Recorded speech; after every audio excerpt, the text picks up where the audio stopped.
All right, are we good? All right, well, good morning. It's January 17th. I won't tell you what the temperature is, but I don't know if I know that. Good morning to all of you. I'll call this meeting to order. And we have a lot of people here and online, so I think if we just go around the room real quickly and just introduce your name, and that way have a roll call for today. So, Jordan, I'm going to start with you. Good morning, everybody. Jordan Beasley, Deputy Commissioner of External Affairs, CDA.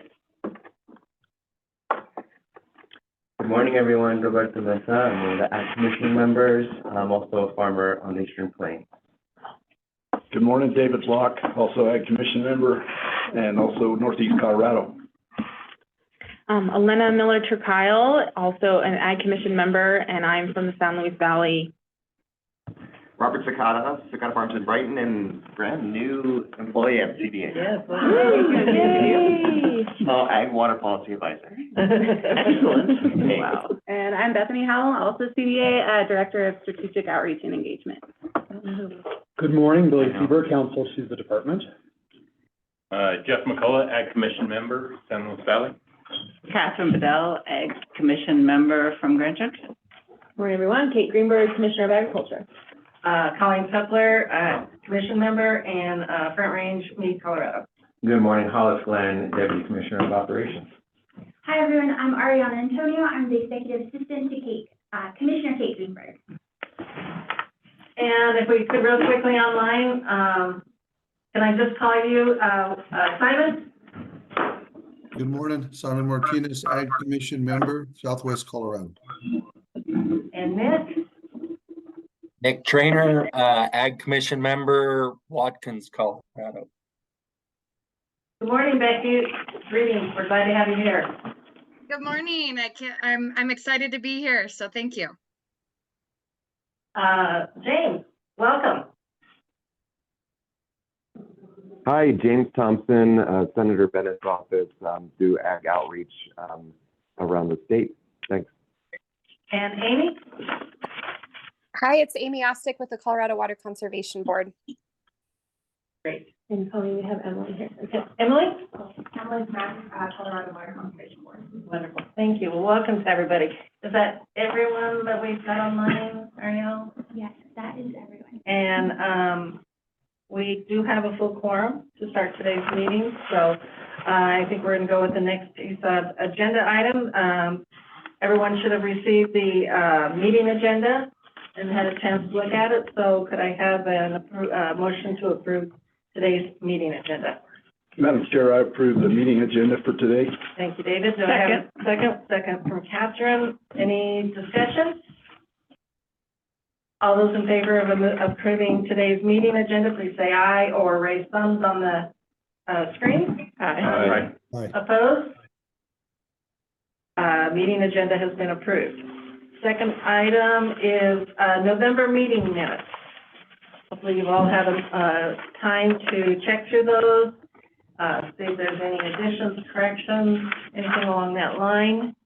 At this time, I'd entertain a motion to approve November meeting minutes. Madam Chair, I also approve, or make a motion to approve the November meeting minutes, Is it December? or December, sorry. Okay. I'll second. Thank you, Simon. I stand corrected, is December meeting minutes. Any discussion? Are there any corrections or additions? Proceeding, all those in favor, please say aye. Aye. Aye. Opposed, say sign. December meeting minutes have been approved. At this time, we're at the point where we do have open public comment for non-agenda items. If there are any comments, they need to be limited to 3 minutes per individual.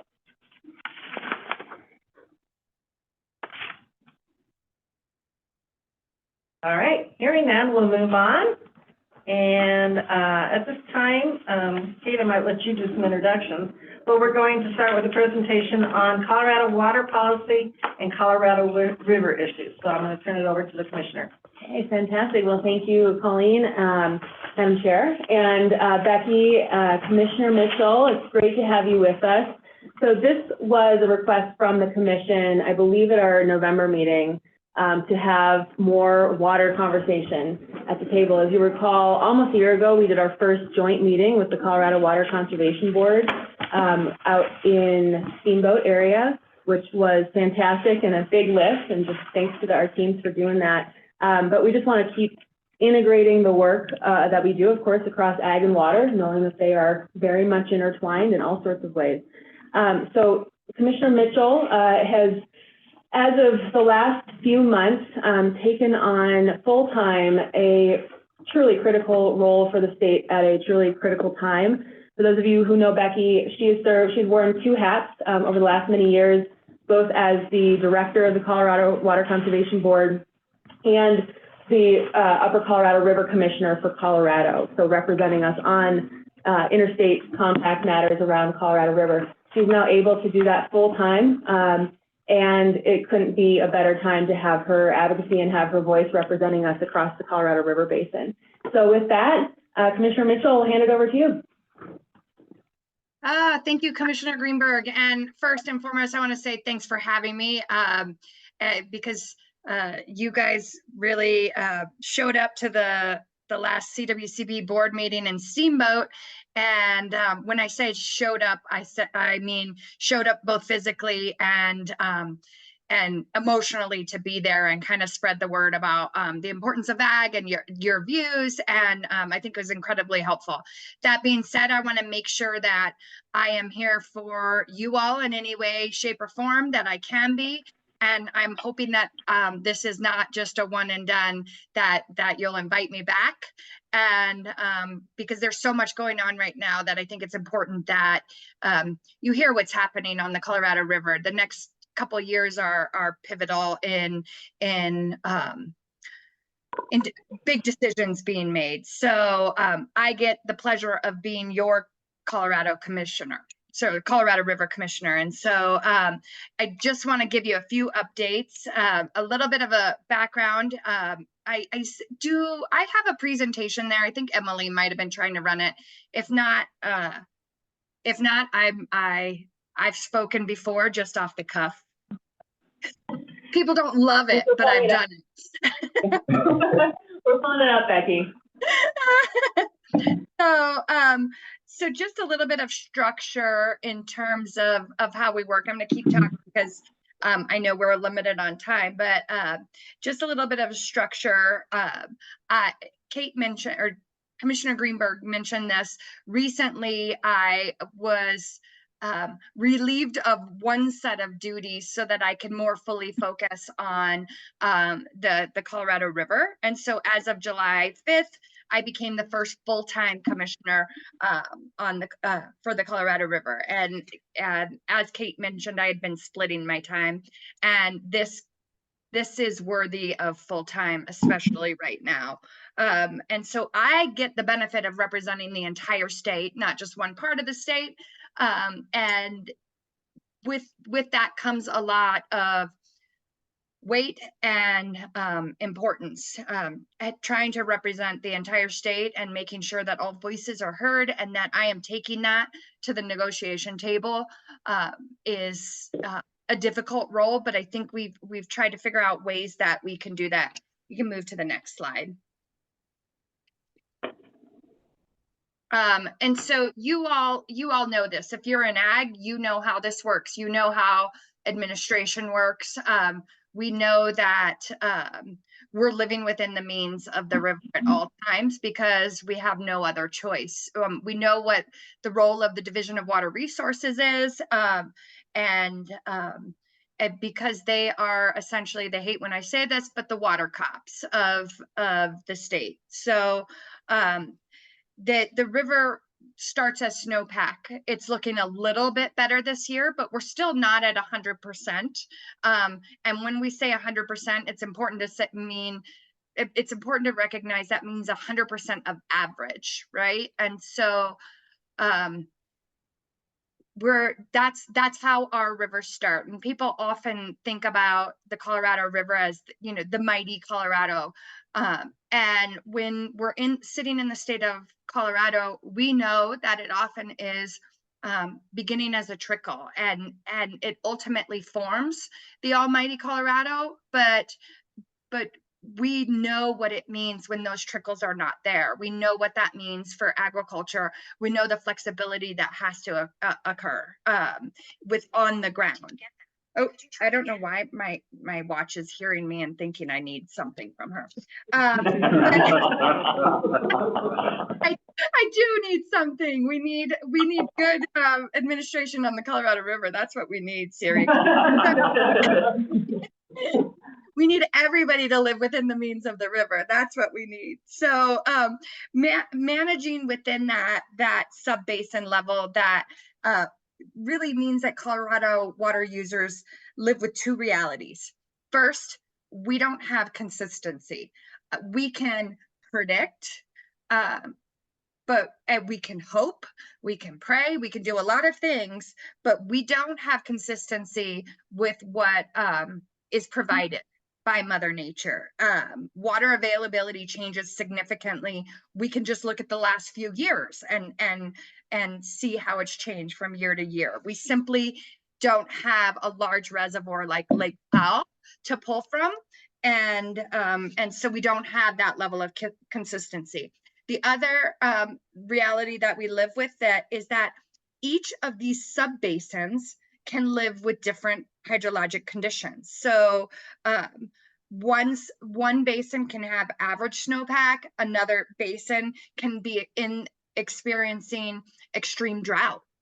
And so our water users across the state live with different realities, even within the same year, in the same day, same time period. And so that also means that we're limited by hydrology on a year-to-year basis. We can't overuse because we can't capture and store enough water to do so.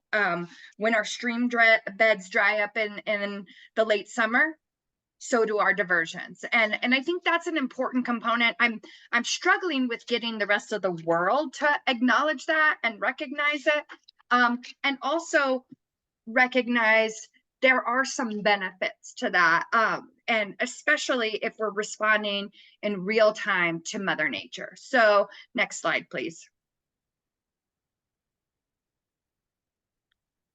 So anyway, you all know this, in Colorado, 80% of the precipitation falls on the west slope. 80% of the population lives on the east side. I think folks on the west slope don't want any more people over there.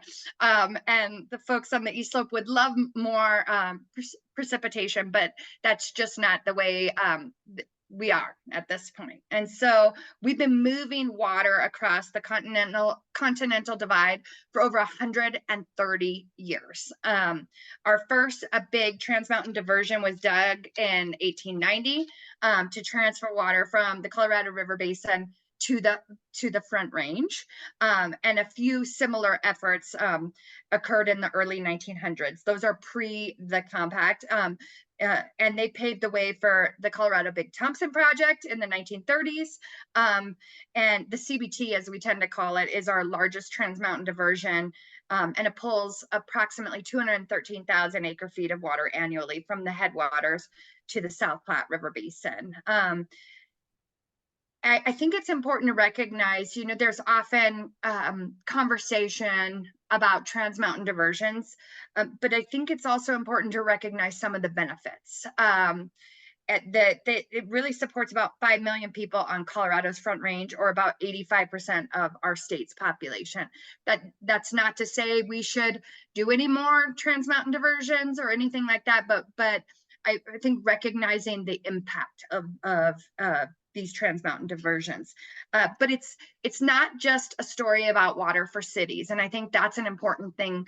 People often think when it's pulled to the east slope, we visualize what the east slope of Colorado is. It's not just water for cities. It is almost 90% of that water is used for agriculture. The top 10 agricultural counties are located on the eastern half of the state. And you know this better than anyone, that agriculture in Colorado is very interconnected. So you can have a booming dairy industry on the eastern half that supports forage crops that are grown on the western slope. Agriculture I want to make sure I know I'm preaching to the choir, so I have to be careful about facts that I state about agriculture. But we think that agriculture contributes $47 billion to Colorado's economy. Please correct me if I'm wrong, but because if that's numbers even higher, I think it's important to recognize that. And so what I'm hoping you hear is that the Colorado River is central to our culture and our way of life. We have a responsibility to protect it together, protect our uses of it, and also really protect the uses as it relates to agriculture in Colorado. But it's beyond that. Outdoor recreation is a use of the Colorado River, and it draws both residents and tourists. And our tourist industry is our second largest employer. And a little bit of a relevant tidbit, it's the top origin of overnight travelers to Colorado is from California. No booing at that, just recognize we're getting some of their income here, and we appreciate that. One of those things that I like to make sure people recognize also is, I don't care where you sit in this state, every Coloradan depends on the Colorado River in some way, shape, or form. You are somehow connected to that. It is the artery, but we are all the veins of it. And it's pulsing through the entire state of Colorado in some way, shape, or form. And we are dependent on it. We've had to learn to live with less because the river requires it, and we have to honor that. But we need to ask others to honor it also. A little bit of background on the Colorado River Compact. It's always been important to our state. In the early 20th century, the Supreme Court made a decision in Wyoming versus Colorado that applied the prior appropriation system. If you're an ag, you know what that means. First in time, first in right. And so as a headwater state, that was somewhat of bad news, especially on the Colorado River, because California was growing and developing much faster than Colorado. So a Colorado water attorney named Delph Carpenter, and remember that name because he's incredibly important to where we are today, identified that the U.S. Constitution allowed states to develop interstate compacts. And he set about developing the first compact in the Colorado River Basin. So in 1922, after a historically wet decade, and I mention that because it comes into play a lot, the 7 basin states wrote up the Colorado River Compact, which allocated 7.5 million acre feet to the upper basin, 7.5 million to the lower basin. Later, a treaty was allocated that allocated an additional 1.5 million acre feet to Mexico. And I think we're on the next slide at this point, Emily. Yeah, and we might even be further than that. There we go. Sorry. But essentially, the reason why the compact was so important, it was those numbers aside, the foundational principle was equity. It gives approximately equal shares of the Colorado River to the upper and lower basins, but it also forever secures that water for each basin to develop based on the needs and rate of growth in each basin. So it doesn't mean we are entitled to use 7.5 million acre feet of water every year. It means we should be equally sharing what the river provides. And everybody has a response to the word entitled. And I especially do, because I hear it often about the entitlement, we are entitled to this. You are responsible for delivering this. I really, want to make sure that people recognize it seems basic, but you're not entitled to something that is not there, that is not present. We know that in Colorado because we have no choice but to know it. And I think that's incredibly important. When the river is suffering, we all have to figure out how to come together and respond to it, not wave the flag of entitlement. And so nobody likes that. So essentially, I want to make sure that folks recognize we're not renegotiating the compact. The foundational principle is important, and I think we cannot throw that away. What we are renegotiating is the operations of Powell and Meade, which are the two big reservoirs in the system. So that's as it relates to the what's happening on the Colorado River. It's those guidelines that we're renegotiating. They're technical in nature, but they impact all life across the American Southwest. The crisis on the Colorado River that you're constantly hearing about in the news was facilitated by the current guidelines. And those guidelines were developed to respond to drought conditions and protect those major reservoirs. Lake Powell, which sits behind Glen Canyon Dam, and Lake Meade, which sits behind Hoover Dam. One of those reasons, though, those guidelines failed is because they tied the elevations of Lake Meade and Lake Powell together. And so if less water was in Lake Meade, more water would be pulled and released from Lake Powell. So essentially, it created a motivation for the lower basin to use more. If you pulled more from Hoover, you could pull more out of Powell. It seems like it doesn't make sense because it doesn't make sense. And so, Okay. it just seems like irresponsible practice because it is. And I think it didn't, and I don't want to condemn those before me, but because the hydrology that we've seen, there was essentially a 3% chance that we would see the hydrology that we've seen these last 20 years. That being said, we need to learn from this. And the best part of the guidelines is that they are interim. So we get to throw them out and do better, and learn from our past. And I think that's hopefully what happens, right? That's hopefully what we've decided as humans to do, is respond to what we've learned, what both the good and the bad. And so for me, one of the things I learned that is highest priority is that we cannot be tied to the decisions to overuse. We can't be put at risk if someone chooses not to see the signs of what Mother Nature is telling them. What I've also seen is that there are two different risk tolerances.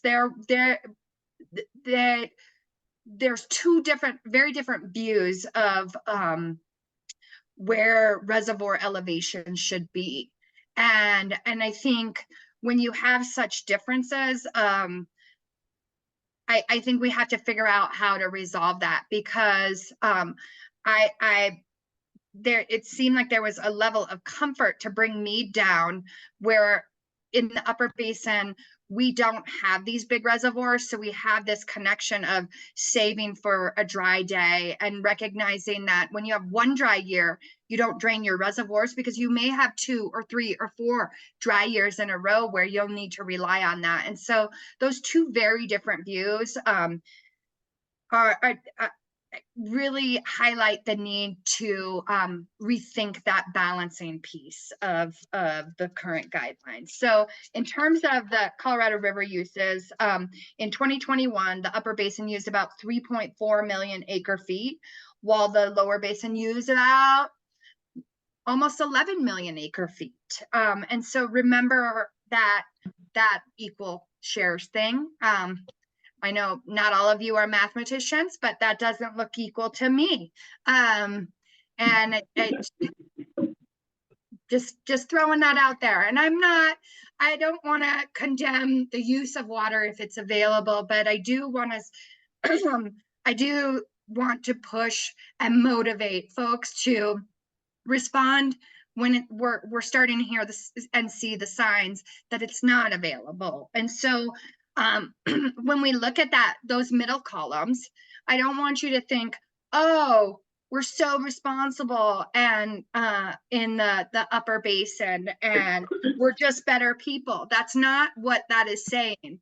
What that is saying is we're not better people. We just had to respond to the terrible hydrology. And so we were forced to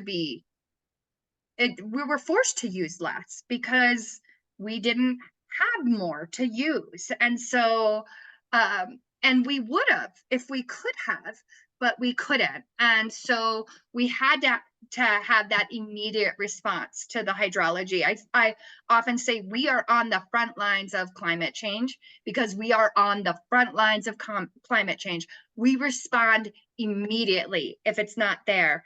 Again, not because we're better, but because we have to. The shortages had impacts though, and I think that's what I need help from you all with, is telling the stories of the impacts. An example of a story is the Ute Mountain Ute Farm and Ranch Enterprise received about 10% of its water allocation in 2021, and in 2022 received only 25% of its water allocation. They had to let half of their workers go and leave almost 80% of their fields fallowed. When there's no water, there are no options but to reduce in line with hydrology. There are impacts to that. Nobody knows the impacts as well as the agricultural industry in terms of the impacts on the local community, the families, the local stores, the local feed supply, all of that. This is where it hits home the most. And so I need to be able to tell those stories with examples, with numbers, because the numbers and the facts are what matter. So that's your charge. And I love data. I'm a nerd, a proud nerd. And so the data, I think, tells the story. And that's where I think CDA can be helpful. Sustainable management of the Colorado River. I think I want to share with you how important that is, that we have to reckon with, there is a reckoning coming with a drier, more variable future. It's going to be hard. We have the tools to adapt. We will adapt because we have no choice. Like people talk about fear of federal intervention, fear of the lower basin, fear of this, fear of that. Mother Nature is going to win. If we don't learn the lesson, she will keep teaching us this lesson. As my mom always said, these lessons will be presented to you until you learn them, Becky, as a child.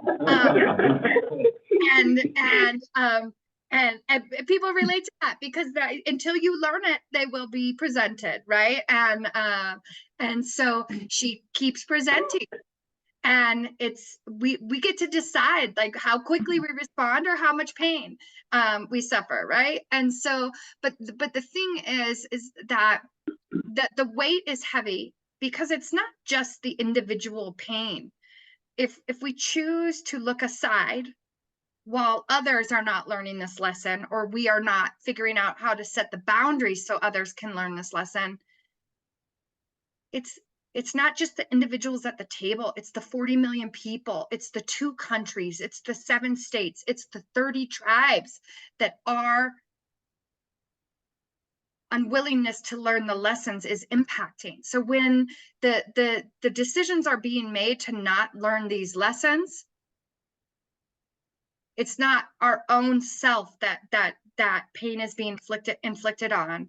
It is 40 million people. And I think that's critical. And so that I carry that weight with me, but I also carry the lessons we've learned within Colorado. And so within Colorado, I've come up, not me individually, we've come up with principles for the post-2026 negotiations. I have to take something with me to the table of why I'm coming at things with the perspective that I am. And so these came from on the ground discussions. These came from, we've learned not only in the last few years, but within decades of looking at these guidelines and how they're operating. So first, we have to acknowledge that climate change is real. Climate variability is a circumstance of that. So the extreme variability is there. I also want to make sure that one of the principles, the irrefutable truths, is that we recognize that water users in the lower basin are not more important than water users in the upper basin. I've talked to you about, and you know this, the sheer driver that ag is in Colorado. And our ag is just as important. It's not lessening the lower basin's ag and the impact, but it's saying we are just as important. And if you draw down these reservoirs and pull us down with you, that is not equity. And so in order to move forward, I think we absolutely have to prevent overuse in the lower basin. What that means is, when it's there, when we are in a time of plenty, let's put it to good beneficial use. But in years like 2021, when we know the reservoirs are going down,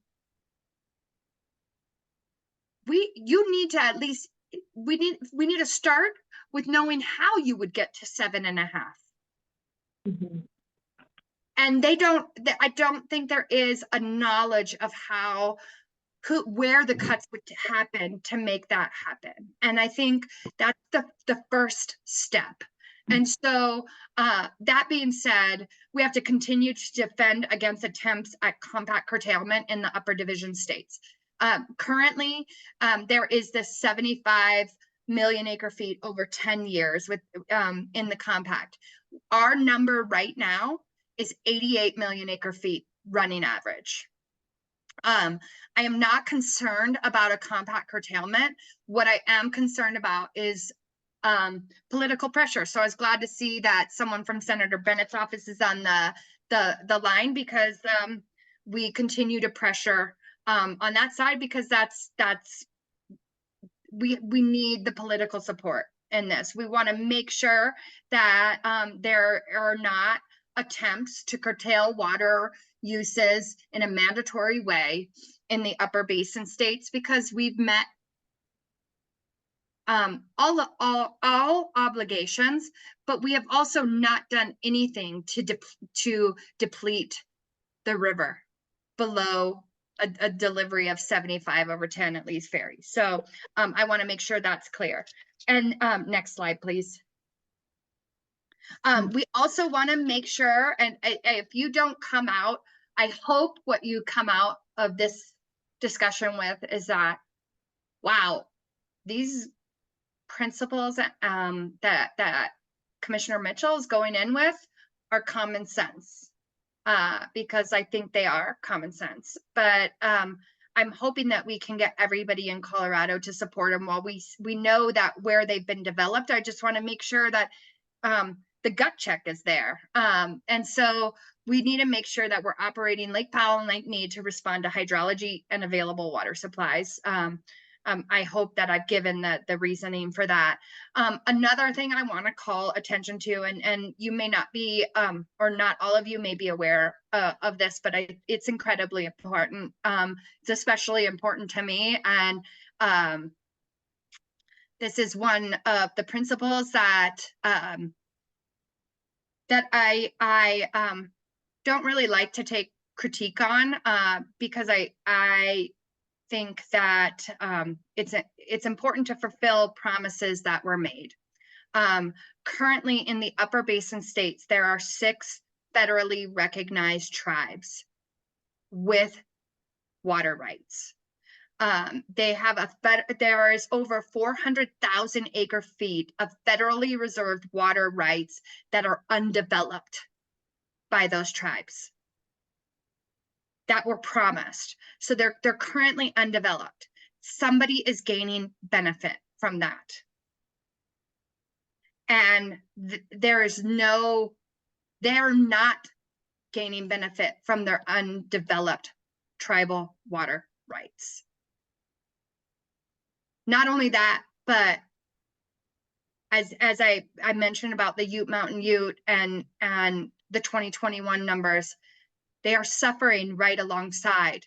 And sometimes they're suffering at a rate that far exceeds what their neighbors are suffering. And we have a responsibility as humans to determine who we are and what we will stand for and what we will fall for. And while these are not state obligations, these are federal obligations, federal promises made. We have to, as a state, stand by these tribes whose promises have been made to them. And so I am unwavering on that. And it is going to take even more strength, and we will muster it up, but we have to figure out how do we not only move the needle, but that needs to be more than incremental change. We need to do something big on that. They need to be at the table and they need to be heard, and that's incredibly important. We also need to comply with federal environmental law, and we've done that in Colorado. We try to optimize operations to have environmental benefit. I think we need to do that on a greater scale, while also advancing the coordination between the United States and Mexico, and making sure we're not committing anyone to do something who's not at the table and having the conversations. And so that's where I am on all of that. I think the next slide, that's all I got. So I think I have a few minutes for questions. And I really appreciate being able to be here. I'm hoping next time I can be in person. Thank you, Commissioner Mitchell. I appreciate your passion, your understanding, and your perseverance on all of this.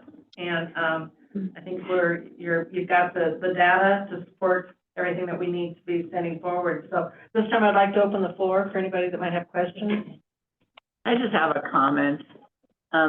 It often seems to me, I'm in Grand Junction, so I irrigate directly out of the Colorado River through the Grand Valley Irrigation District. It often seems that the big picture items don't trickle down well to the different irrigation districts, and that we're not looking at it holistically enough. Now the chatter in regenerative agriculture is that we've broken the water cycle, and that's really contributing to the desertification and the drought and the lack of rainfall, snowfall, and everything throughout the West.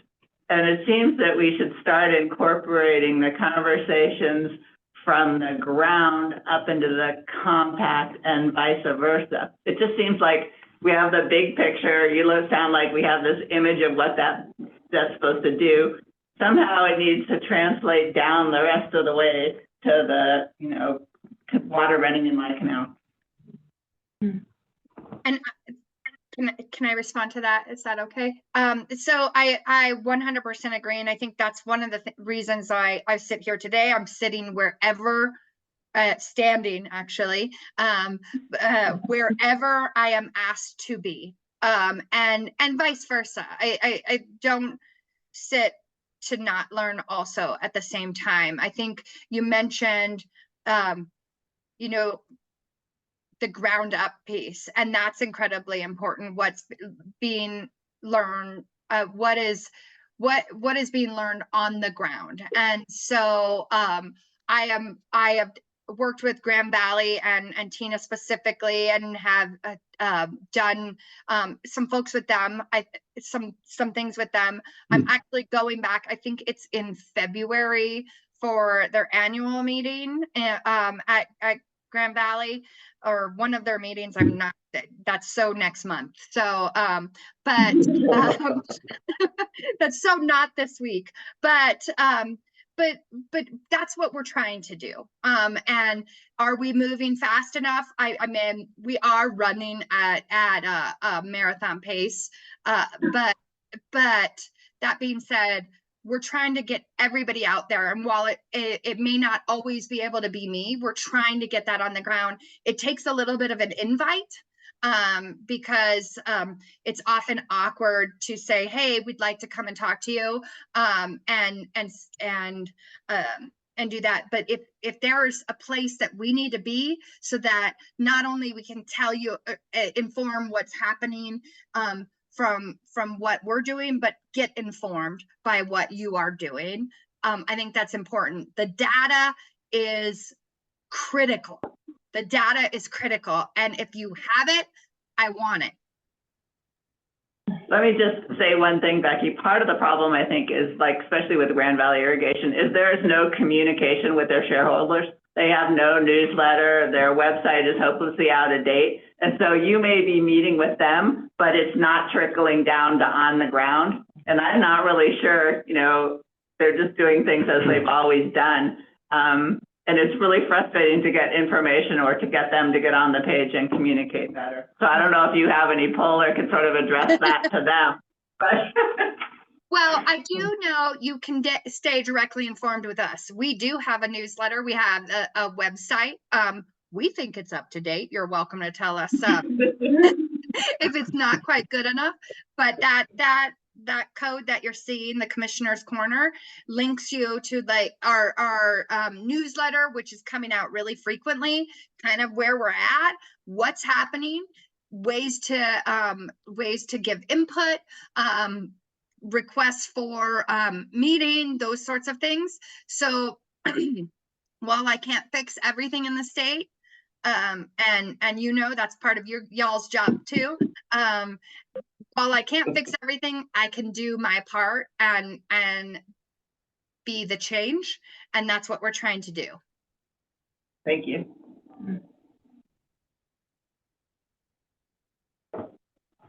Other questions, comments? Commissioner Mitchell, how are you?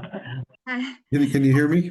I can hear you. All right, well, thank you very much for this informative information you shared today, and hopefully this dialogue could continue with the Ag Commission moving forward, because like you said earlier, I guess I can consider myself maybe a nerd in numbers game also when it comes to water and other areas. But thank you for sharing all that with us today, and maybe we can continue educating ourselves moving forward statewide, not only here in the southwest end of the state. Thank you. Absolutely. And that's what I am committed to. So if I am needed at all these meetings, or if somebody is needed to give update and take feedback, we will absolutely do that. If there is an opportunity in the southwest corner of the state, and you would like us to be there, I will be there. Thank you so much. Blaine? Well, I hopefully know enough and don't sound, because I feel like I'm still informing myself on a lot of water stuff, but I do want to just firstly say I really appreciate that you highlighted the priority of holding true to our promises to especially to the U, and I think that's really important. So I appreciate that you said that, because that breaks my heart to think that we are not holding our promises to communities. And then I actually had a question, and maybe some more information. And I appreciate all the work that CWCB is doing, especially like with river restoration.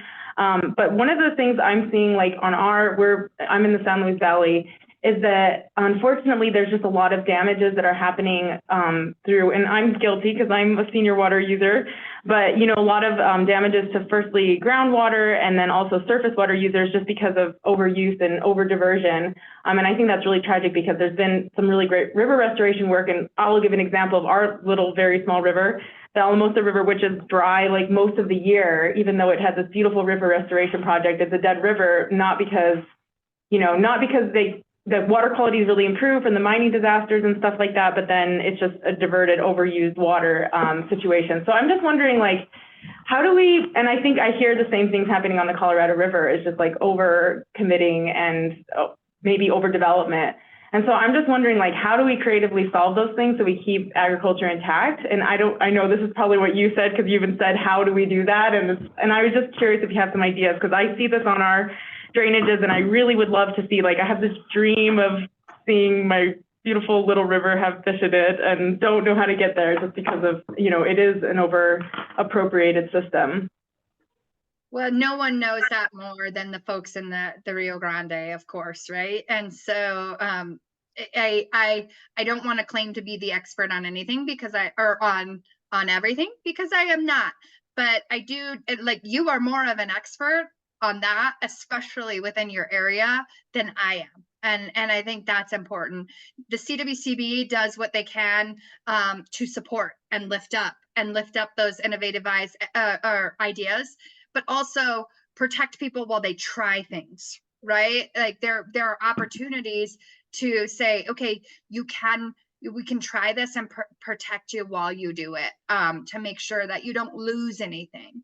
And so I would also say it's important for you to continue communication with the Department of Ag and the Water Conservation Board, which is that policy arm of, or the water policy arm of the Department of Natural Resources.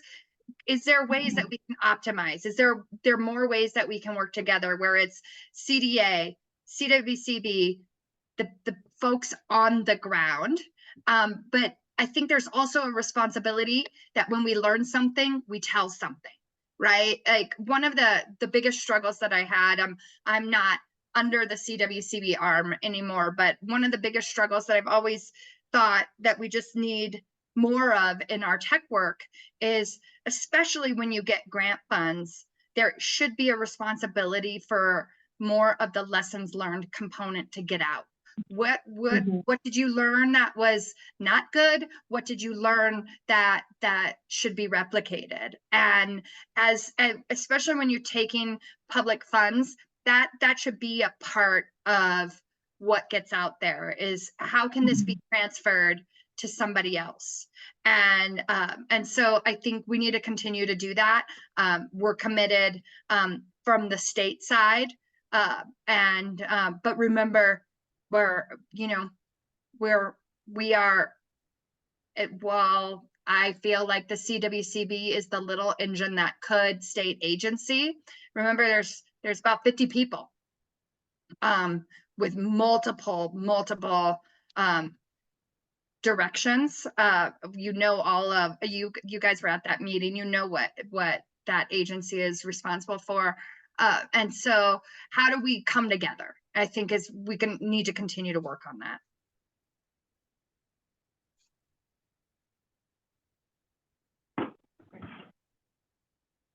This is Commissioner David Block, Northeast Colorado. I appreciate all the comments that have been brought up, and speaking of your last statement there, that kind of goes into my next deal too. I appreciate you saying we need to keep our story out there, and I appreciate you telling the world. So with that being said, I noticed you did make a comment about keeping those ag dollars possibly up to date. I think that's very important when we do tell our stories. I mean, they do vary all the time, but I think the more current we keep those things in our conversations, we'll have a better conversation, I guess, with you, if you will. I also think we need to try to figure out how to watch the efficiencies of the end users of our water that we're allowing to have. I know that goes back to compact compliances, things like that as well, but just because somebody's entitled to water, we know how important it is to have water, and we've had promises and things like that too. That's very good. But going forward, I think the whole world's got to be more efficient in their use of the water, and especially when they're getting it from somewhere else. Another comment I wanted to make was, I noticed we were talking the feds in there, federal conversations. I think that's going to be even more important, if it's not already the most important thing right now. But do we need to keep inviting them to our tables, or do we need to do a better job of getting to their tables? Because I don't know, just from the outside looking in, if some of the feds really do understand what's going on with people that are out there in the real world, so to speak, with the hands-on things, doing this, trying to be efficient, trying to feed the world, trying to make it better. So those are some comments I'd like to see. Right now, I'm kind of torn there, if the feds are really listening to us, or if we just need to be there more often, or if we need to be inviting them to our table.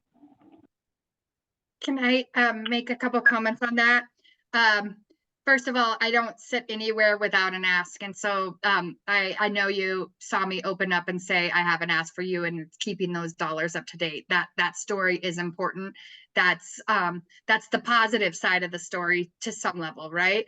And so another positive side of that story that needs to be told is not just the sadness that is when we go without, but how do we get credit for the efficiencies that we are taking? Like, how do we acknowledge that too? Because when we talk about times being really tough and they're looking upstream, what more can you do? You'll hear, we want the Upper Basin to have some skin in the game, that sort of thing. We need to be able to say the story of, here's what we have done. This is, but also here is the impact, the hydrologic shortage annual impact, but also this is the impact positively of the decisions we've made to be more efficient. This is how it's benefited the system. This is how we've become better. Because again, like I talked about the lessons learned from grants and things like that, we need to be able to say, this is what we're learning in Colorado or the Upper Basin, and this is how that can be transferred. I think that's incredibly important. In terms of the feds, I do believe that they're in a rough spot. I don't want to throw stones just yet. I'll throw stones when and I have. But we have pushed them because of pressure within the state and within the Upper Basin. We have pushed them to make some changes in terms of data that's getting out there, knowledge that's getting out, things like that. We absolutely need to continue that. That when changes are being made, that's not when you take your foot off the gas. That's when you push it down a little bit more, because this is our one opportunity right now is if we take a slide back, like we have so much further to go. So we need to continue the pressure. I think doing it in a way where there is the invite, if we need to get there, I think we should do that as unified as possible.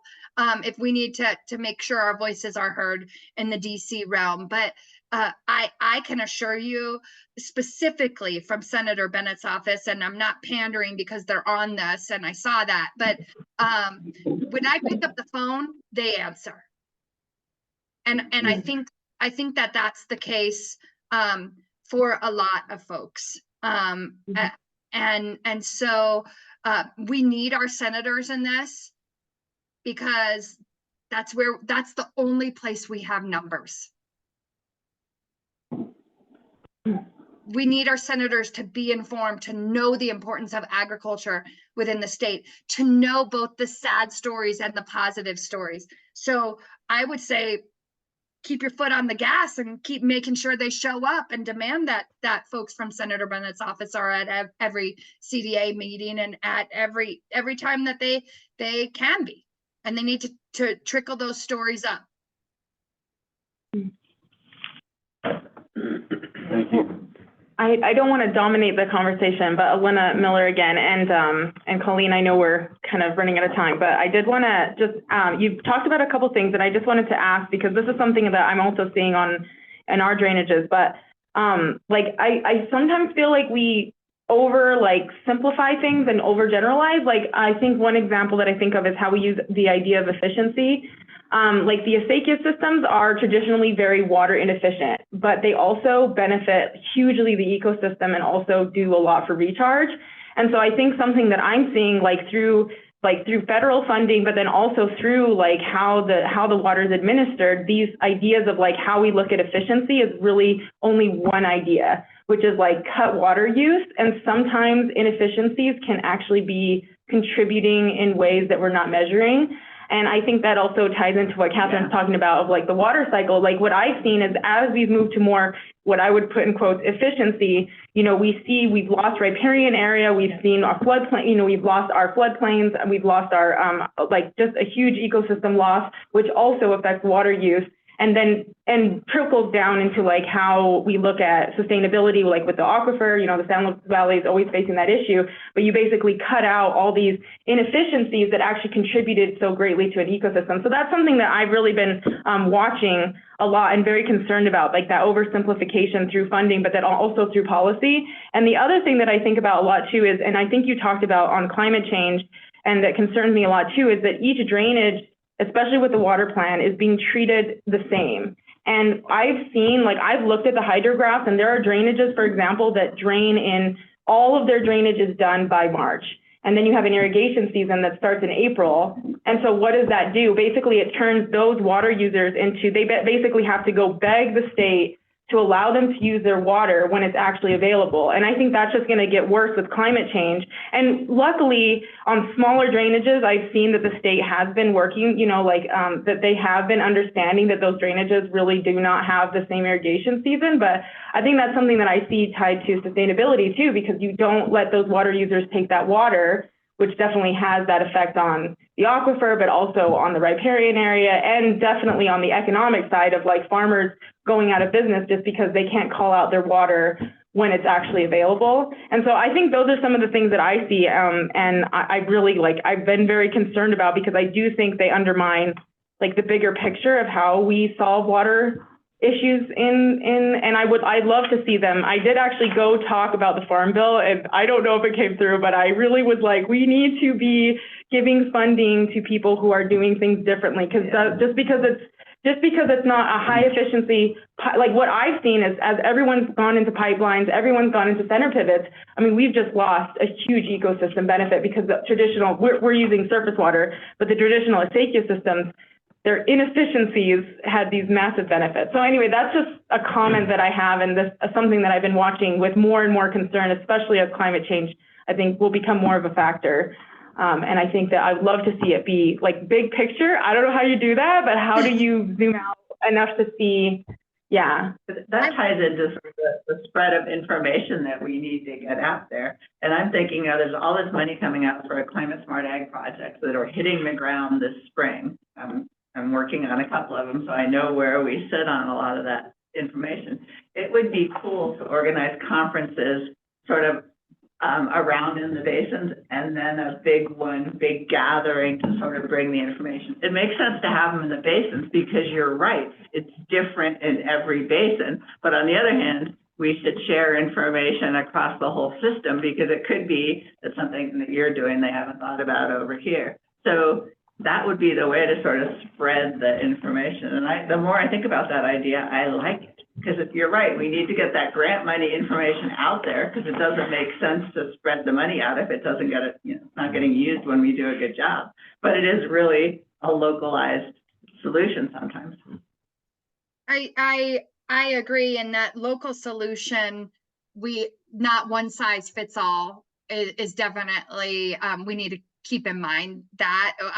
Touching on one thing, first and foremost, I want to make sure that I acknowledge that I'll be passing on what I just heard to both the CWCB and the Division of Water Resources. There's only so much that I can do as the Colorado River Commissioner, so I'm going to pass that information along that way. One little touch that I wanted to make sure people heard, that I said when I specifically talk about efficiencies, I want to acknowledge something, and this should be incredibly important for those specifically like Grand Valley and on the Western Slope. The crops use what they use, right? There is some benefit to the system. The diversions are one thing, consumptive use is another. And that is one thing that I try to, that's one message that I try to get out as much as possible. Folks often say, you know, they see efficiency as taking things out of production. And I don't think that that's necessarily a good thing, right? They use what they use, and it goes back to the system, specifically on the western slope. And so I want to make sure that you all hear that I know that. I just one question. Professor Mitchell, or Commissioner Mitchell, I have one question.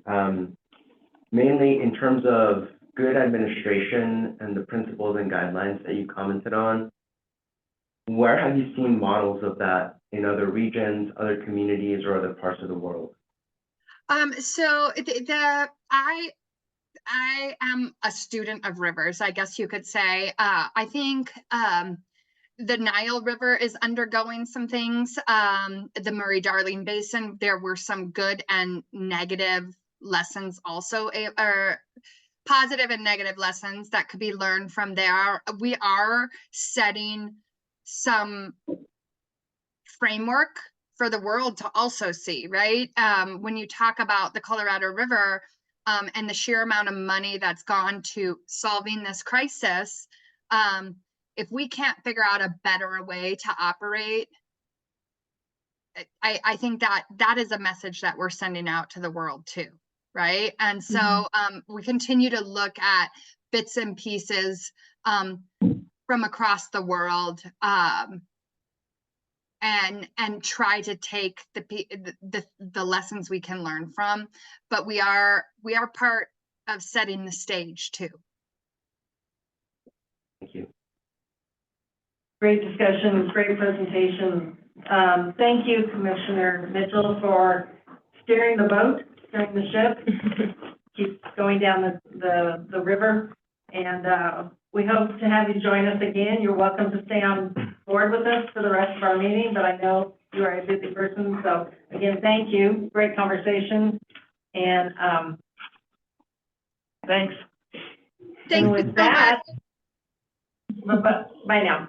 And with that, continuing on with the water, Commissioner Greenberg, I'd like you to do some introductions. Absolutely. Well, as you all know, Robert Sakata is now full-time on the CDA team. And I'll let him do his introduction of himself. But I do want to say that, so Robert, for the last 3 years, almost four, has been Governor Polis' appointee to the Colorado Water Conservation Board. We met back in March. Robert will serve this next CWCB meeting in his own stead, but then he will just be moving seats and being my delegate to CWCB. So that's how we will retain our continuity across the board. So Robert, I'll hand the mic over to you. Thank you, Mr. Greenberg. I tell you guys, first, thanks for your guys' service. What you do is so important. I really appreciate your dedication to this. Second, I want you to know I was really nervous about this meeting. It was so funny. Believe it or not, and I let Commissioner Greenberg know about this. At 3 a.m, I was ironing my shirt. I wanted to look good for today, right? So I was so nervous. But then the good thing was I saw that I was behind Commissioner Mitchell on the agenda, and I followed her the last couple of times at other meetings, and she takes up all of my time. Perfect. What a perfect role. So, Emily, whenever you guys travel, I want to be after you. That helps me out a lot. But I really, Commissioner Mitchell is such a great asset to the state. Her heart is so into really doing what's right, and I just so admire her for that. I'm going to share my story if I can. On my own dime, I attended what's called the Colorado River Water Users Association meeting. Paid for myself to go, but I thought it was important for me to understand what the users of the Colorado River were looking at, what their annual meeting was about. The first morning was what was called the Upper Colorado River Commission met. All the states provided their reports. The tribes also were there, provided their reports and talked about the agreements that they were forming. The rest of the meeting was set up all panels from different water users, from recreation to different agricultural users. Dr. Perry Cabot was there. He made a presentation. But I think the best panel was when the river commissioners themselves were up there. And Becky was up there, and she was direct and to the point. And when your question about federal involvement, I mean, she has pushed forever about this term. Have you heard this term, structural deficit? a fancy way of saying overuse of the lower basin. Yeah. You know, and she's finally gotten the feds to admit, well, it's overuse. You know, let's call it what it is. And at that panel, she said, you know, on the upper basin, we live within our means. We're, you know, the snowpack we get is what we have to use. And she stood firm on that panel. Everybody else was kind of wishy-washy, and she took a lot of grief for it. She really, really did. The most informative part of the meeting for me was at the meals, I always try to search out people that I don't know to have dinner with. I can always, visit with locals later. And at lunch, I met with who were people that were associated with the Upper Yuma Water Irrigation District.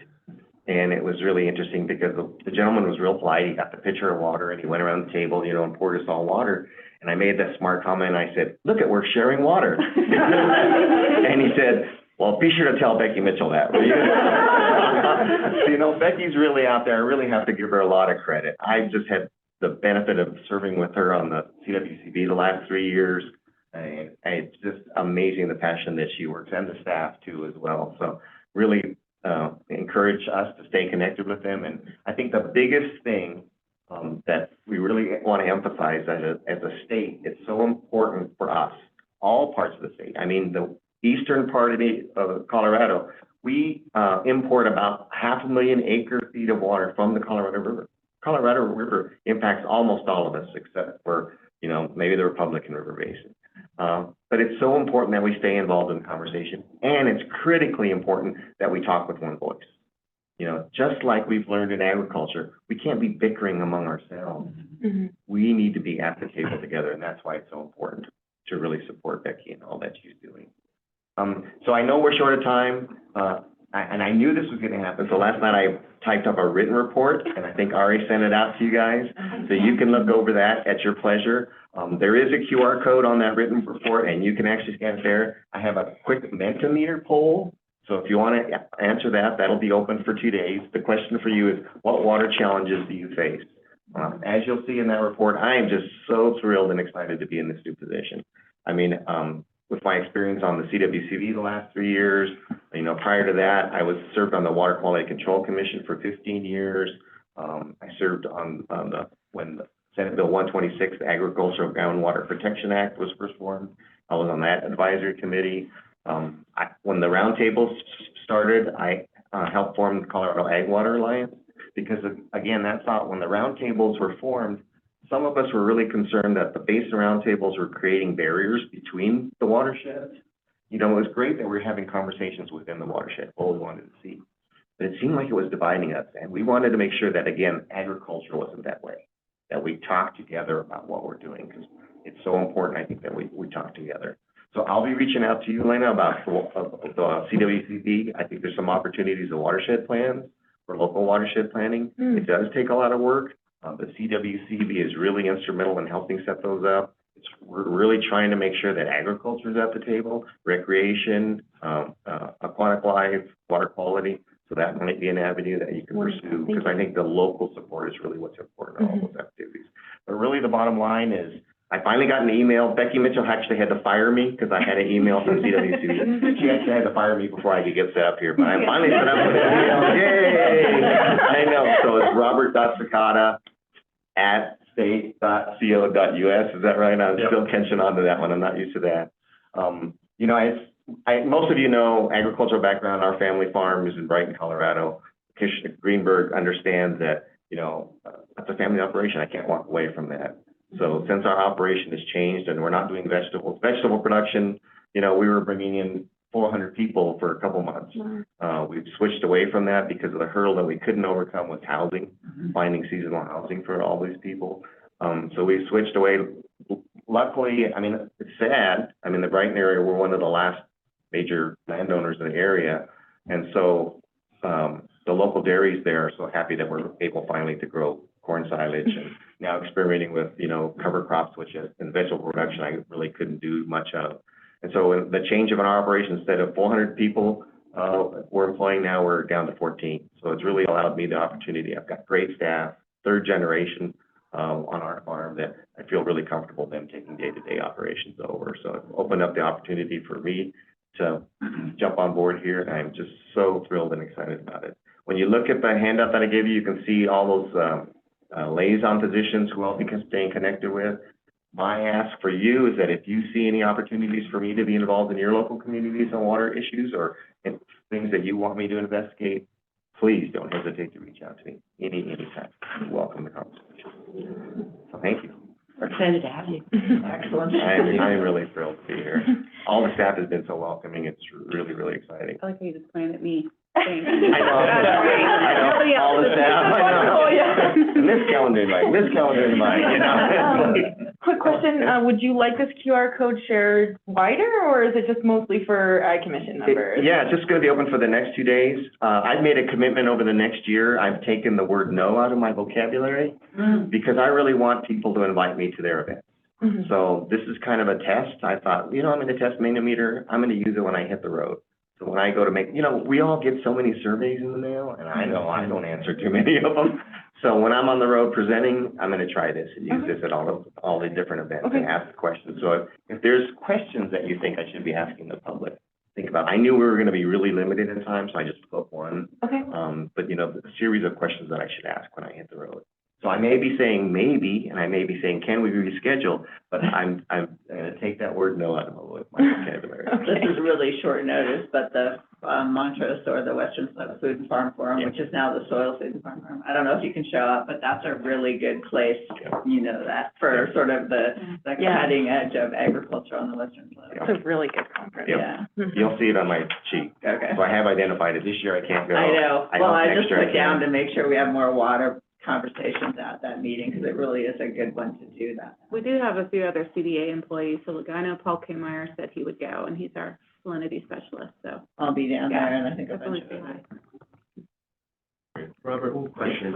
I'm curious if you could share a little bit more about your story of how water became a primary focus out of agriculture. Yeah, so I think it's just my family heritage. I think early on, I learned from my dad that if we're going to stay in farming, we have to invest in good land with good water.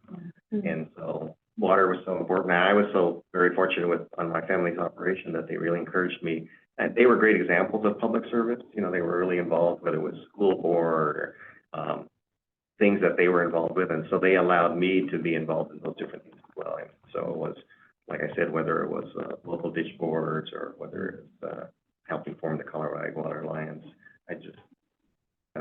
I helped start the Colorado Fruit and Vegetable Growers Association. My whole life is centered around engaging the public. I enjoy that piece of part of it. And I love telling our story.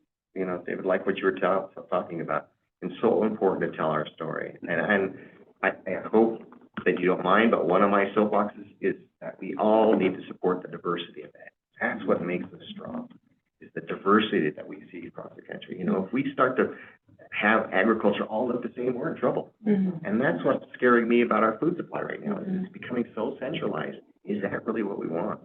I've shared with Becky Mitchell that as a vegetable farmer, I know you livestock farmers are unhappy with me on this comment, but I told her as a vegetable farmer, the last couple of days, what's been happening, we're cheering like crazy because it's killing all the bugs. The next summer, we won't have a lot of pest pressure. Yeah. That's a huge advantage over California, Arizona, Florida. They have big bugs. And they have a big bug problem, right? So even though we have a short season, we have challenges, maybe cost of production is higher here, we should let society know that there's value in us producing here. Yeah. And pass that along. So, sorry. I agree. Robert, welcome. Thank You you. will find we are probably a little bit less, formal. Yeah.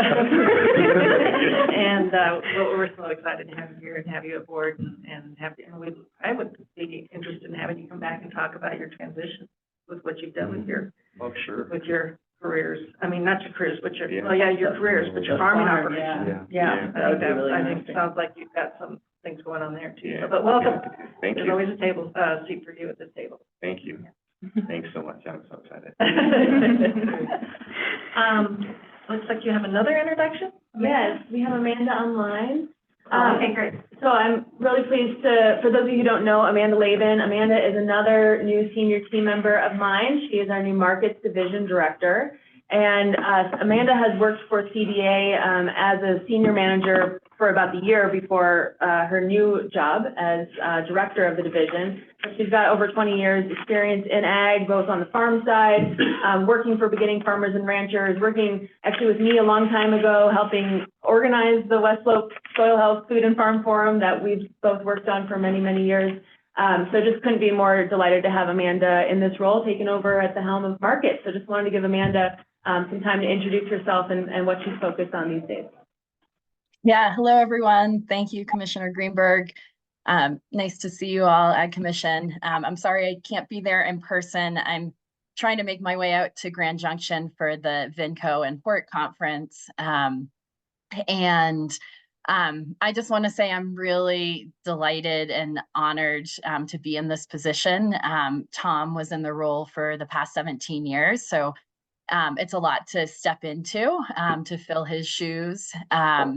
The markets division, as many of you may know, has been growing rapidly over the past many years and continues to do so. So we are staffing up in a number of ways. We're starting with the Climate Smart Marketing Program. We have 2 of those positions posted right now in conjunction with the Conservation Division. Those positions close in a few days on Monday. And we're just really excited about launching that program and getting it going.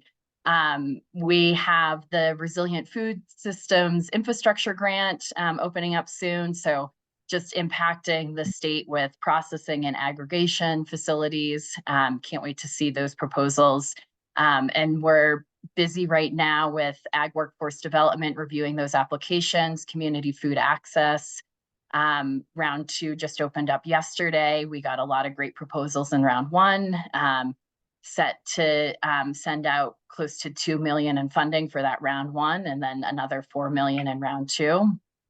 And yeah, I mean, so much happening just within markets all the time. I'm happy to take any questions.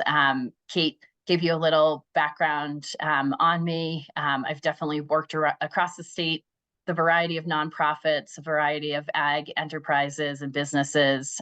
So happy to answer any questions. And I just want to point out that Robert is true to his word already in saying yes and not saying no, because I heard just yesterday that he agreed to be the keynote speaker at the Agri Summit event in my area, which is Chaffee County. So super excited about that, Robert. Thank you. And yeah, nice to see you all remotely. I hope to be at a commission meeting in the future in person, but let me know if you have questions. Welcome again. I guess congratulations would be more in line, Amanda, and safe travels to Grand Junction. Thank you. Thank you. I appreciate it. Before I forget, Emily, thank you also for being here today. We appreciate you being here and being part of the water presentation, so thank you. Let's see, moving forward, we are going to flip back to you again, Kate, and your commissioner's report. All right, excellent. I was going to start with James. Since we have James on with Senator Bennett's office, I thought it might be a good time to get a Farm Bill update directly from the Senator's office. So James, thanks for being on, and I'll hand it over to you. Sure thing. Thank you. And I apologize.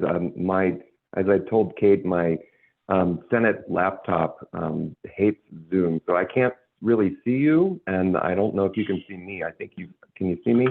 You look great and you sound great. We got you over here. Okay. Well, know that I can't see you, so if you do ask a question, please let me know who it is. But good morning, and thanks for all the work you're doing with CDA to help Colorado Ag. And I've attended meetings in the past and was hoping to get down there, but I've got a couple other things here in Fort Collins that I'm working on, so not able to get down there. But I hope to connect with you in person soon.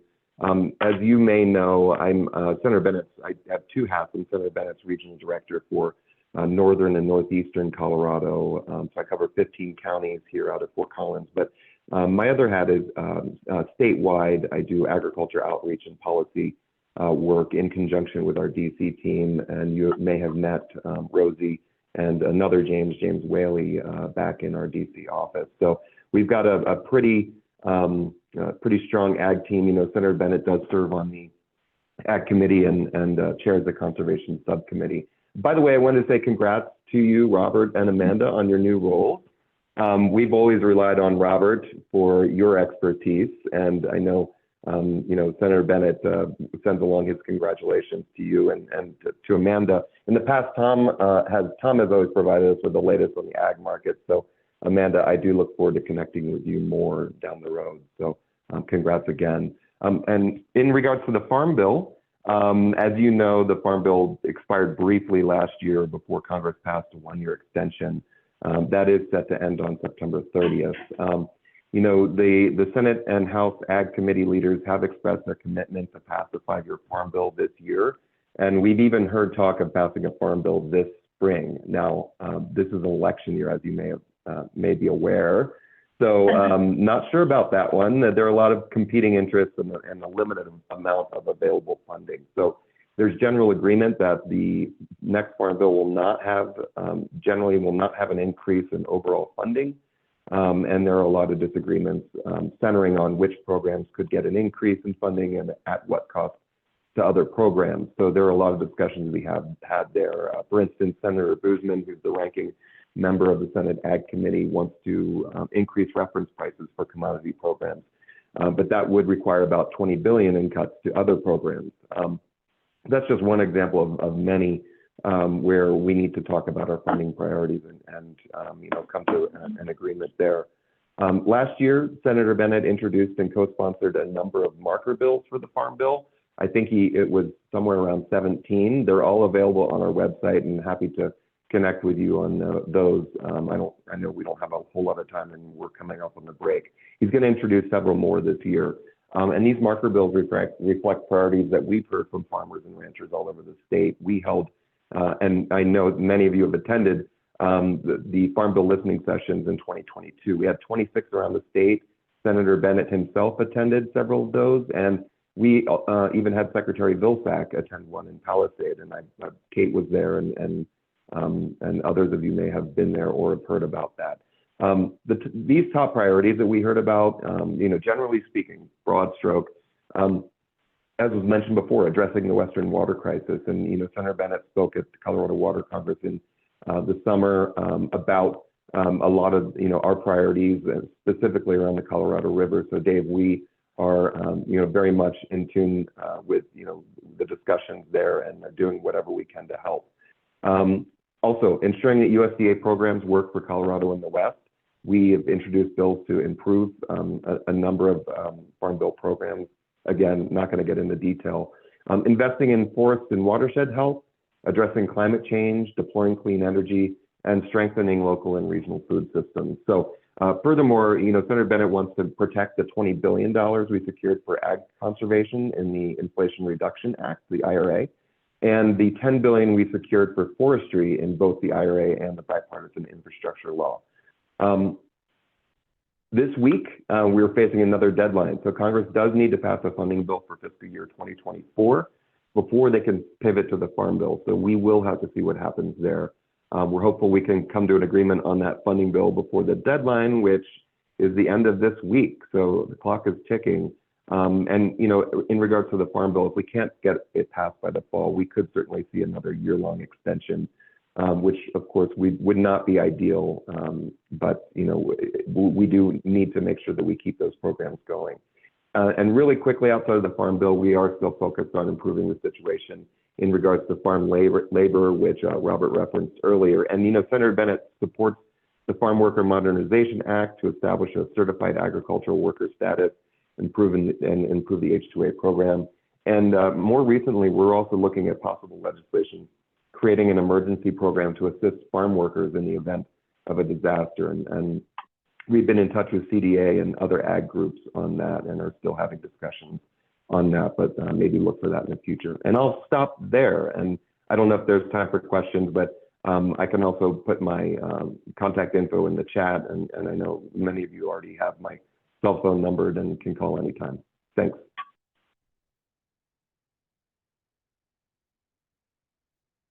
Any comments also? Sure, go ahead. Yeah. Hey, thanks, James. This is Dave Block, Northeast Colorado. I have seen you guys at the tables a lot, so I do appreciate that as well. And speaking of the Farm Bill, it's very key right now, as well. We believe out there with high interest rates, I had some discussions with some of the members before, the meeting started. We're still having trouble getting supplies and repairs, et cetera, out on the farms and ranches to, fix our equipment, things like that.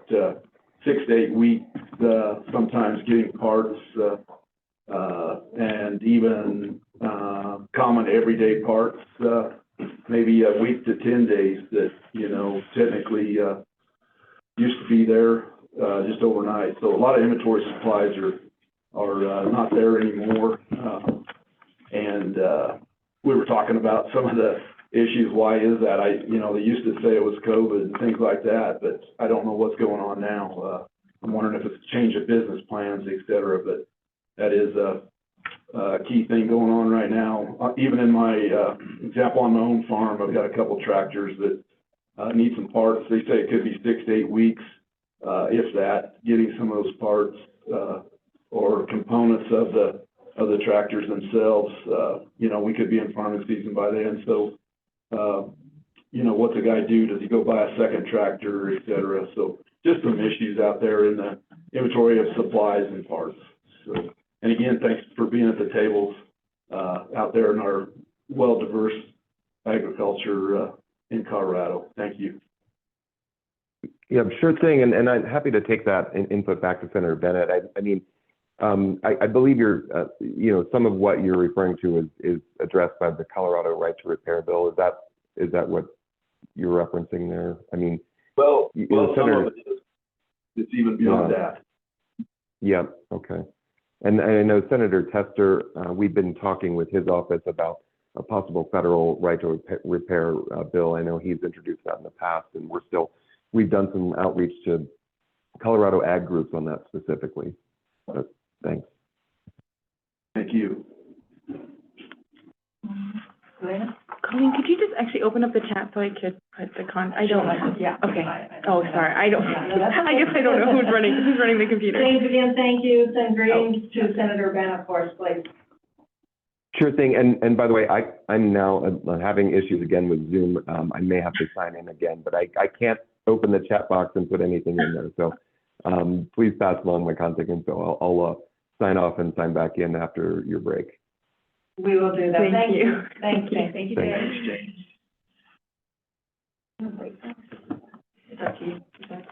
Thanks. If you guys got some more updates in you, I'll give mine abbreviated and then we can go to our break and go from there.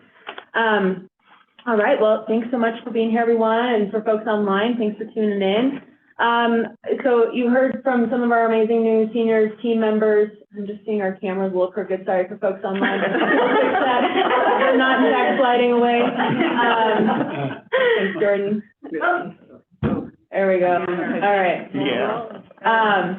So we have another senior member of our team who will be joining us starting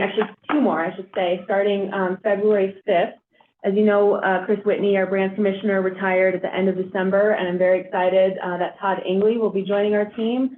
For those of you who don't know Todd, Todd's been with the Beef Council for the last decade in a couple different capacities, both as the governor appointee on the board and the last 6 or 7 years as the executive director.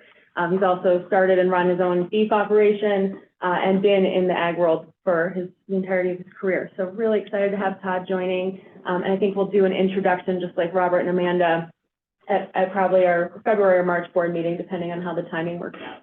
And then in addition, we've been on the search for a new chief administrative officer since Jennifer Gurr's retirement. And I'm also pleased to say we have a new member joining us as CAO also on February 5th, Madison Murphy, who's actually currently the chief operating officer over at Department of Labor and Employment. So deeply understands how the state operates, is going to be critical to rounding out our team, supporting Hollis, especially who's been taking on that role the last 4 months, really in helping us accelerate on the internal side. So we'll make sure that you all have a chance to meet them and get to know them too. So team is growing and very excited about that. In addition, you all know George and Joe, who the last year served as our regional assistant commissioners, first ever when we created those. When we created them last year, we created 4 positions, and we held out on 2 just to see how it was going and work out any kinks, and they've just been remarkable to have on the team, as you can imagine. So we are now, we have open applications for hopefully 2 more RACs. Applications right now are open till the end of the month, so about 2 more weeks. And this is the time another request of you all is to really lean in and help us find names of folks to add to the hopper. And my hope is that we get a representative from the Eastern Plains and urban agriculture. That's my kind of, I think, a good balance to round out where we're at. We're not beholden to that. So if we find a fantastic person to represent another geography or type of ag, absolutely open to it. But that's certainly where I would like to fill some gaps on that team. So we'll make sure you have the job posting that you can forward around. If you have any questions on that, let me know. But again, that's about 5 to 10 hours a week on average, built for working farmers and ranchers to keep farming and ranching, but then represent CDA during that time. Speaking of Joe Stanko, just thinking about Northwest Colorado, wolves are on the ground, as you all know. This is one example of how having RACs on the ground has been so integral, because Joe has been able to quickly communicate, transmit information from us, from the state to her community, and vice versa. So we've really been working closely with Joe through wolf reintroduction. I will send out, we're working on finalizing a sort of one-pager handout for our whole staff at CDA, because we know that even if you're doing scale inspections, you're probably getting asked about wolves. So we want to make sure everybody's equipped with kind of where are we at, what is CDA's role. We'll do the same, we'll send that out to you all so you can distribute that and have those points. But a few points I want to make. First off, Colorado Parks and Wildlife was tasked with doing this by the voters. And in my mind, both as a commissioner on the CPW commission and as a partner of CPW, they executed their job miraculously with the utmost professionalism and a keen focus on fulfilling the will of the voters.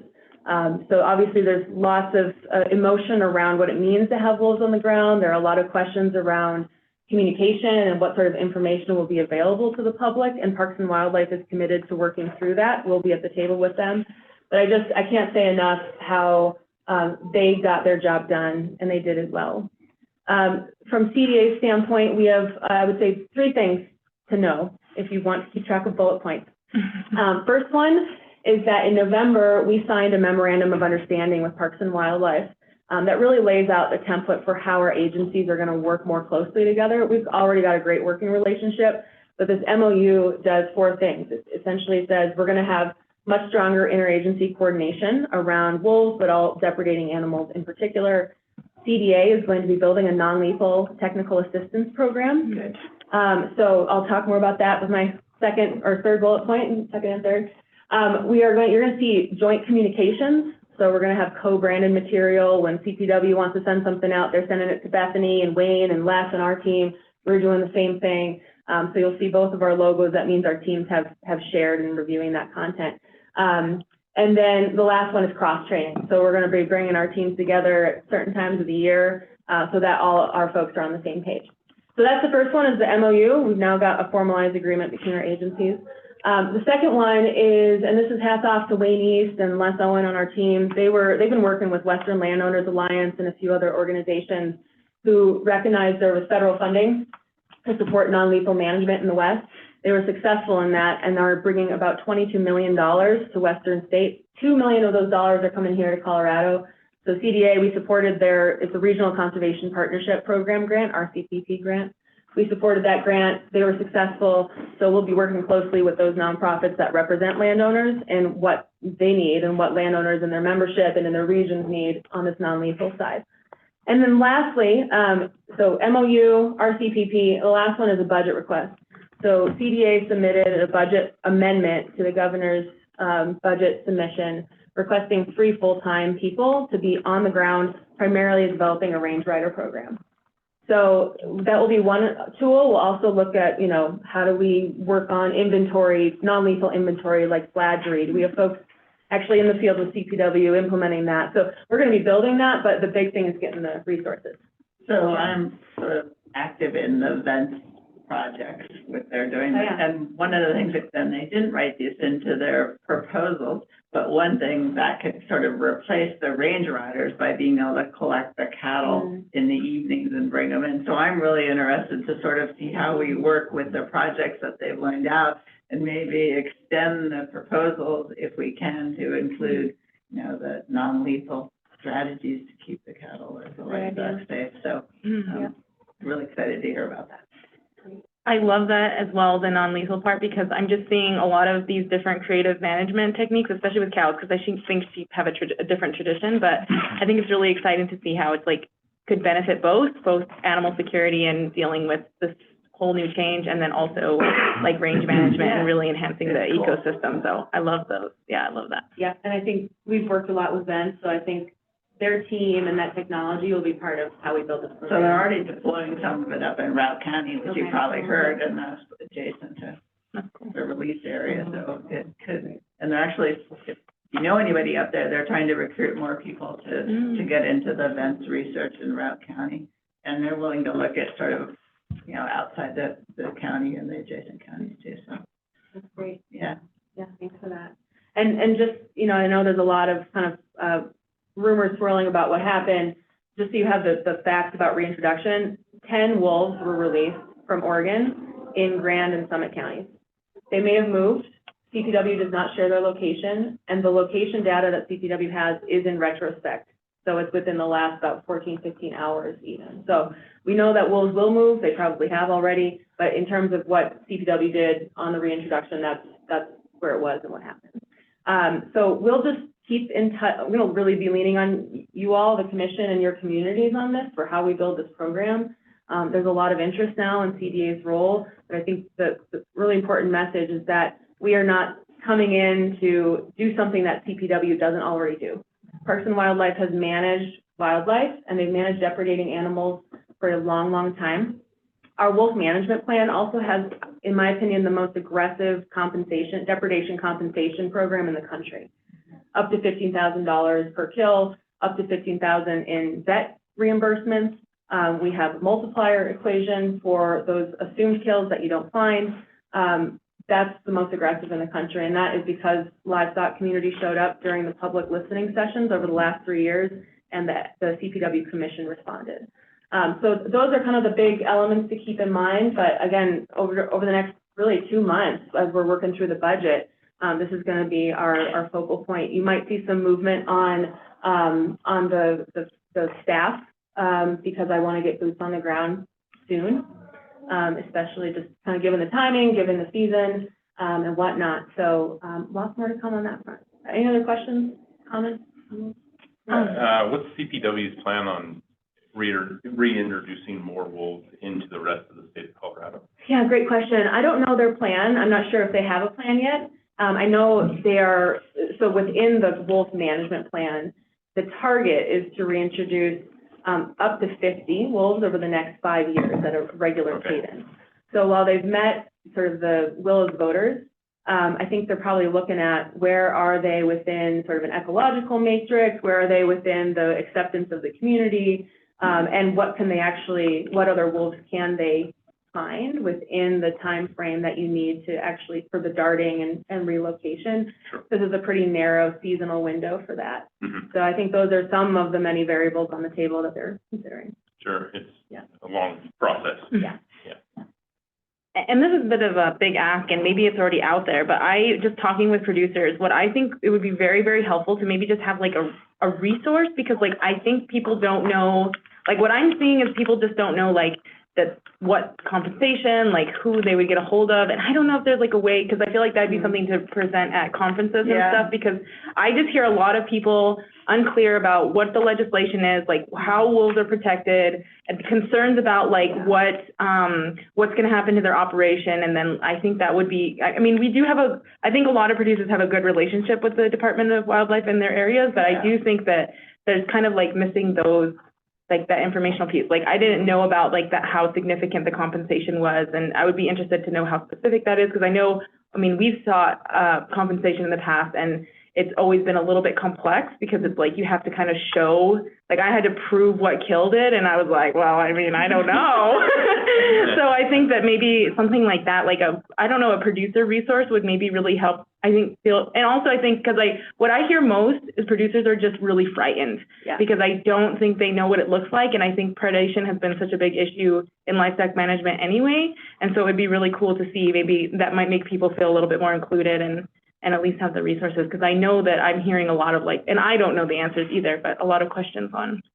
The one that I'm hearing a lot is, how are we gonna know that we need to institute, flagry or something like that to keep them out of our livestock until we have one killed? How do we know they're in our area? So that's they wanna protect their livestock, but since we're not gonna know where the wolves have gone, how do we do that? And so that's the big question that I'm getting. And a lot of people, the sheep people particularly, they just think it's going to put them out of business because they just already lose so many to coyotes and mountain lions and all these different things. And so I think that I've heard a lot of them, feeling really discouraged, like, well, we may not have a future up in the range just because, because sheep are, I think they're like the potato chips of everything's like, ooh.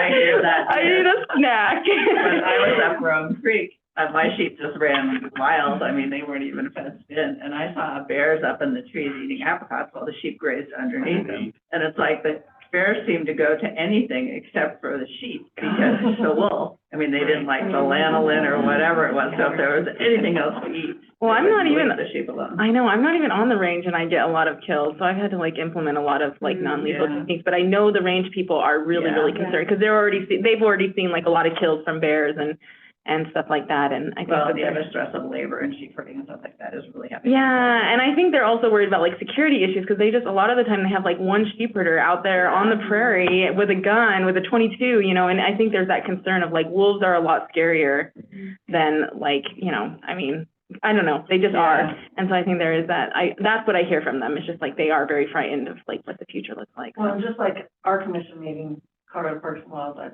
broadcast, and they can always tune into that and listen to that. Yeah, but I think if we just put one-pagers together and have them at any agricultural meetings available on their tables. What do you need to know? Yeah, or resources and, who to contact if you have a question, but just, a lot of times people aren't gonna reach out, but if they're already at a meeting, and if you just make it generally available on paper, they have it and they can stick it on their refrigerator or their bulletin board, and when they have a question, they can get in touch. Right. And I think it'll be interesting how new predator pressure will play out on other depredating animals as well. There might be wolf pressure on coyotes that will maybe change how coyotes appear around livestock. And TBD on that, but CPW is going to be doing a lot of research on how it changes, how other depredating animals or potentially depredating might, change their behavior. Yeah. We do have, so we're working on the one-pager. Yeah. And we do have another producer's guide that CPW took the initiative on, and I think is maybe at the end of getting approved. Yeah, it's still in progress. I don't know that we've seen, I think Wayne East, who's our ag wildlife person. So if you do have any questions in the meantime, please direct them to Wayne, because he's been working really closely with them. But we do have an external one-pager that just kind of highlights some of the MOU that we can hand out at conferences or for field inspectors to have on hand if people ask questions. I just sent that to CPW staff this morning so they can review it. Good. So we should hopefully have that back and ready to go in the next week. But I definitely want to see what their producer resource looks like and see if they're answering some of these frequently asked questions that you guys are bringing up. Yeah. Yeah. I mean, I get the fear. Last year I had one of my guard dogs was killed by something, probably a mountain lion, I don't know. And so I get the fear that and I'm not even in the mountains. That's the part that I feel a little because a lot of the range people I think are just, especially sheep. Well, I know cow people are also nervous, but sheep people are just we're screwed. And I think that's sad because I don't want that to be the dynamic. Yeah. And I think that's a place we want to show up as CDA. It's okay, you're feeling this, what are the risks? How do we help mitigate the risk alongside you? Where can we help input resources, technical assistance, boots on the ground, to support? So that'll be really helpful to know specifically when you're hearing folks in the field have specific needs. We can hopefully, if we get 3 more people, even Yeah. just one, you know, will be able to be out there with I- DPW. And I love the idea of like funding for non-lethal ideas, because I mean, there's even, what I've done is I've just built really tall corrals and I keep them there at night, and it solves like all the problems, and I think that could even be implemented on the range, where you have a place where you, because the nighttime is really like your Yeah. biggest, you know, during the And day. it's hard to change people's behavior, because people are just used to turning them out and Mhm. collecting them again in the fall, and maybe going out there and salting once in a while. So to change it, they have to manage more. So the range rider, you know, sort of support will be really key to sort of make that shift in people's minds. Yeah, for sure. So, cool, thank you. Yeah. Thanks, you guys. And if you ever want to hear more, we can invite Parks and Wildlife, just like we've done with CWCD. Wayne East, if you haven't met him, he's fantastic and represents us. He's my delegate at Parks and Wildlife, so happy to do that. That might be something when we travel around the state with our meetings, is to have them I go agree. and advertise that and get more public involved in our traveling. And even on the, at the, like, all the conferences, because I feel like people really use the conferences for a lot of resources. Yeah, And even if it's yeah. just like a table there that Yeah. says, what do you need to know about wolves, or like something that would, I think it would really help producers feel a lot more confident with the changes. All right, thanks, everybody. I just have a few final, bits, for my update. Really excited for CDA's first ever tribal consultation. We're doing a formal consultation with both the Ute Tribe and Southern Ute Tribe in February. Just talked to Simon yesterday about that. We're very grateful to him, for hosting a tour, out at Farm and Ranch. And, essentially what the goal of this consultation, we've just been thinking, like, you know, we don't have, guidelines within CDA about how we operate with tribes. We have great relationship with Simon. We've done like the micro hydro project out there. We support Bow and Arrow brand with marketing, kind of these one-off projects, which I think hopefully have been really beneficial. But as we are growing so much, developing new grant programs, we want to know, what should our working relationship as, you know, government to government, right? What could that look like and should that look like? Number two, as we grow, we're also interested in bringing on a tribal liaison position. And I'm curious what that could and should look like from the tribe's perspective. And then third, is really pertaining to our grants, resources, loans. How can we and should we grow our programs in such a way that can benefit tribes, tribal members, indigenous community members across the state? And those are questions we cannot answer unilaterally as a state agency, and hence that led us to a consultation. Let's actually hear what our potential partners, friends, the tribal council members would like to see from this relationship. So I'll be able to report out on that. That's mid-February. We'll have to be taking a team down to the Southwest, and then we'll report on how that went. And then lastly, obviously, it's conference season. If anybody's sticking around today and wants to go to the rodeo tonight, let me know. I'm going to Stock Show Rodeo tomorrow with a bunch of people, that's why I flew out here, really. We understand, right? I wish. That's it for me. All right, great. Let's take a 10-minute break. So we'll be back, what time is it, 10:53, 11:03? All right, thank you.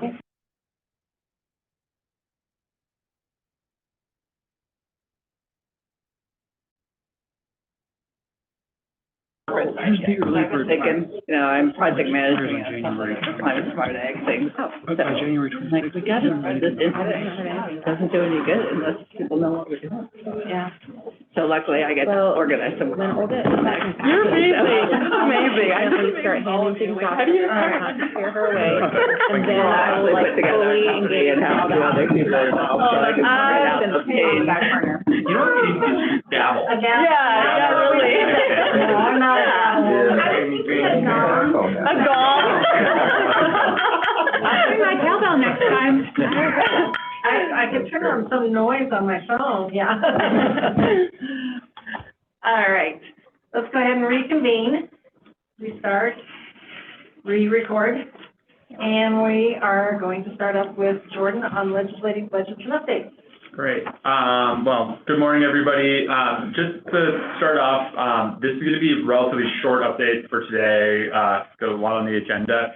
Going forward, we'll have more time on your agendas to have conversations about bills that are moving through the legislative process and things of that nature. So I just want to preface that today is going to be short since the legislature just convened last week. But going forward, there'll be a lot more time put on the agendas.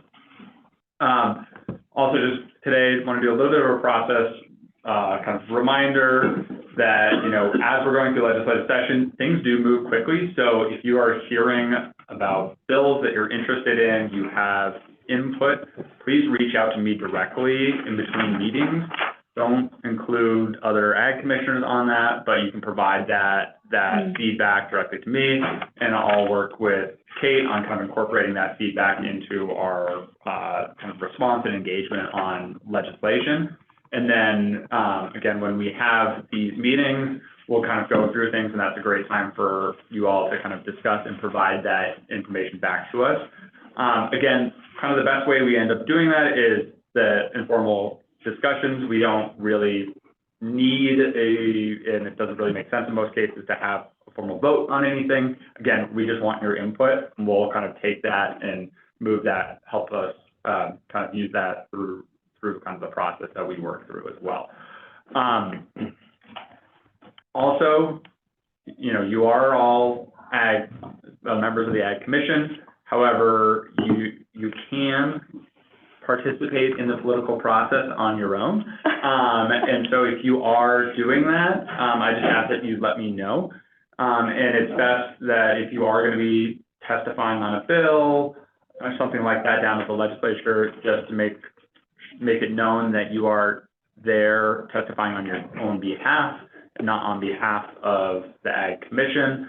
But again, if you're going to be down there, just reach out to me and I can kind of walk you through that process, make sure that it's all clear, and we'll make sure that I'll be down there and I can say hi to you that day as well, and help you out with that process. But again, just if you have any questions on that, I'm happy to kind of set up a separate time and walk through it with you if you anticipate that you'll be doing that. Do I have to iron my shirt? You do, because you're now an employee, right? So, everybody else, you're off the hook. Ari will also send this link out to all of you after this meeting. Like in years past, we will be, we have a link to a bill tracker that will be automatically updating every day with the bills that you are on our radar. We're not necessarily actively engaged in each one of these, but they're bills that either directly impact the department, we believe will impact agriculture in one way or the other, have a significant impact on agricultural communities, or impact our staff as state employees. And so kind of all bills that get into that, fall into those categories, get put onto this tracker. So it ends up being a fairly comprehensive list. At the same time, there are about 500 to 600 bills introduced in the session each year. We do our best to keep on top of those and put things in the tracker that we think are important, we need to be paying attention to, but we do miss things. And so if there's something you're interested in and it's not up here or impacts you or impacts your communities that we should know about, let me know. Again, we're not perfect, so we will miss things. So just let us know and we can add that on there. We can make sure that we're paying attention to it. I want to provide a couple updates on CDA kind of agenda items, and then just a couple updates on things that are going to be happening in the next couple of weeks, and then I'll stop there for today. We had previously sent out a link to our legislative and budget agendas. We'll send it out again, but if you have that link, we keep updating that link every time there's changes to it. So if you go back to that, you'll always have the updated version of it. One of our legislative agenda items we are kind of combining with one of our budget requests. And so we are going to be combining the creation of the Division of Animal Welfare with our equine registration bill that we're going to be moving forward. And so again, we're still working to get a bill draft on those, but just reduce the number of bills that are out there. They're aligned because the equine registration program would fit under that new division as well. We're going to move those into one bill. So that's the only update on our changes to our CDA agenda for this year. And then we do have two changes to our budget request this year. The first one is the one that Commissioner Greenberg mentioned earlier, which is our budget amendment request for 3 FTE for Wolf reintroduction technical assistance. That does include trucks, ATVs, and operational funding for equipment not just for our staff, but also to be able to provide equipment as needed to producers. Not gonna be able to fund everybody, but it'll be materials that our staff will have on hand so that they can help producers with that. Again, these 3 positions are anticipated to be field-based positions on the western slope. And as Kate mentioned earlier, the funding for this wouldn't come in until July 1st, but we are looking to try to identify some alternative temporary sources of funding to at least get one person on the ground before summer. Excellent. The second update on our budget is our 11th budget request, the Hemp Center of Excellence, that would have been funded through the Marijuana Tax Cash Fund. We have pulled that request from the legislature. The reason that request is being pulled is that there's been updates to projections on the cash flow for the Marijuana Tax Cash Fund, and that fund would no longer be able to support this budget request. And so we have pulled that from consideration from the legislature. Mm-hmm.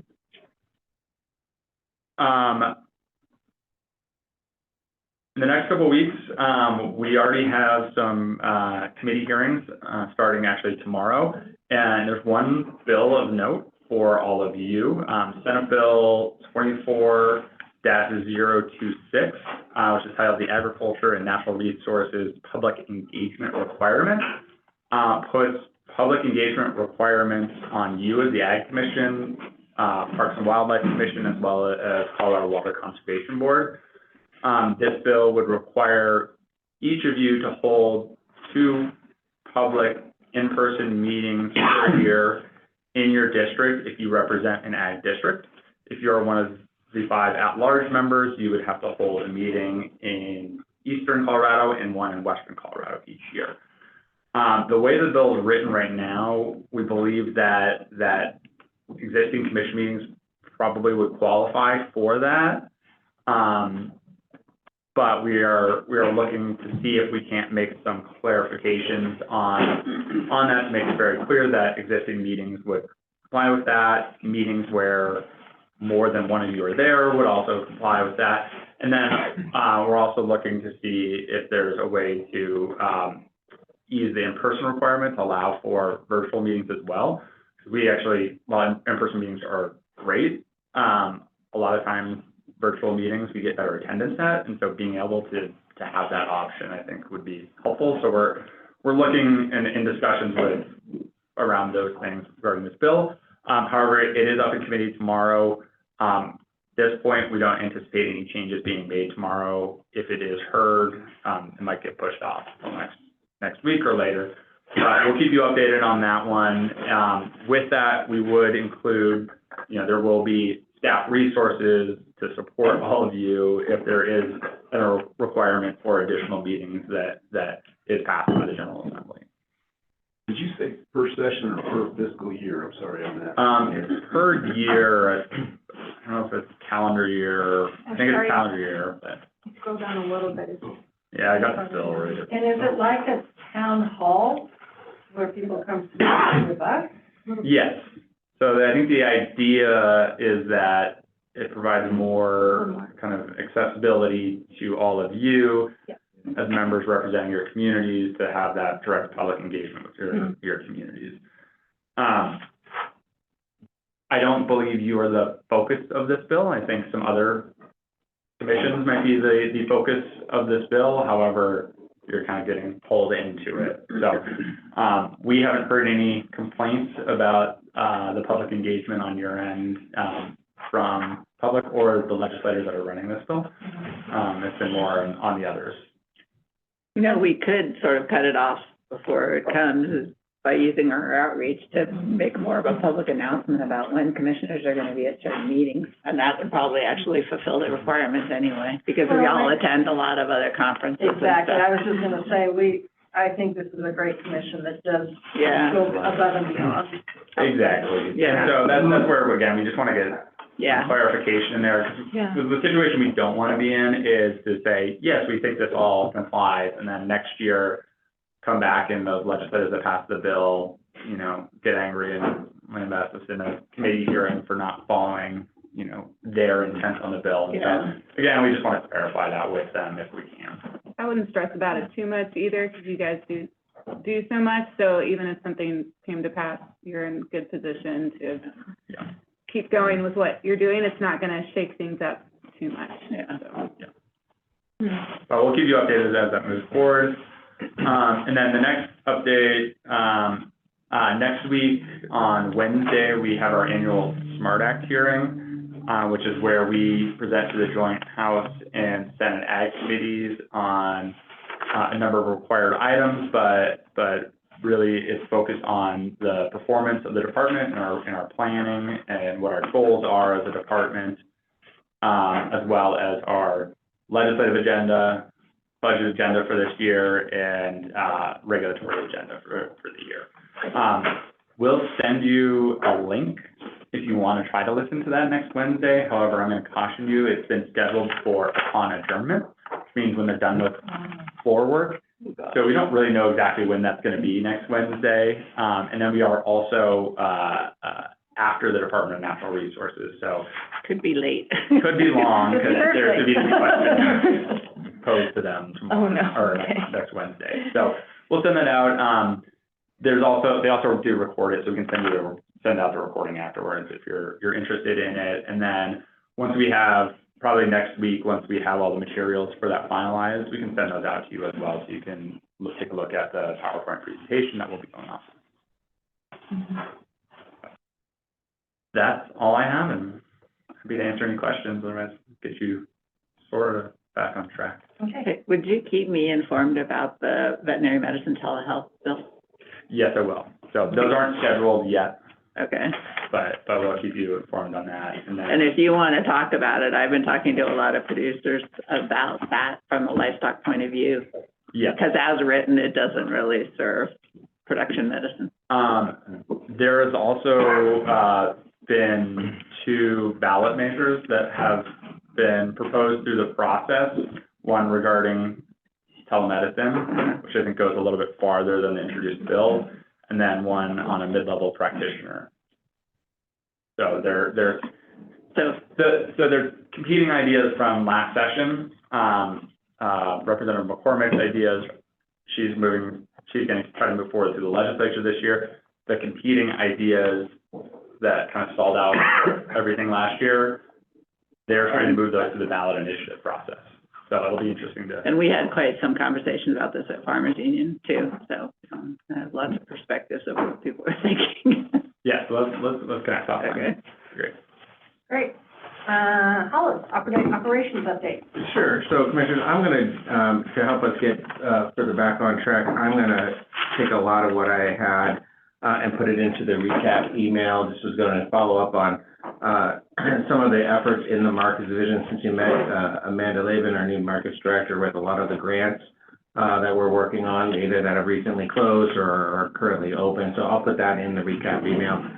You heard a lot about the hiring frenzy that we're doing. It just continues, and we're getting some great staff. So I'm just going to dive into, so we can get into kind of the priority discussion. Everyone received a kind of a latest draft. It's heavily under construction on our current strategic plan. Received draft 2.4. Just as a recap, there are 5 general directions that our strategic plan is divided into. This encompasses the entire work of 8 divisions, commissioner's office, and 360 employees. The directions are market and economic productivity, people and community, environmental resilience and stewardship, animal health and welfare, and then an internal operational direction. Within those directions, we have 24 paths or topics that we are focusing on, 35 objectives within those paths, and several strategic actions. And you'll also see that we have performance benchmarks, and these are very measurable benchmarks with deadlines, as well as things that they are actually measures that the staff are trying to achieve. Since we last talked, we've been working with the divisions and the division programs. We've opened it up to the entire agency and to all staff for input, really to make sure that these strategic plans align with what they want to do, align with their priorities. And really the goal here is that we don't have an enthusiasm gap. We want our staff to be engaged and to be really proud of what this strategic plan is going to do and where we're going over the next 3 years. So our new version is still very much under construction. there are a few new objectives and strategic actions that we have added since we last presented this to you in the fall. Some of the highlights is we're going to be, looking on how do we assist ag education in K through 12 through our next gen work. This is stuff we're already doing, so we're just kind of really just memorializing this in our plan. We want to focus on urban ag under people and communities direction, expanding laboratory testing on pesticides and mass flow meters. Food safety was added. This is an area that we already are doing a lot of work in, focusing on our groundwater and surface water quality testing, and new strategic actions on expanding our inspection services, particularly in the fruit and vegetable inspection program. So what are our next steps? So we're still working with staff on this version. They're fine-tuning the work. They're doing a lot of wordsmithing. They're fine-tuning their goals, their deadlines, making sure they're ambitious but yet practical when they look at all the work they're doing, all the work that's going to be coming through the legislature. And then we'll be working with Kate and others in the Commissioner's Office for a final review, and so we'll provide that to you as well. Our goal is to hopefully have the strategic plan here done in the next couple of months. And then with Melissa Guthrie, and I think Melissa might still be, oh great, Melissa's still on. We're going to be working on then what does a dashboard look like? The idea is that the strategic plan is really transparent and forward focused, so individuals can see not only where are we going and the areas or those paths that we're focusing on, but how we're doing.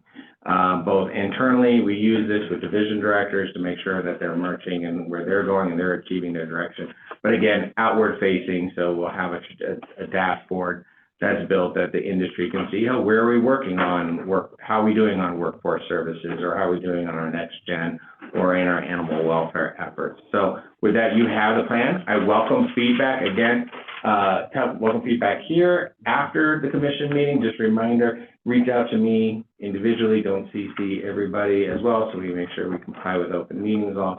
And with that, I'm happy to then end my report, and we can decide into division priorities, and we can talk about anything you may see in the strategic plan or anything we see missing in the strategic plan.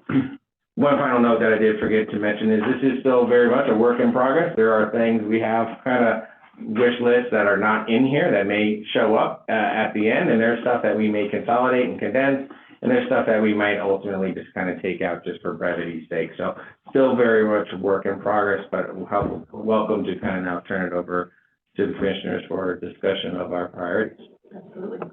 Let's open that up. Quick question, Paul. Thank you. Yeah. Is this 2024 through 2026? What's the 2024 through 2027. 2027? Okay. A lot of our objectives are, you'll see with the deadlines that the staff have met, they're either 24, 25, 26. Some of them put some further out deadlines on really ambitious projects and working on, we'll fine tune those, but those dates still may stay.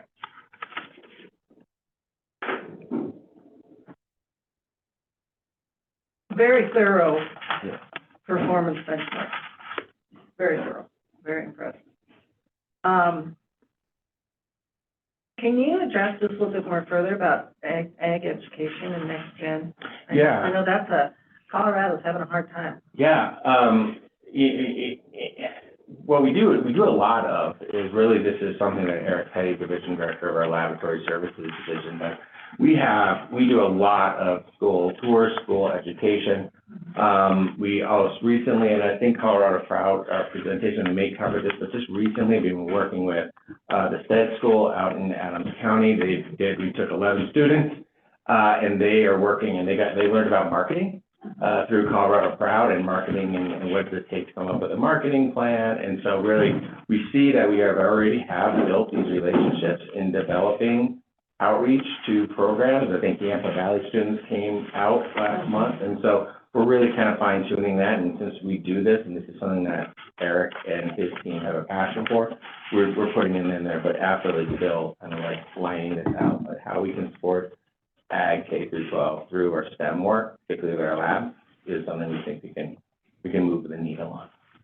Can we move that needle a little further in encouraging these students to become ag teachers? Yeah, I mean, it was a strategic plan. Because it seems like Colorado is always, Want me to go get it? Years is always coming, it always has to go to Oklahoma or someplace else to fulfill the teacher shortage in the state of Colorado. Yeah.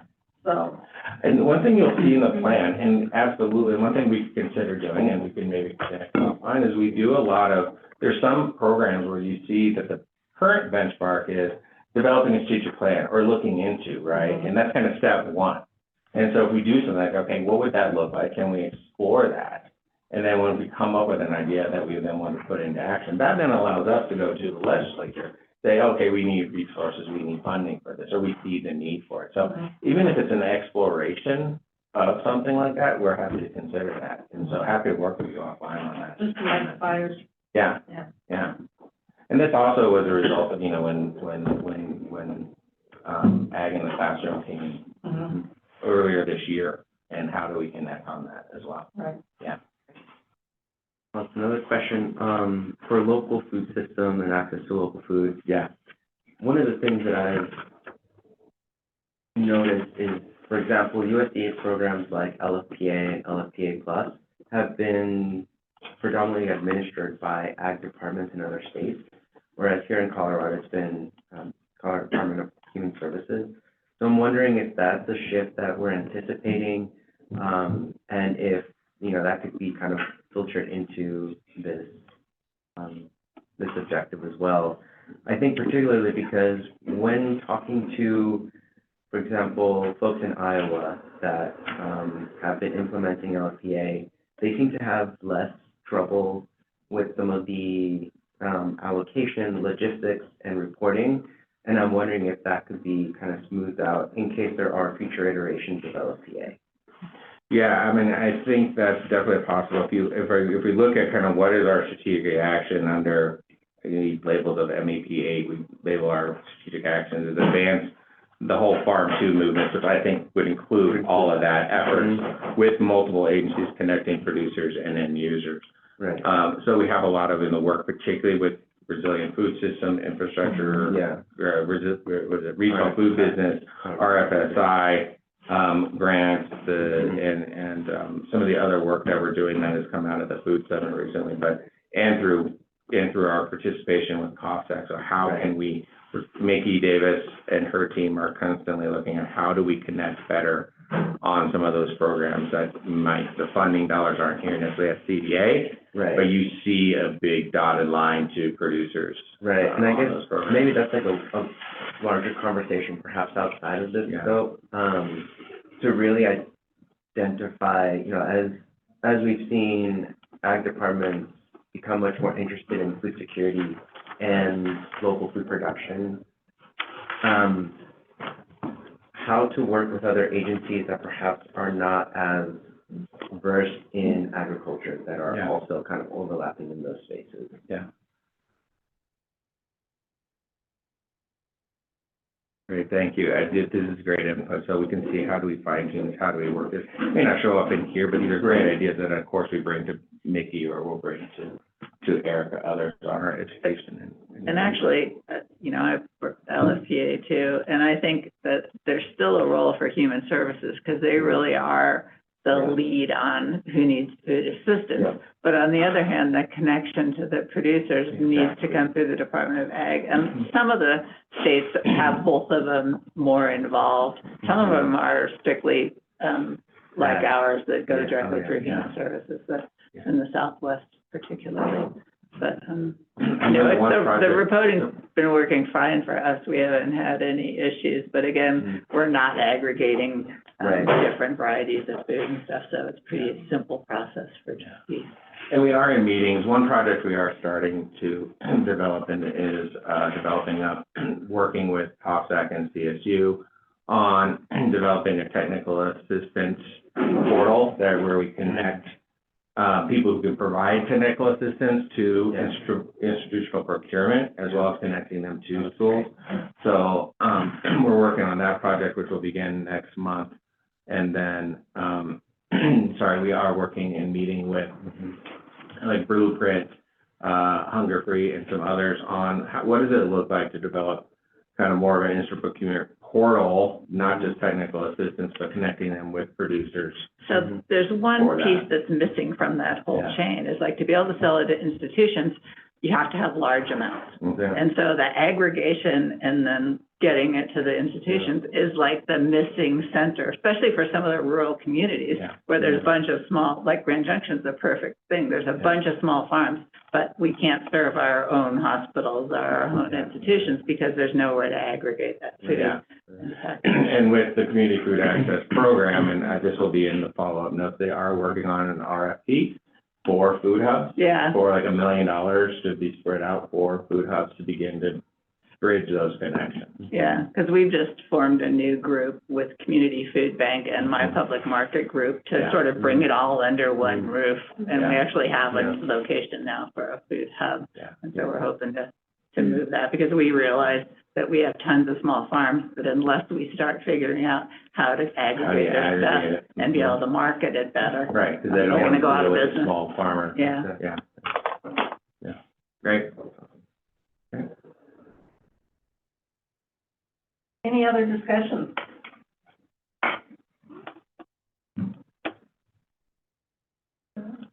Good stuff. Great. Thank you. And like I said, feel free to email me or, and have you jump on calls if you see something in here we're glaringly missing. But with, what do we got, 64 objects? I don't. You'd be hard to press something that we're not covering in the next 3 years. I'm gonna use this as a reference and a box for our strategic plan. I was gonna mention one thing on the markets here and kind of international markets and something about sustaining current markets. So especially with the potato industry, there's a lot of constant battles to make sure that we have continued access to export potatoes to Mexico. Right. So that's something that's definitely dear to the San Luis Valley and our market down there. Are you seeing something more specific to the potato market in Mexico? Yeah, Because we are pretty granular in this one. Yeah. Okay. Yep. The sustainability of that. Yeah. Just I know there's a lot involved, especially politically, even from the federal level, but it's really important to Colorado just because of our geographic location to Mexico. It makes a lot of sense to help sustain that market. All right. I'll go really fast because now I'm the one standing between people and lunch, and I like to eat lunch, so I will go fast. I really just have a couple of things. I wanted to note that I sent out, I believe, that resource manual with talking points earlier, a couple of months ago. It's been updated with some of the wolf reintroduction talking points as well. So it's meant for you guys to use as you're going to these meetings and talking to people. So the link is still good. We just update it and then we put like when it's last been updated. So that's just been in the last couple of weeks and there's a little bit. So I'll make sure to have that link sent out to you guys again. I apologize, I didn't get out our monthly outreach email last month. It was one of the things that kind of fell off in the hustle and bustle of the last couple of months. But I do hope to have this next one out. And so I'll just make sure that that link is included for you guys to have all the time. So just wanted to note that. And the other thing is that we do have a couple of roundtables that are upcoming, knock on wood, if the government doesn't shut down.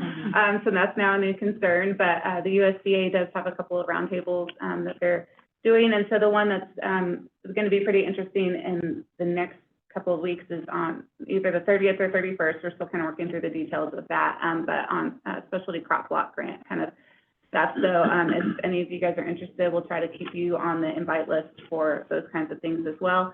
But I also just, if you see anything or you're interested, please remind me if you want to get added to stuff, because sometimes I forget and I just get overwhelmed with all the things. And so always just reach out to me if you're like, I'd like more information, or I heard something about this, just ping me and I will remind you that, okay, I'll send you the email or get you more information on any events that are coming, because there's just a lot of stuff happening and there's always things that kind of slide through the cracks. So definitely let me know if you want to attend something. And the other thing that I was just going to say is I do appreciate the feedback that you give through this as well, because one of the things that you guys brought up with concerns with Wolf reintroduction was exactly what I heard yesterday at CCA during one of the sessions. And so we have a lot of staff that are going to a lot of different meetings, and there's not, sometimes I feel like information gets lost, or we hear stuff and kind of have it in the back of our heads. So always communicate what you're thinking and feeling, at least to me, and I know Commissioner Greenberg and others, because it really helps us to, if we're hearing it multiple times from multiple people, like that tells me that's something that really needs to be put on a one-pager, or we need to get that information out because it's happening in all these, disparate areas, the same thing. So just appreciate any feedback. Do not feel bad about giving your opinions or sharing them at any time. So that's about it for outreach for me. I have a lot of stuff going on. There is. Okay, great. I think we will break for lunch and resume in a half an hour, in 30 minutes. So thank you.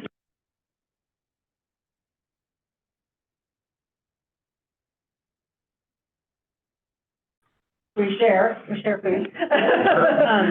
Yes, and the camera is right there. Yep. But I'd like Danielle Chata and team, I'm gonna let you guys introduce yourselves, tell us about, the Proud Survey reporting, and like I said, I've cleared it with them, we can continue to use their business house. So yeah, hi, my name is Danielle Chata. I manage the Colorado Proud Program in the Markets Division. And today we're giving you an overview of what we have done this last year and what we kind of have teed up for 2024 and some data points that we got back that we thought you guys would enjoy learning about. So what I have here, or who I have here with me today, is Tara with Philosophy Communication. They are the contractor that we work with for marketing and PR. And then we also have Barb Howe, our business development specialist. And she has a few slides at the end too. So we'll kind of go through this. If you guys have any questions, feel free to ask, and looking forward to hearing your feedback. Do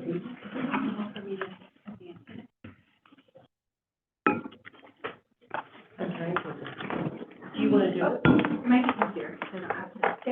And before you start, do they know online that we're back on? I have resumed recording. I can chat everyone. Great, thank you. And just quickly, so when we work with Philosophy, they help us carry out a lot of the advertising and marketing spots that we like to secure. So they have those connections, and a lot of the work we do, we come up with a strategic plan, and then they help us carry out part of it, especially the external parts of it. Perfect. Thank you, Danielle. Thank you all for having us here today and for this time to share with you what Colorado Proud has been focused on for the past year.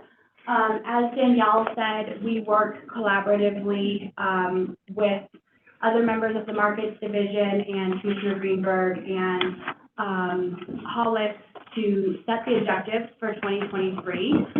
Last year, our objectives were to continue strengthening the awareness with Colorado consumers about buying local, about the Colorado Proud program and the logo itself, to help promote all products that are grown, raised, or made here in the state. And then continued, second objective from last year was to continue providing those new opportunities for producers, for Colorado Proud members and businesses to increase their sales, help support them as they're coming out of and recovering from the pandemic. And Barb will talk a little bit more about that as well. Keeping with the theme, for those of you who remember this presentation from a year ago, we continue to build on the concept of the theme from our state to your place. We got a lot of traction from that in 2022.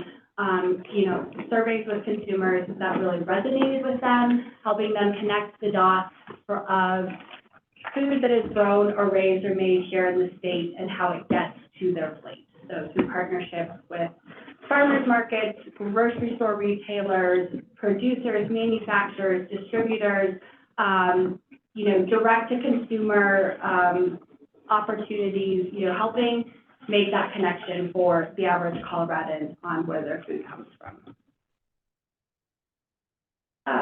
So here you can see the breakdown of how the budget was used this past year. Intentionally, more than 50% or about 50% was focused on digital and social media. This is because it is incredibly economical when you have a limited budget, and it can go incredibly far to reach folks far and wide, corner to corner of our state. We can reach a wide variety of different audiences from, younger generations or those just entering the workforce or just starting to have to make household purchase decisions up through, the higher generations that may not be active on something like a TikTok, but are spending, a growing amount of their time on something like Facebook or, just the nature of the digital age. We did a lot of digital and mobile advertising that folks, using their phone to say farmers market near me or local food near me, making sure that they're seeing what they're looking for, they're learning about Colorado Proud that way. So very intentionally, our budget was focused largely on social and digital, but we also focused on farmers market and grocery store retail partnership opportunities. We had a small budget for traditional advertising, that's things like radio, print advertising, things of that nature. Public relations, PR, that's media, so media coverage, TV interviews, things like that.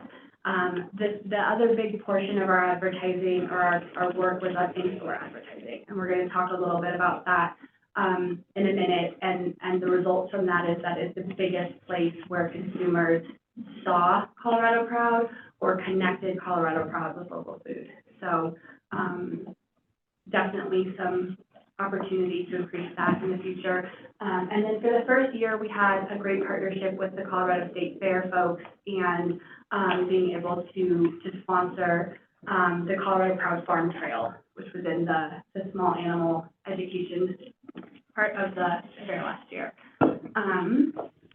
So sort of going into this on how was the success of that this past year. So when we look at that large digital advertising budget, the digital and social, the digital portion of it, we had video ads. Those were streaming on, or those video ads were running on streaming platforms such as Hulu. Those are the types of videos that you see before you get to watch a YouTube video, or the ads that you see before, a TV news segment might be able to play on 9 News. They have a very, very high completion rate. We had an 82% completion rate on those video ads.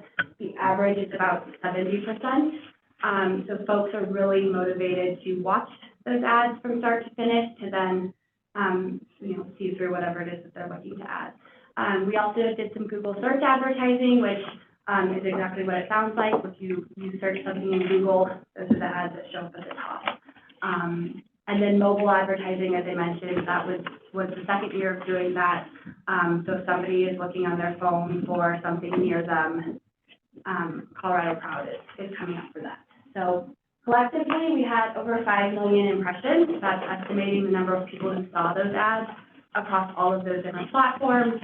And in our survey results, we had 13% of consumers reported seeing those video ads, which is up from 2022, which is good progress for us. And then on social media, as part of that, again, Colorado Proud is incredibly active on social media on those 4 platforms that you can see. Combined, we have over 46,000 followers now. So that is a huge audience. That is a huge opportunity to reach a lot of people.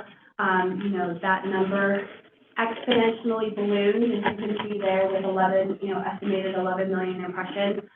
When you think about those 46,000 followers and all of their friends or their followers or followers of followers, et cetera, right? So, again, it's an incredibly effective and efficient way for us to reach a wide number of Coloradans, which is going back to our goal, what we were focused on.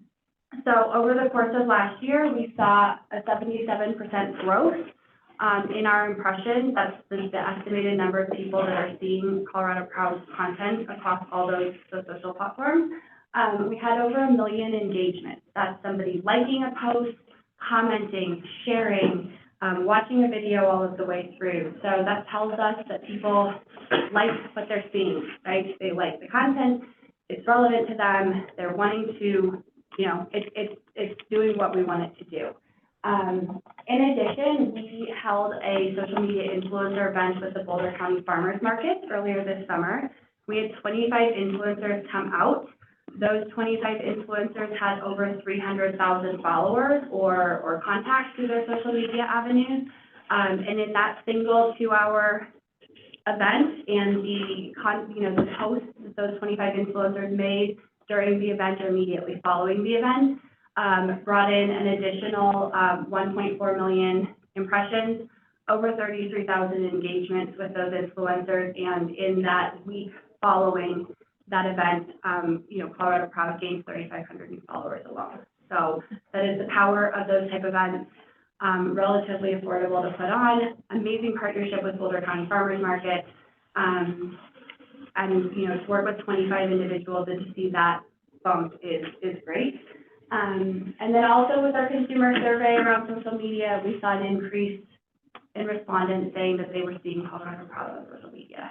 So that also indicates that that the content is relevant and that it's achieving what it's being designed to do.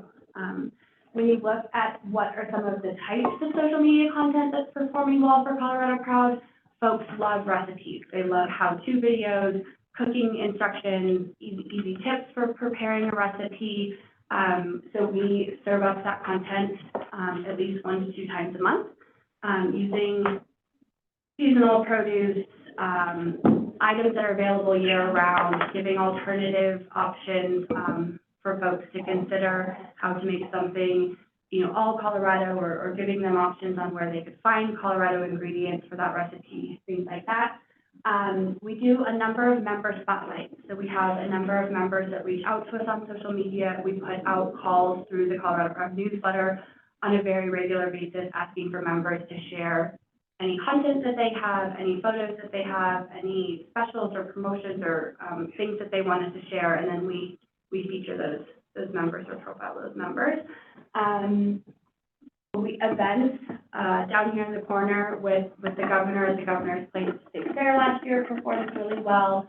And then what's in season, we do during the summer months a monthly roundup of what is the seasonal produce that is available then, opportunities for folks to download the Farm Fresh directory or the produce calendar that they can have hang on their fridge or keep with them, etc. And then seasonal things like corn mazes and pumpkin patches, Christmas tree farms, roadside stands and new picks. We sort of do roundups, farmers markets by geographic location throughout the state,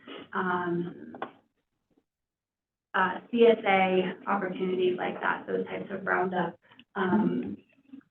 content performs really well on social as well. So,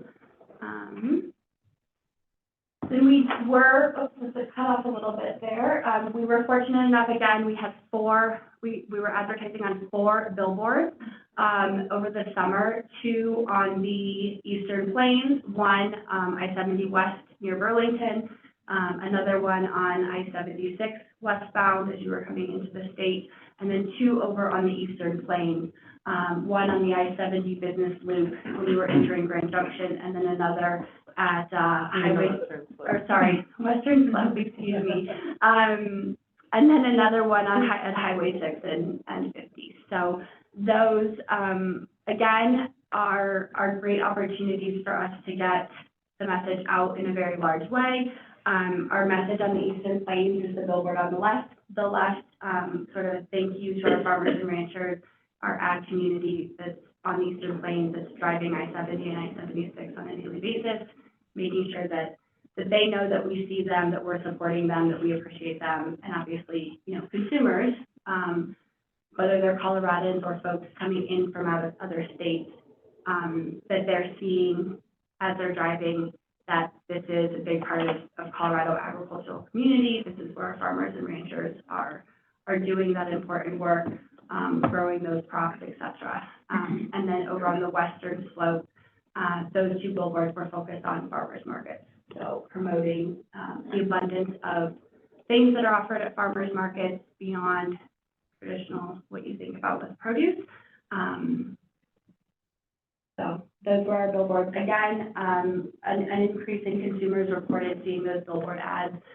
Interestingly enough, these ads ran for about half to 2/3 of the time that we had billboards up last summer.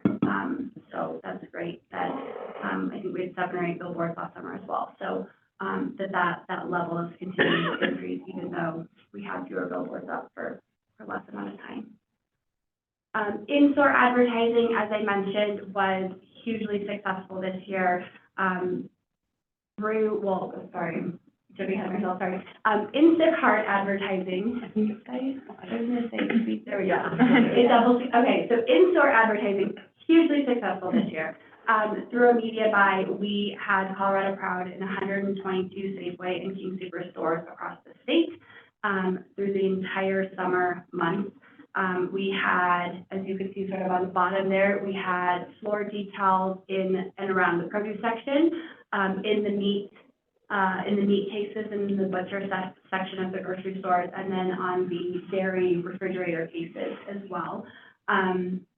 We had in our survey, 48% of consumers reported seeing this in-store ads. So we will be making the recommendation and looking to increase that next year. You know, this is the prime connection on you're in a grocery store buying local products or making those purchasing decisions there on the spot.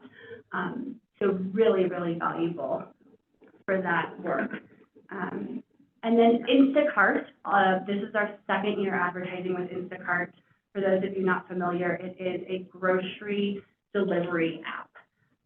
It is nationwide. Here in the state of Colorado, it is partnered with Safeway, King Soopers, Sprouts, Walmart, natural grocers. So it is a great way for us to target Colorado consumers, that are doing their grocery shopping online. It's a new demographic, new age range potentially for us, and to be able to reach people that are shopping across all of those different grocery store options in one platform is really effective. It would take a lot more budget to go create partnerships with each of those grocery stores independently to try and achieve the visibility and access that we had there. So in 3 months of Instacart advertising, we served up over 400,000 impressions. So people saw our ads 400,000 times as a total of views as people were shopping.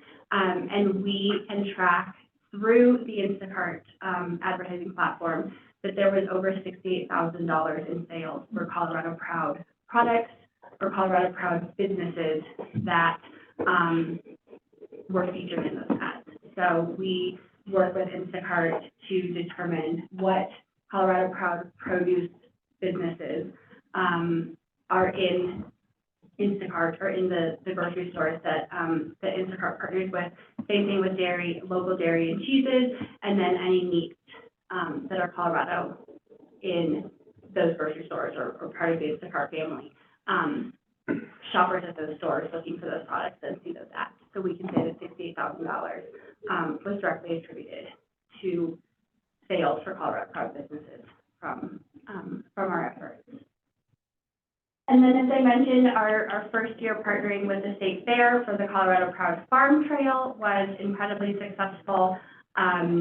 This is meant to be a permanent year-round exhibit for learning halls down at the State Fairgrounds for field trips, things like that, and then obviously an interactive experience for those at the State Fair. So there were 8 sections throughout this exhibit hall focused on all of the major commodities that we have here in the state of Colorado. So you can just see some examples there of the Rocky Ford melon section, the San Luis Valley potato section, and then we also had a separate farmer's market where kids could, shop at a farmer's market of local products. So.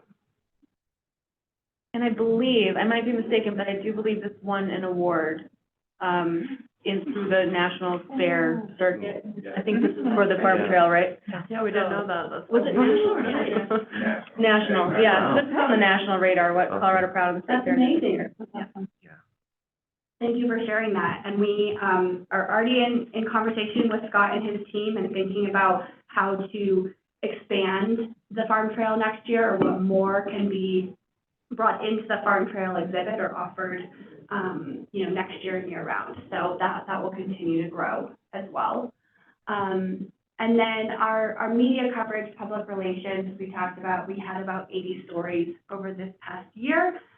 We estimate that that's 15 million people saw the coverage in some capacity. Over 228,000 actually read, watched, or listened to that media coverage. It is national down to very hyper-local coverage that we focus on. Industry publications or industry media outlets like Morning Ag Clips, Defense Post, things like that, to statewide media, the Denver Post, 9 News, iHeartRadio, which is 850 KOA, down to things like the Gazette, the Longmont Times Call, the Pueblo Chieftain, the Burlington Recorder. So we focus to make sure that it's far and wide, it's large and small media. Those small town papers really carry a lot of weight for their communities, and we do not let that go unnoticed. And then just sort of some highlights from a couple of the media segments that Danielle did this past year. We had a holiday gift guide that was featured extensively on the website and social media and on Channel 9. We had everything from manufactured packaged goods, sauces, rubs, seasonings, to bath and health and wellness products and candles, handmade soaps, to CSA subscription, meat subscriptions, for gift cards for folks, Colorado wine, obviously. So that was great. Danielle and the superintendent from Aurora Public Schools were also on Channel 9 earlier this year for Colorado Proud School Meal Day, and attended a number of, visited some schools around the Denver metro area that day. We were also on multiple different channels back in August for Colorado Proud Month, and Colorado Day on August 1st, obviously. And thank you to Commissioner Greenberg for giving an interview on the iHeartMedia 850 KOA podcast last year, talking about some of the hardships that our growers and producers were facing over the summer and how Colorado Proud was supporting that. We do have time.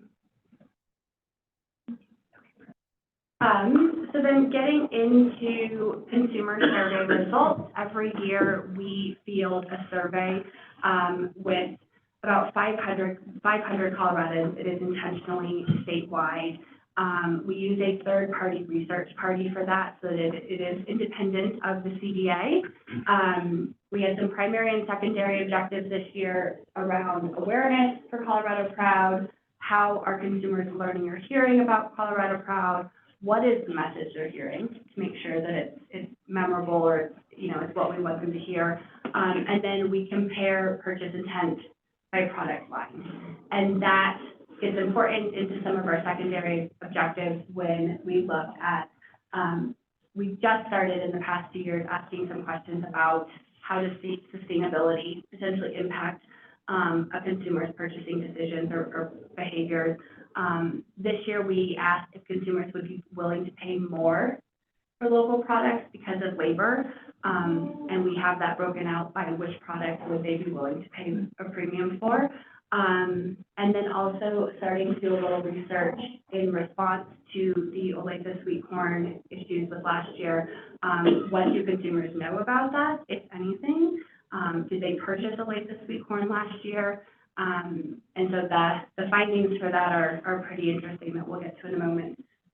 Like I said, 500 Coloradans statewide, intentionally a wide age range, intentionally both male and female. The only major requirement is that they are the primary household grocery shopper for their household, and they must shop at a Safeway or King Soopers, since those are our biggest grocery retailers data shows that still the majority of people are shopping in, you know, a major grocery store. So looking at just some of those key findings related to those objectives, the taupe colored lines are 2023 survey compared to previous years. So our awareness of the Colorado Proud logo is holding steady at 80%. That's incredibly high. We don't anticipate that percentage to drastically go much higher than that. It's just statistically, you know, we're at an apex, so you can't go much higher than that. But we obviously are going to maintain that awareness, you know, as we continue to go forward. Where are folks seeing Colorado Proud in advertising? Again, you can see here a large percentage of it are seeing it on the packaging in the grocery store, and then the second highest number that we already talked about is the advertising in a grocery store, followed by farmers markets, which had a slight decrease in awareness this year, but so on and so forth of what we've talked about. So again, when we look at how are we prioritizing our budget or where are we focusing our budget, you know, for the next year, this data plays a role in that. Looking at what is the message, 71% said that the message they saw or heard on Colorado Proud advertising was homegrown, locally sourced, or made in Colorado, which is exactly the messaging that we have been putting out and what we've been trying to be taking away and remembering and assigning that. And then how many people would indicate that they would purchase a product if it had the Colorado Proud label. So 76% said they would be more likely to purchase a product in a market if it had the Colorado Proud logo or label on it. This is good data for our members who may not be utilizing the logo, that it does help. And then getting into what would people be willing to purchase more, what are they most interested in purchasing that's local, indicated vegetables, fruits, meats, dairy and cheese. When we look at those percentages on the right-hand side, what had increased from previous years. This also fairly closely correlates with what are people willing to pay more for because of the increased cost of labor, or what would people be willing to pay a premium for local items. And then around sustainability, people are more interested in buying local items, or buy, you know, if they have sustainable practices in these areas, if they're grown without chemical pesticides, grown or raised with best practices for food safety, raised without added growth hormones, or they're grown without chemical fertilizer. So it's good data to have what that increase in those desires or those interests among consumers between 2022 and 2023 as we look ahead at how does that play a role in Colorado Proud's program? How does that play a role in the messaging or the marketing that we're putting out there, knowing that Colorado consumers are more interested in this, knowing this information about their food or taking more of an interest in how they're contributing to overall sustainable practices or health for the state. Good data to have. This is only the second year that we've asked this question, so, a lot can still change, but it's giving us a good baseline. And then, as I said, finding out if people are willing to pay more because of the cost of labor. A high percentage said yes for fruits, vegetables, and meat. So on and so forth, as you can see there. So where's the opportunity for those Colorado Proud members, those businesses, to increase prices to offset the cost of labor or other factors in their businesses? And how can we then message that as to why folks might be seeing an increase at a grocery store or an increase in products when they're shopping? There's some education we can be doing on our part to help them understand why those costs are looking the way they're looking. And then finally, when we look at Olathe sweet corn or any quality control or quality issues from last summer, 33% of consumers said they purchased Olathe sweet corn in the last year. they said, 28% said yes, they had purchased, or excuse me, 26% said yes, they had purchased in prior years. And then interestingly enough, 79% were unaware of any quality problems with any Colorado produce. So I think that that's an interesting piece of data, as we and all of you in this room are very in tune with any of those quality issues, or, impact on growing because of weather, or, things like the worms with sweet corn. But that's not necessarily translating to down to the consumer. So I think that's, interesting data as we move forward to this summer. And when we talk about the hardships on our growers, we talk about issues that our members are seeing. We certainly want to make sure that they're being supported, and we want to make sure that there's awareness for those issues, but it may not be impacting some of the decisions or just the general knowledge for folks in the grocery store. And then we do an annual member survey as well. This is distributed to all 4,000 plus Colorado Proud members. It comes from Commissioner Greenberg. We don't offer any type of compensation or incentive for members to respond, which I think you'll see plays into just the number of responses that we receive. But that is something we're looking at sort of considering for the future to try and get more of an accurate picture. Our member survey objectives are around, how are our members using the logo today? What are the business challenges that they might be facing? That plays into what does Barb and the business development team then offer from a resource standpoint to them. What else do they want to be seeing from Colorado Proud? How would they like us to be supporting them? We want to understand their overall satisfaction with the program, and then we're just starting to collect and understand what are the demographics of our members. And that will also play into some of the objectives for 2024 that Danielle will talk about. So like I said, there is no incentive to respond. So we received 97 responses from Colorado Proud members. So a small number. Obviously, we would like to see it more, but you can see where those 95, the breakdown again, across the state, the voluntary, information and demographics that they chose to provide, and then business category, or commodity that those respondents were part of. And I will say that on the new, well, it's not new anymore, but the coloradoproud.com website, when you sign up to become a member, these are standard questions now. So as we've migrated people over to the new site away from Market Maker, we've asked these questions. And so Barb and I have pulled a report for that, and we've compiled like a graph and a couple of charts to better explain what our demographic is and what our makeup looks like for Colorado Proud. So like in the numbers we've recently looked at, white is the majority, and then Hispanic or Latino is the second largest group we have. So that's interesting, and that plays into some of our objectives in the next few years of growing certain groups of folks we serve. And so we can have better numbers to share with you guys once we kind of get those graphs figured out. 71% of our respondents said they are using the logo. That's by and large on their website, their marketing materials, and then on their labels or their product packaging as well. So that aligns with where folks, consumers are seeing, most aware of the Colorado Proud logo and exactly where we want them using it. We always ask, we want to know what's impacting their business and, what's keeping them up at night. So 76% of all those respondents said inflation, 46% indicated weather. You can see so on and so forth. What are the other issues that they might be facing? These are not necessarily things that Colorado Proud can solve, but we can certainly identify ways to support them through these issues with other resources, or again, going back to educating consumers, particularly around inflation, why the cost of local produce or local goods is going up.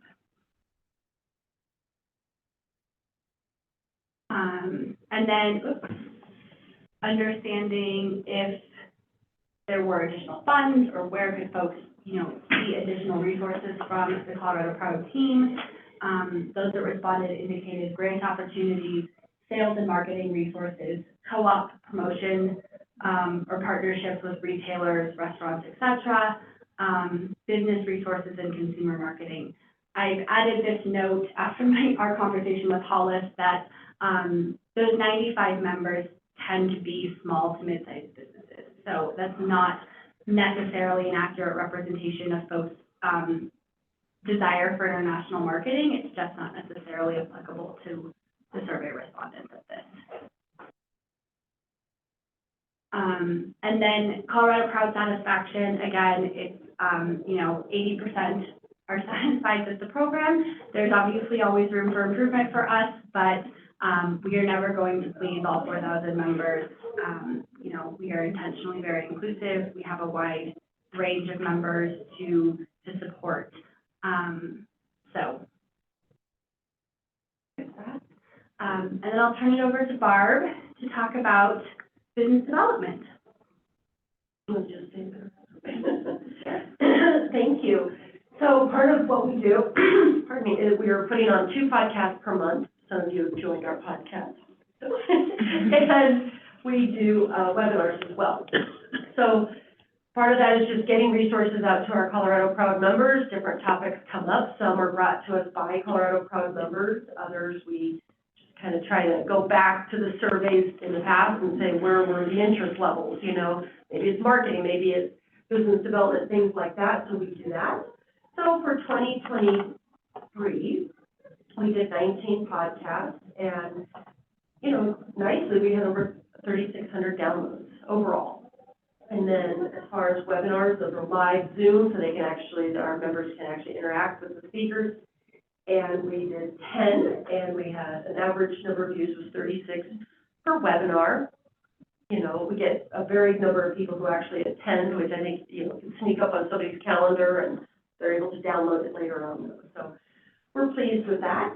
And I would just mention that we moved this direction even before the pandemic, just to be able to reduce the barrier to entry. In the long ago past, we used to have a lot of in-person, workshops and whatnot, which cost money. They're located here. We had done a few on the Western Slope, but I think this just opened up the door for people to be able to just meet them where they're at, reduce that cost to learn, and then, have a wider variety of audience. This was a fun promotion we did. We still have some vehicle stickers and magnets for our Colorado Proud members, but it was fun. Longmont Dairy took over. We were able to go up and take pictures. So every time that truck goes out, people see it. And it's kind of a neat, and, we offer these at no charge to our Colorado Proud members. We sent out 54 24-inch stickers. They're pretty big. And we sent out 13 12-inch magnets. So it's a neat way to just put it out there on somebody's vehicle. The magnet they can take on and off is a little bit easier, but the stickers work really well also. So that was a great initiative, and to get the word out there that they're a Colorado Proud member. And these are just some pictures of some fun things that we did throughout the year. We did go up to the Colorado Cattlemen's Summer Meeting, and that was interesting. I think for a lot of large-scale ranchers, maybe they don't see the big impact that a Colorado Proud might have. And they're not going direct to a consumer, but once you start talking to them, they start seeing that all the effort that the state is putting behind getting people to recognize local in Colorado does have an impact for them. Sarah covered perfectly the Colorado State Fair. That was a lot of fun. And then, we did the Colorado Day at the State Capitol. We did the Colorado Future Farmers of America meet and greet, and the Ranch Top Beef Symposium, and then the Boots and Business lunch and after party. And this picture in the center on the bottom is from the after party. A lot of fun. We actually had Colorado Proud members come and have samples of their products, and that went over really well. I think we were voted the best table at the after party. Yeah, we had cheese and brownies. How could we go wrong? And Kyle had wine. See, it was the perfect after party. And before we move on, I didn't get Loretta, the woman behind Farm Fresh Directory, who's been with us for a very, very long time and has done a wonderful job. The Farm Fresh Directory continues to be a very important part of Colorado Proud. We produce over 100,000 copies. What's great about that is some of our biggest sponsors for that, Longmont Dairy, Morning Fresh, they put that in all of their subscribers' boxes when they receive their milk. That's huge. digitally. I think on our department website, we had over 300,000 views of the Colorado Proud, the Farm Fresh directory. And then also digitally, it was very popular on our social media. So that is a very important part of what we do. You know, it's low cost in the scheme of things of how far a reach we have. And, you know, it shares all the agricultural events, roadside stands, and farmers markets. So it's a big part of what we do as well. Oh, and this is the second year we've done it in Spanish, which I think is really important, so, yeah. And then Danielle will sort of tee up where we are headed for 2024. We have some new initiatives that we haven't had the opportunity to shine a lens on yet before, so exciting things to come. Yeah, so what's exciting is I feel like our goals and initiatives are changing a little bit as a department, which is really exciting. You know, we continue to bring more people to the table, so to speak, and I love that idea of just having more and different groups of people involved to just continue to build off of what we do. And so some of the long-term goals, in this next year, we'd really like to conduct a feasibility study of being able to just share how Colorado Proud can grow, how we can elevate it. Are there a need for different labels? Do we need to look at how we have membership? And so we'd really like to dig into that, and also out-of-state marketing opportunities. Creating a long-term action plan is really important. We really need to have just a better map of where we're going, because we'll be able to get there and really keep on track of what we're trying to do and how we hit those goals. Some of the goals in the new strategic plan that will be coming out are over quite a few years, you know, maybe 3 to 5 years. So having a long-term strategic plan that's a working document to be able to pivot when we need to as things change will be really important to the program. And then, of course, expanding diversity in our membership, just even having the questions when people sign up now is just a great insight to who are we reaching. What's great about this is we really would like to work with Mickey Davis and the Community Food Access Program, because that's a great way to get into those small retailers. What products do they have? How do we get them in the Colorado Proud program, and just continue to spread awareness? And then increase diverse representation. Again, you know, having everybody at the table and being able to help everybody that comes to us, and not just be in one lane. We need to be in all the lanes. So it'll be really exciting, just a new direction for us, and you know, continuing awareness and growth. I think we're there, and we can just, you know, we've got that on a steady sail, but these will be some new goals for us to hit and just get out there in different ways. So we're really excited about that, and we'll be able to share all this with you as we create it. We've thrown a lot of information at you in the last 25, 30 minutes, so we'd love to hear your questions. I'm keeping my mouth shut. Actually, I have one comment, just about food assistance. So a lot of money is being spent locally to go into food assistance. So it would be cool if the people who were getting food assistance knew that their product was coming from Colorado. So to target the producers that are providing, you know, LFP grants and some of the other food pantry grants that are available, that the product's coming from Colorado, which a lot of it actually is. Yeah. So that would even get the name out there more and to a different, more diverse group of consumers. Definitely. Thank you. How many member spotlights do you guys do a year? We probably average 2 to 3 per month over the course of the year, and then in November and December, we had to have over 100 members respond to be a part of the annual gift, the first annual digital gift guide.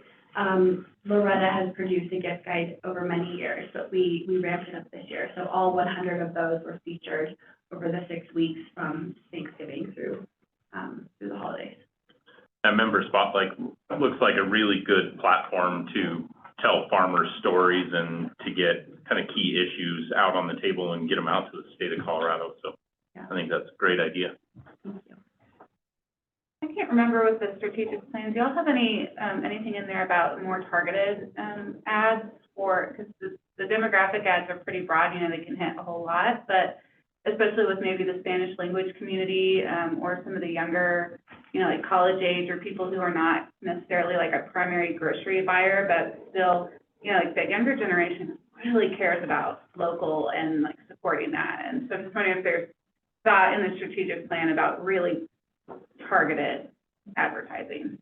Yeah, we've met with, a few different, advertising agencies. Well, Peacock reached out to us, and it's an NBC. So they have a really neat way of really being able to target down to the zip code or, you know, different, groups. And so we're looking into that because we think that's a great way to reach people. And then as far as the younger generation, I think that's why we're really being involved with like TikTok and then Colorado Proud School Meal Day. It's just a really great way to talk to that group of, I don't know if that's Gen Z. Yeah, Gen Z and maybe the upper echelon of the alpha generation.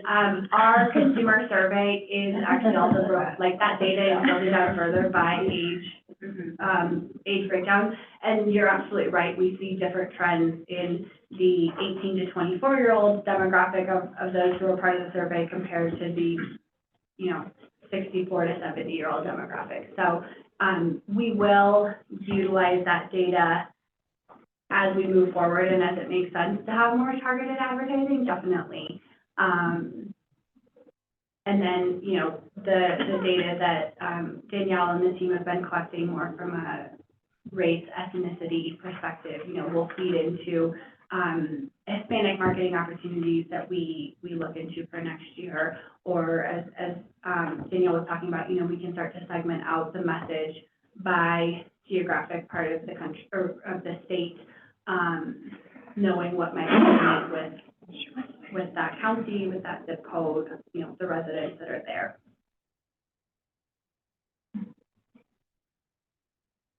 Are you reaching out to elementary age at all? Pardon me? Are you reaching out at all to elementary age kids? We have a whole day designated to elementary school, yes. Colorado Proud School Meal Day, I mean, is heavily focused on K through 8. I mean, it's open to all K through 12, but we, this past year, Colorado, you know, 318 schools participated in Colorado Proud School Meal Day. That was over 110,000 students that spent the day specifically learning about Colorado ag, taking field trips, tending to local community gardens. Hot lunches were, you know, a percentage to 100% Colorado ingredients those days, so.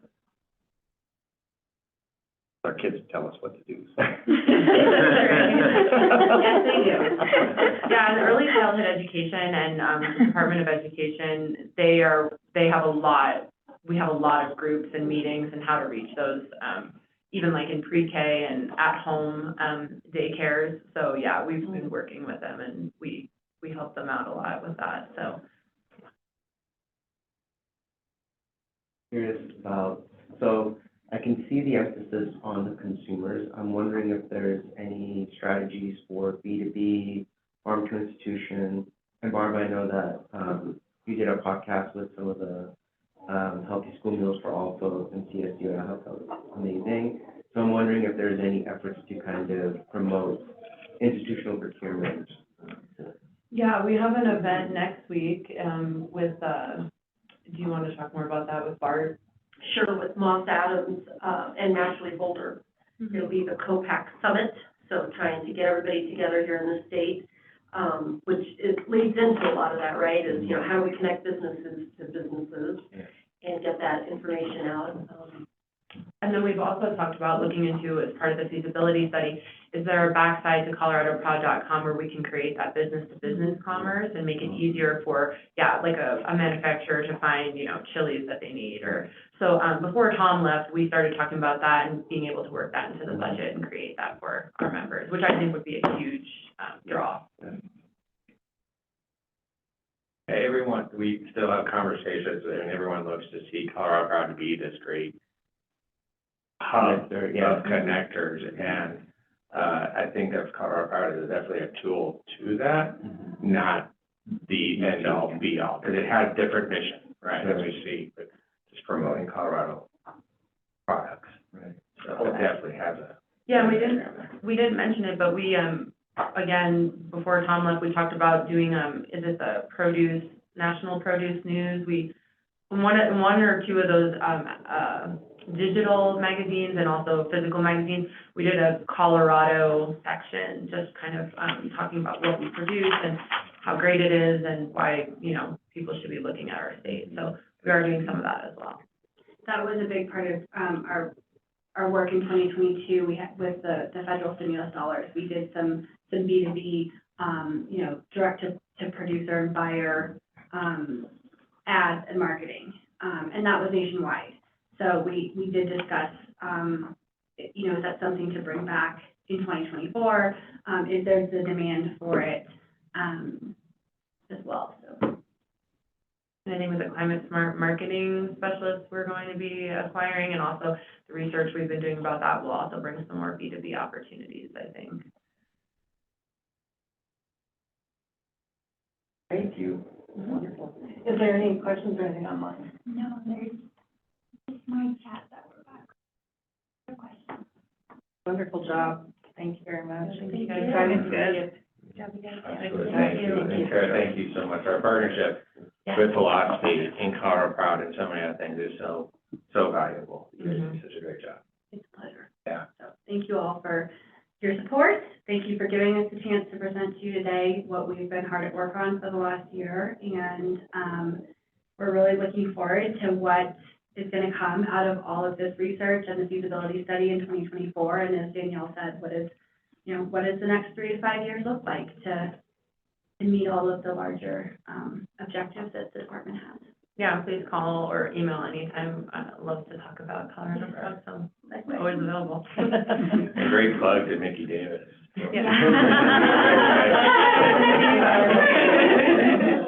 All right. Thank you so much. Thank you, guys. Thank you. Yeah, I think we gotta put the lid on the stern, actually. Unless anybody wants seconds. Yeah,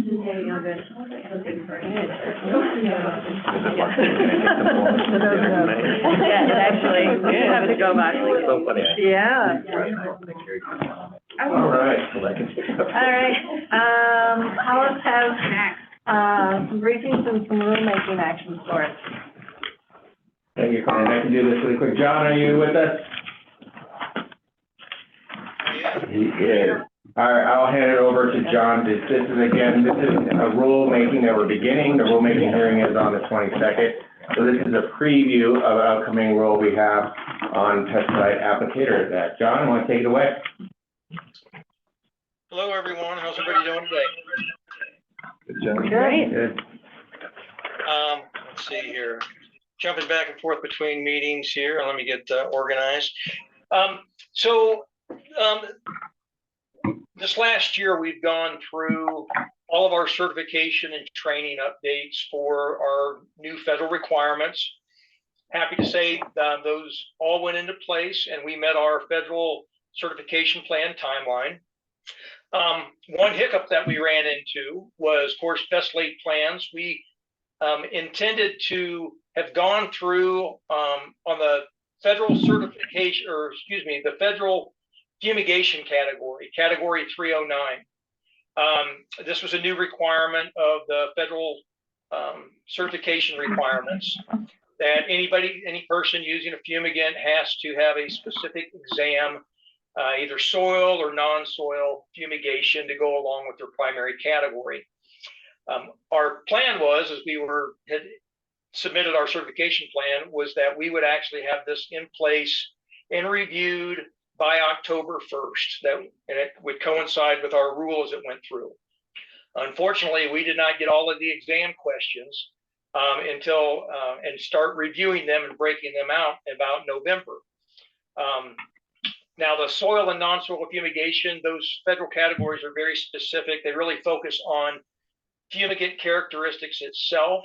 So we didn't feel initially when we proposed the rule and to EPA that the soil and non-soil fumigation category was going to need to be broken out beyond the structural fumigation that had already been an existing category, and then soil-specific fumigation and burrowing rodent fumigation. Well, once we hit November and really started digging into that exam, we realized that we really do need to break out this category. So the rule carried through in the 309 category for soil, non-soil fume is in place. But what this rule is proposing is breaking down the 309 soil, non-soil fumigation category down further. into a 309A for specifically to deal with just agricultural soil fumigation, and a 309B, which is a non-soil burrowing rodent fumigation. Again, the structural fumigation category remains the same. There's no change to that. And so the rule breaks down in part 2 in the private applicator section. It breaks the category 309 into a 309A and a 309B. And then in parts 8 and part 10 of the rules, it does the exact same thing. It breaks it into the 309A for soil fumigation and the 309B for the non-soil burrowing rodent. And then, of course, in both of these sections, it explains that if you're doing any type of structural fumigation, that's going to be grain bins, rail cars, box cars of any sort, that fumigating a structure, those applications still continue to fall under the structural fumigation category and require that applicators hold that specific category. So that's an overview of what the rule does. That's all we're doing in this rule, other than a few found a typographical error. One other thing that we are doing, and I guess I will touch on this, in the aerial category, we did have one word in our aerial category that said that the aerial category was for agricultural applications. And it came to our attention, somebody from the structural industry came up to me and said, where normally when we think of aerial applications, we always think of agriculture. Well, with the use of drones, someone had mentioned that, an applicator had mentioned that now in the structural industry for hornets' nests and for bees and that, they are starting to actually use unmanned aerial vehicles to do those types of applications. So in our one section where we talk about the aerial pest control category, we have struck the term agriculture to just make sure that that's not limiting us to aerial applications only in the agricultural category. So that is essentially what we're doing on these rules. If there's any questions, I'm happy to answer those. Thanks, John. Like I said, the rulemaking hearing will be the 22nd. We'll bring the final rule for the commission's approval and then the commissioner adoption after that at the following commission meeting. All right. Thank you for the update, John. You bet. Thanks, everyone. Have a good day. From Colorado Proud to fumigation and your own. I can go back to Colorado Proud, but you move on and persevere. And now this rule rulemaking has been completed. We are looking for adoption, and I'll introduce Mickey Davis, Program Manager, Community Food Access Program / now Tax Credit Program. And she'll be talking about the tax credit rule in the hearing we just had. Thanks, Hollis. Hi, everybody. Yeah, we hosted a rulemaking hearing on December 15th. And the rule essentially spells out the establishment of this tax credit program, which builds off of the Community Food Access Grant Program and the Community Food Access Consortium. So the tax credit rule establishes deadlines for the letters of eligibility and also the tax credit applications that the department will release. And then again, the letter of eligibility is essentially a way for an eligible business to say, hey, if I go ahead and buy this, would it be eligible for a tax credit? So we set some, structures around how that would be issued. And then, we've been working closely with the Department of Revenue to make sure these rules jive with what they'll actually be implementing, right? The Department of Agriculture will be, issuing the tax credit certificate and saying, this is eligible for a tax credit. It's in line with the goals of our program. It's an eligible use, it's an eligible business, but the Department of Revenue will actually be implementing that credit against taxes owed to the state.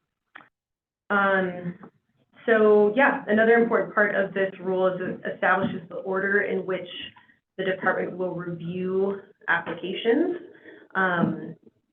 It does place a little bit of weight towards the duties and responsibilities of the consortium, and also places weight on awarding businesses that have yet to receive any kind of tax credit through the program. And yeah, I think that's all to be covered. I do want to point out that there are a few blue line changes. Commissioner Kate identified a few kind of like grammatical issues. So those are the blue lines you'll see. And yeah, I think that covers it. Any questions on the Community Food Access Tax Credit rule? We didn't have any comments at the public rulemaking hearing. We had a few in attendance, but nobody had an oral comment or a written comment. And I need to have a motion for the adoption of this.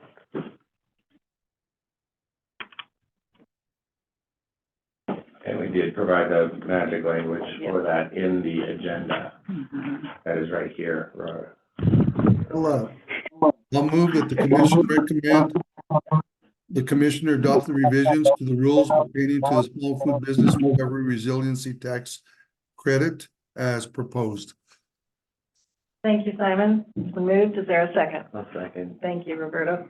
Moved in second. Any discussion? Therefore, we'll, no discussion. We'll move forward to vote. All those in favor, please say aye. Aye. Opposed? Okay, motion passed. Thank you.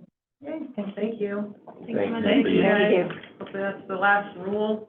Well, let me just, let's say Mickey's been building basically two brand new programs while getting grant dollars out the door, writing rules for the programs, doing the evaluations. So it's all stacked up and hopefully it'll start petering out and, you know, give you more breathing room. There you go.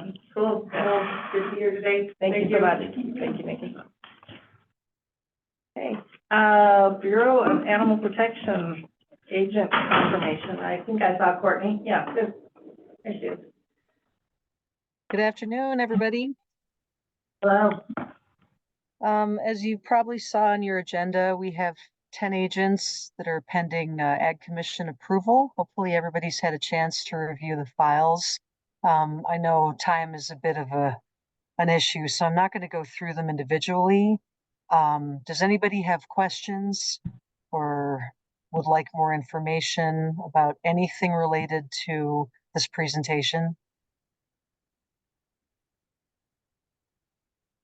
Courtney, this is how, I might just add, just for the commissioner's sake, these applications are reviewed and approved not only by Courtney, but Dr. Baldwin as well. So we've been thoroughly vetted. Great. So I need a motion to approve these applicants, please. This is Catherine. I move that the commission confirm these applicants to become Bureau of Animal Protection agents as recommended by the CDA staff. Thank you, Catherine. Is there a second? I second. Elena, second.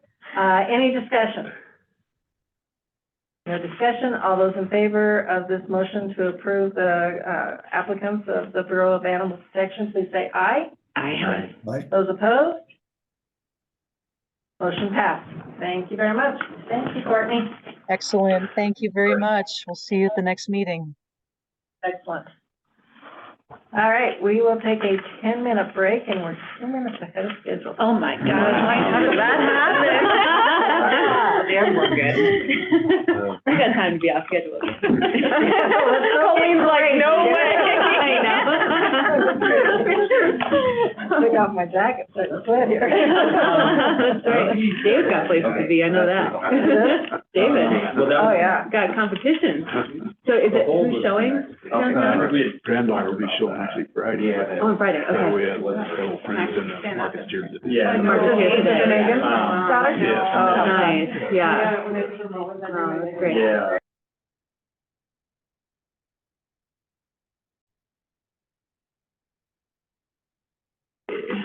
All right. We've come back from our break. Thank you. Next thing on the topic is March Ag Commission meeting discussion. We've got some upcoming, a little bit of some conflicts going on there, and we wanted to kind of discuss some options with you. So Ariana or Kate, do you want to address it? Either way, yeah. Okay, I will try to, and then Kate can fill in any details. Okay, sure. So the Ag Council has a National Ag Day at the Capitol, and it conflicts with our prearranged March Ag Commission meeting that was scheduled to be hosted by David in Eastern Plains. We have a few propositions, but one working solution that we would like to float by you all and see what your ideas are and your feedback is, and desire. But it would change the plan right now. And so instead of traveling to the Eastern Plains and be hosted by David, we would stay in the Denver Front Range, and we would be hosted by possibly another state agency in their conference room.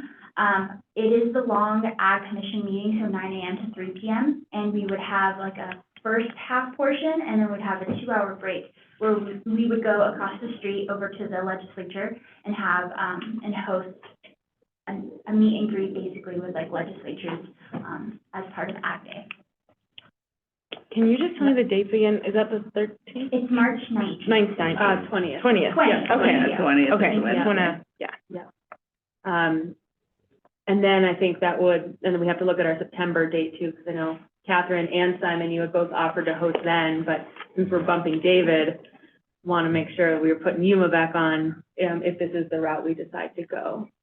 So I think that's the proposal. Just adding on to what Ariana said, which was exactly what we've been thinking. Ag Council hosts Ag Day. So the coalition of a lot of the associations, they typically put on Ag Day events. And CDA will show up and do workshops or, speaking engagements. We'll meet with legislators. I think in light of maybe, the bill about public engagement, there's a reason to show up and meet our legislators and have that connection. There's a lot of folks from Ag who are downtown at the Capitol as well. So the idea of us going to the Capitol is that exposure with everybody who's already there. So I think, David, I should have briefed you on that one in advance. I apologize for catching you off guard, but we just, in Ag Council starting to put this together, we just realized we had an overlap. Pauline, anything else? Yeah, well, my suggestion was, and not to take away from Catherine or Simon, but since I've been on this council, we have not been to the Eastern Plains as a meeting. So this is kind of putting it at David's plate. How would you feel if we came and saw you in September? If we do the March thing downtown and then come out into your neck of the woods in September. Let me look at this. I actually, would love the opportunity. What would that, September meeting date be? The 11th. 11th? 11th, yes. I think, that's a good question. I know that'd be a very, busy time in the harvest season,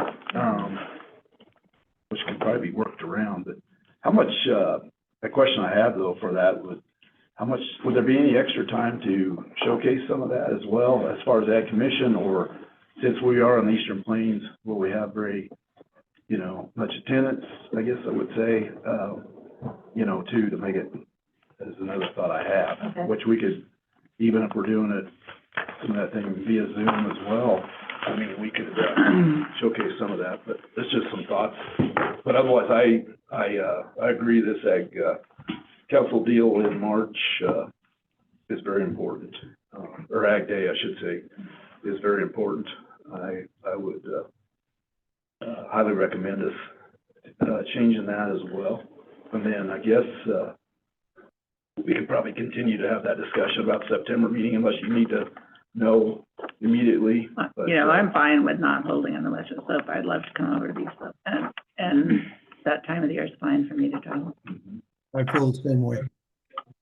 You know, I think it's always nice when we do those off-site spots that we do kind of plan our meeting around the fact that we would like to see your Yeah. community. Yeah. And so that we make that agenda conducive to that kind of thing. Mhm.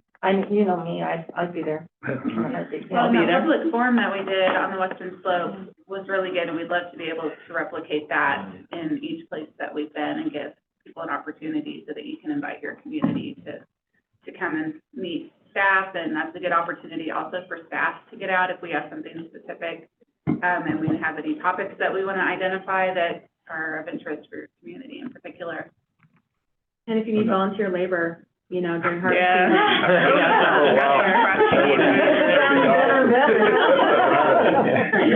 Yes. No, sounds great, and, speaking of that too, is it policy to go every other one Zoom, or, you know, could we start, you know, if we wanna showcase our areas some more, maybe we could start going, quarterly Zoom meetings or something instead of 6. I mean, I'm just throwing that out as suggestions, but if we do have more areas that we'd like to see in a shorter period of time, just a thought from quarterly Zoom and more in person then. possibly, is a thought too, but Our schedule is not in policy. It's basically Colleen and I keep in touch on if this is the right cadence and the right kind of build out of the calendar. So I think it's, you know, if there's interest in changing it up, I certainly am open to that. We have to think about our own administrative capacity for that many, you know, site visits around the state. But if it's something that Colleen's open to and that our team can handle, there's no reason we wouldn't be able to consider it. So for today, here's my proposal that on March 20th, we do the Colorado Ag Day. And then on September 11th, we go out to eastern Colorado. And can I add something that I completely forgot to bring up during mine, but during Ag Week, if you have any events or anything that's happening in your area, because the Ag Council is kind of in charge of actual Ag Day at the Capitol, and we don't have very much planned on our side, it might be a great opportunity to get the commissioner and or other members of senior staff out to celebrate Ag in other parts of the state. So if there's anything in particular that you know of that's happening, you know, that's usually a time where sometimes local FFAs will host, you know, lunches or fundraisers or just anything that might be of community interest that you think that Commissioner Greenberg might want to attend. Let me know, and we'll work with Ari and we'll see if we can get that something scheduled. I think that'd be a really nice way to celebrate outside of the Capitol as well. And I know, I was cleaning up my desktop yesterday, and I saw my letter to the editor about celebrating Ag Week. So maybe if we can even put some pieces together to run off of you guys and do that again, that would be really good. All right, just, you can stew over this a little bit, David, okay? David, we'll follow up. Yeah, we'll follow up with you. We want to obviously make it work for you. Yeah, absolutely. And I'm here to help. Yeah, yeah. Well, and we could do it, put it off. Well, we could put it off to the following March too. I mean, that's not. We could we'll revisit it Yeah. at our February meeting too. We can revisit it in February, yeah. But let's kind of think about that. Like I said, we have not been out there, and I think it'd be good for us to be out there. Kate or Robert, do you know if we're planning on doing a joint CWCB meeting again like we did last year anytime? Is it a biannual? Yeah, if we do it again, it'll be next year. Okay. Mm-hmm. And if we do a town hall, it'll count as a public meeting. Yeah. All right, great. Jordan's ready. All right. Thank you. Thanks for everybody for being so flexible on that. Okay. So Regional Assistant Commission update. I saw George. Did I see Joe on here too? Yeah. No. Okay, George. Good afternoon. Hey, good afternoon. Can you hear me? Yep. Yes. Good. Well, it sounds like you guys are having a great meeting and lots of laughter, and I'm missing the camaraderie there, being there with all of you. But anyway, my report isn't real long. I've been fairly busy doing a lot of different things, mostly water-related meetings and that kind of thing. Not necessarily connected to Ag Commission, but just general work around here. I will be at tomorrow. I have to do my first podcast, so I'm going to do a podcast with the Alamosa Citizen tomorrow afternoon, and we'll see how that goes. I'm kind of looking forward to that, and that is about the Regional Ag Commission position, so that'll be fun to do that. January 26th and 27th, Montrose Food and Farm Forum. I'm going to be at that. Not officially necessary, but I'll wear my shirt and be around there talking to folks. And then February 6th, 7th, and 8th, the Soil Health in the West Conference in St. George, Utah, and I've got 2 days of presentations there to do on soil health. There again, not necessarily as directly as Ag Commission. I was asked to do that otherwise, but just spending my time getting the word out, and I really appreciated the comments this morning about wolves and Elena's comments and Jeff's. San Luis Valley is really well represented. I'm proud of you guys, and so that's kind of it for me, I believe, unless there's questions. Hey, thank you, George. See you at Montrose. Commission member updates. So, Nick, I see you on the screen. I'm gonna let you go first, if that's okay.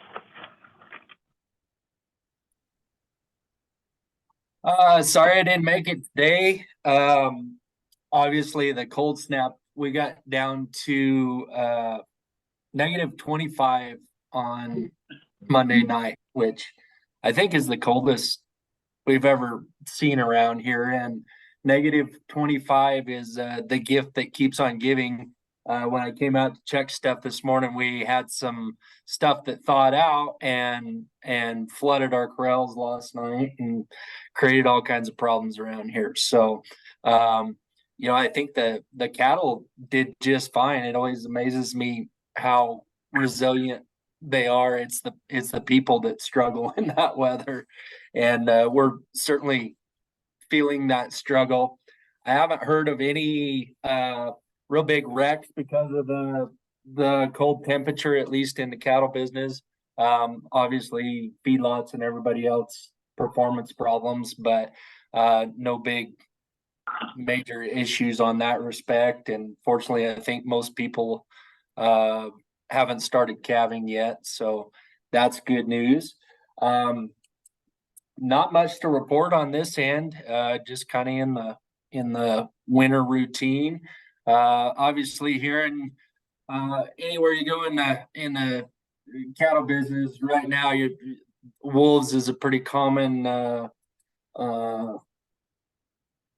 conversation topic, and getting a lot of questions there. I appreciate all the steps that Commissioner Greenberg's taking to make sure CDA's doing their part to buffer that situation. And I guess the only thing I have to add is anything you can do to make sure we're informed to all of the things that we're doing to be proactive, so that we can I guess promote that to the industry. So but otherwise pretty happy that we're playing a positive role in that issue.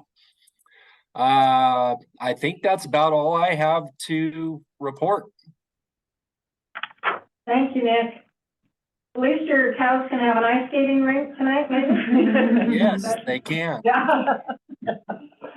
All right. Simon, are you available? Yes, I am. I'll make this quick. Just on our end, I don't think we're getting the cold weather that you guys are on the eastern slope right now, but pivot maintenance is ongoing here through the winter months. The cattle have settled in for the winter. We'll probably start calving here first of the month, so things will change there. We're fertilizing the alfalfa and filling pivot ruts for systems that are going back online, believe it or not, here in a few months. Bow and Arrow, they're staying busy with their new and existing customers. George had mentioned earlier, I'm gonna be speaking at the gathering in Montrose, that Western Colorado Soil Health and Food and Farm Forum.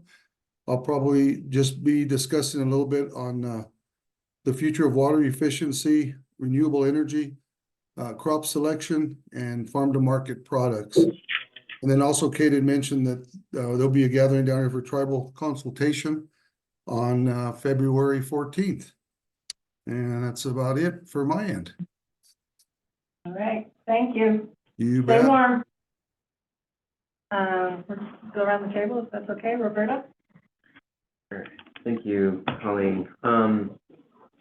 Yeah, so a couple things, mostly in the food system space, and then some regional efforts to support a co-op of farmers that want to start their own operation. So one thing that I'm hearing and kind of observing in the funding landscape is that there's a lot of funders that are moving away from food access and helping to support that. In speaking with one foundation in particular, they're really kind of leaning into Blueprint to End Hunger to take that work on. So it seems like all of the momentum built up during COVID and helping to support local efforts for food access has kind of been reeling back a little bit. And so we're trying to figure out, you know, food insecurity is still on the rise. How do we work to maintain that opportunity to connect local farmers to communities that are experiencing food insecurity? And I think, you know, Hollis, you provided some insight on that, and CDA is certainly doing some things. But I think there's a lot of concern, especially around food pantries that have relied, for example, on the Food Pantry Assistance Grant to purchase local products. That bill or that opportunity is also kind of in a state of uncertainty, and we don't know what the future of the Food Pantry Assistance Grant bill is going to be. So there's a lot of things that are eroding, a lot of work in progress made to connect local farms, small-scale farms, urban farms, to addressing food security in their communities. So we're trying to figure out what that means, but I think, you know, that kind of leads into this other opportunity with Healthy School Meals for All, leveraging anchor institutions to kind of take the baton and lead that effort. The concern that I've heard there is around the requirement to fulfill the role for working with community advisory councils that seem to be a burden or perceived burden by a lot of school districts. And, you know, we're kind of anticipating some of those school districts pulling out and leaving a lot of that funding on the table because they don't want to deal with that, that burden. So working with Nourish and a few other organizations to see how we can provide a streamlined way to incentivize them to work with what they have with the communities that are already doing that work and hopefully maintain their buy-in. But that would be a huge missed opportunity, I think, for local ag, farm to school efforts in Colorado. So really trying to figure out how, you know, as a food hub, we can do a lot of that work, especially if we bring producers in, working with parents and students to really make this a collective conversation and effort. So that's, you know, kind of yet to be explored. And then I think it was last week or the week before, we hosted a group of farmers, mushroom farmers from the San Luis Valley, from Alamosa, who have gone through a lot of turmoil in the factory that was producing mushrooms, and we're employing a lot of those folks who are now working with foundations and CDA to form their own cooperative. And so I convened a gathering of the foundation. Brian Copham was there, and Aldo as well, to discuss how CDA efforts can support. They've already been working with them, and essentially it was a great opportunity to have folks who are interested in mushroom production. They toured our facility, they looked at the ways that we've kind of bootstrapped our operation, and then had a really collective, kind of high-level conversation around the different levers of assistance that we can pull. And what emerged was just a great kind of sense of solidarity and mutual aid and support that I think we're all looking for. And we kind of shared stories around other mushroom farmers that we work with on the farm in a kind of co-optitious kind of way. So we're still, friendly and competing for our own enterprises, but we prize our relationship much more. And so we found that to be a model of resilience that I think we can share among, this developing co-op of mushroom farmers.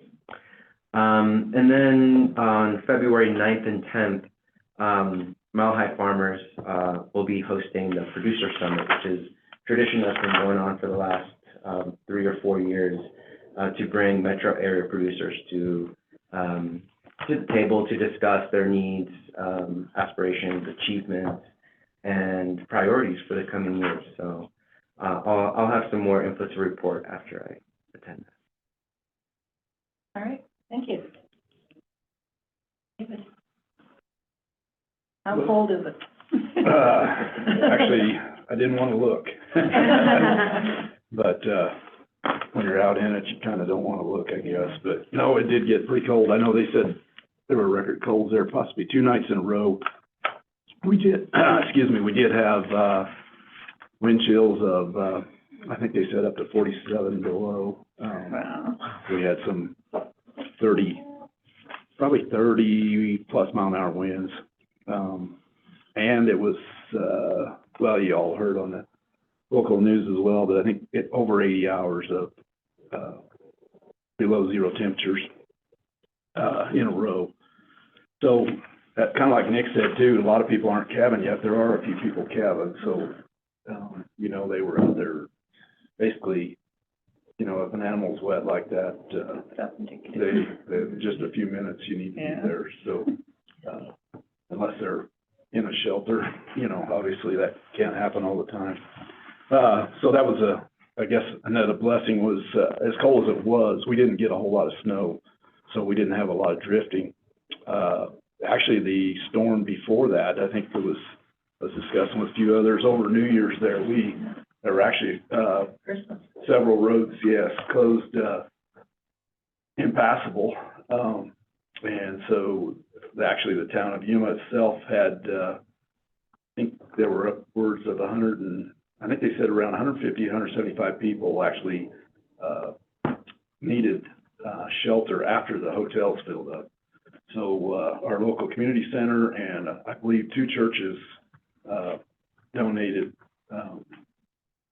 their buildings, and they got them into cots and inside, and then local Red Cross, they weren't active, of course, because they couldn't get there, but through the process, they were told to go to a local food source, get all those people fed, and then they will reimburse the people for that. So that was about I think that ended up almost being 36 hours before they were able to travel again.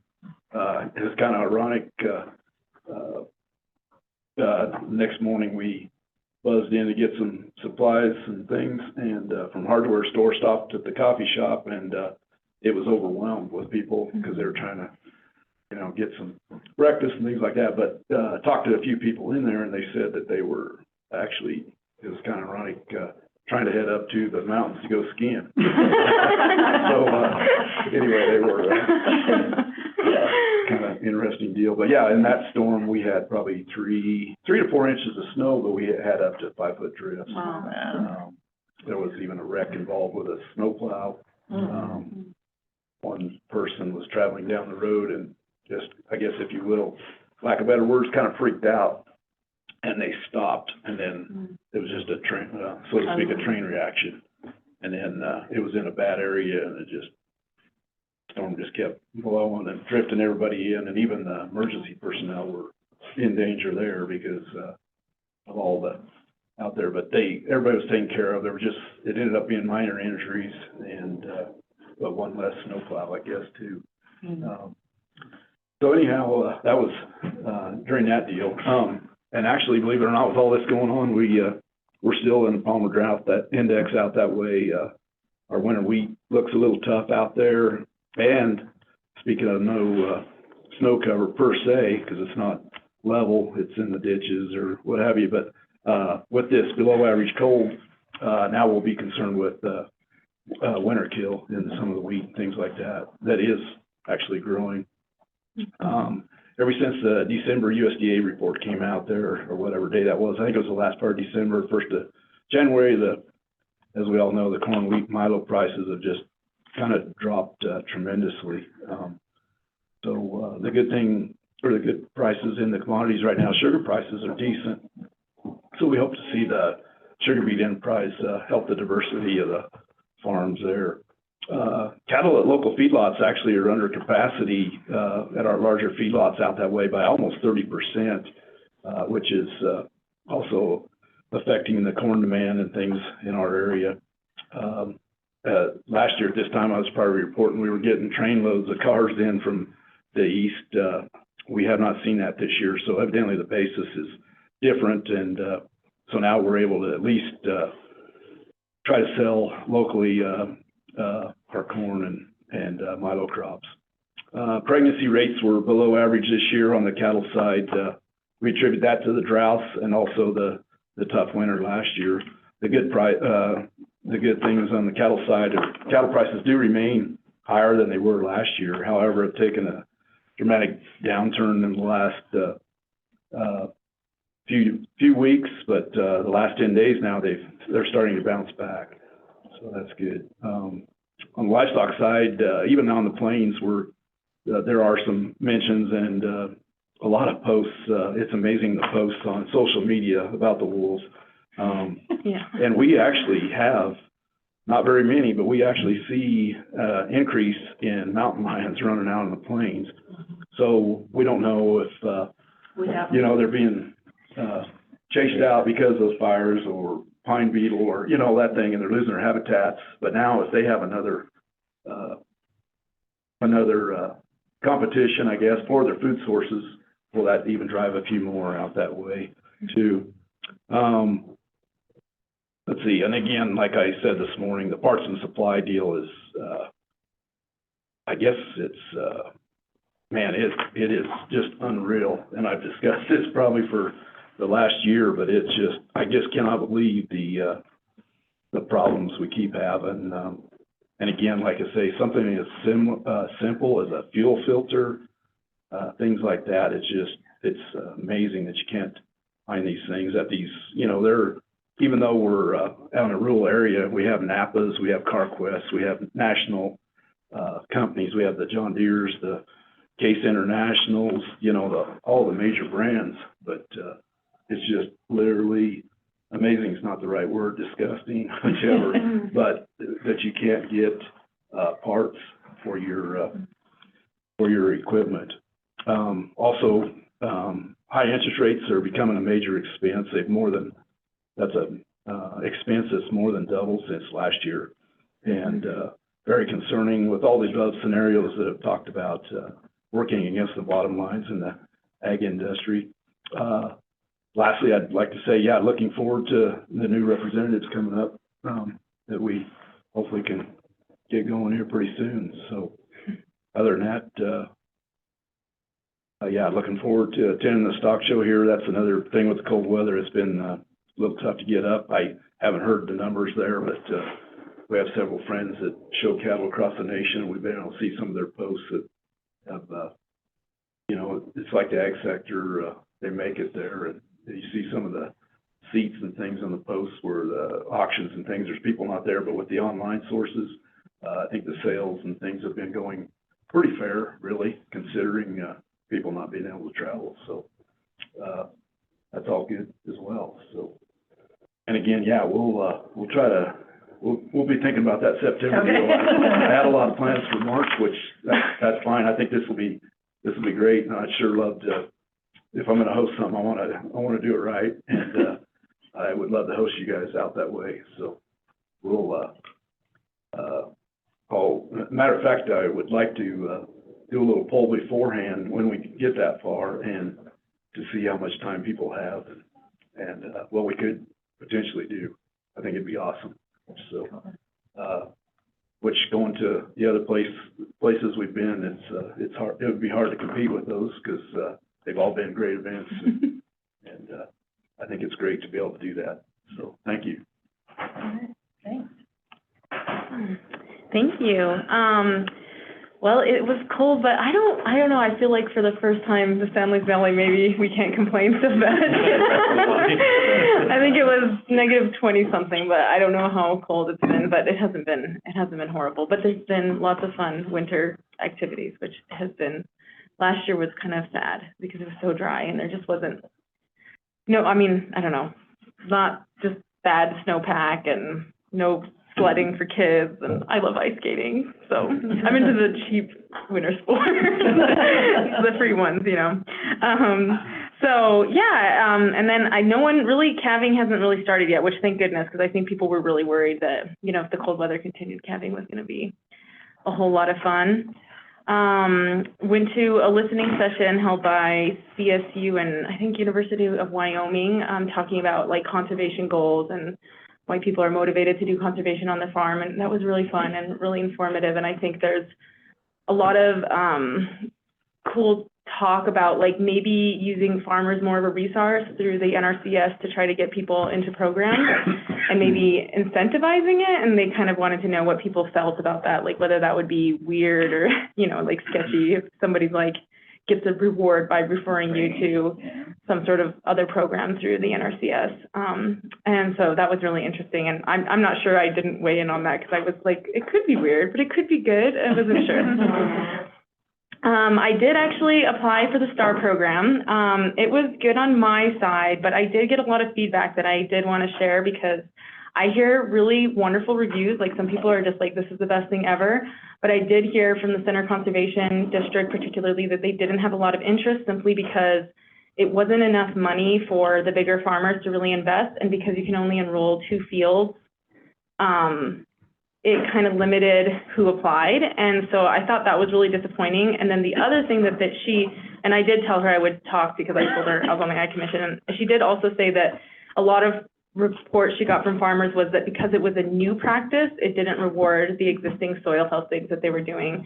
And so, and maybe Jeff can share that too from more of like the center area. The other struggle that I did find was like, we don't have a conservation district in our county. And so I had to kind of hunt around to find somebody, and luckily the Acequia Association is taking applications, but then the Center Conservation District had a space and they just happened to fit me in, but I felt that it was a little bit unfortunate for people who may not have that, which we really should have a conservation district, so that's confusing because we're definitely getting money for that, so I don't know. Ours just started back up. It went belly up, I think, a while ago. Really? And they said just in the last 2 years, it's now gotten it really rolling again, but I yeah. think Conejos has been out of compliance for the past couple of years, so I don't know if they've actually been able to receive funding, because it used to be Christy Heppiger was their district manager, and Nathan and Jason Crum, if you know them, were like the only board members for a while. And so they just were out of compliance because they could not find people to sit, which is a major problem with conservation districts. That's very helpful to know because I know that, and then Conejos has had some issues with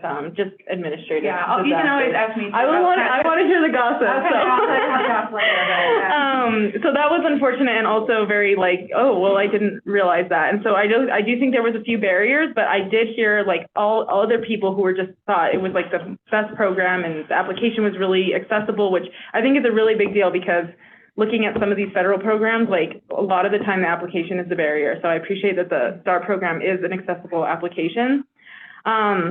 And so I just did tell her, I did want to bring that back to the board to just kind of talk about from the conservation or from people who are on the ground trying to use that program in a specific area.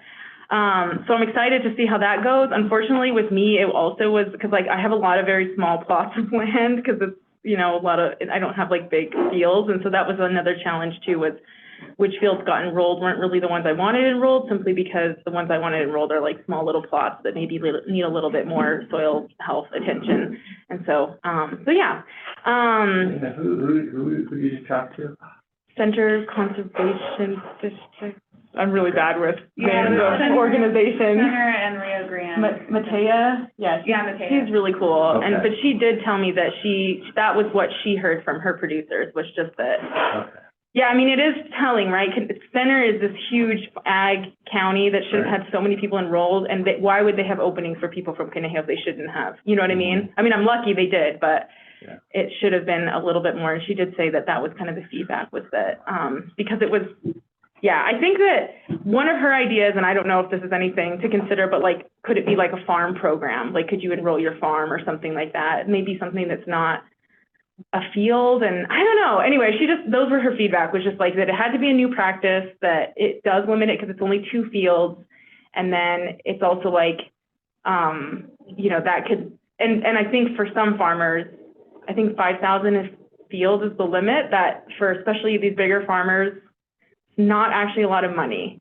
And so I think that it depends on, I had really good feedback from people who had more like a lot of the feedback I got was really positive from people who had like maybe like a smaller holdings, because they were able to enroll like maybe a quarter into the program and they were really happy with it. So that was kind of the feedback I got. Like I got kind of better feedback from maybe like smaller producers maybe. I don't know if that's a general statement that I'm making, but yeah. So I hope that's helpful and not hurtful to a really cool program, because I think I would love to see it like be maxed out enrollment. And I think that maybe some of those accessibility issues could help make that so that you do get. I didn't mind, I wouldn't mind responding to that a little bit too, because I was involved in a lot of the conversations with the soil health team on precisely those topics. And it's certainly something that they are aware of and are aware of in the design of the program. And I think a lot of the conversations that were had are kind of around that balancing of, you know, with limited resources, how do you spread the money out as far as you can? How do you try to leverage that money to create change makers that understand the practices, that can show the practices work and are beneficial, and that other people want to do it without that income coming in from a state agency to do that specific practice. With that said, there are the exact limitations, I think, that you pointed out. And I think some of those conversations have led to and are involved in the conversations around one of our first agenda items this year for the Sustainable Ag Tax Credit, which in the kind of discussions that we're having, you can be eligible for if you're already implemented a practice, because that is a big concern that folks have talked about. So we are in conversations around that. And then also, again, having that larger acreage, but even with that program, which is going to have up to $10 million a year in tax credits, it's still limited. We can't fund everybody. And so even now we're looking at upper limits on what the tax credit can be, so that we can try to spread it around, and it's not just a couple large producers that come in and claim all of the funds.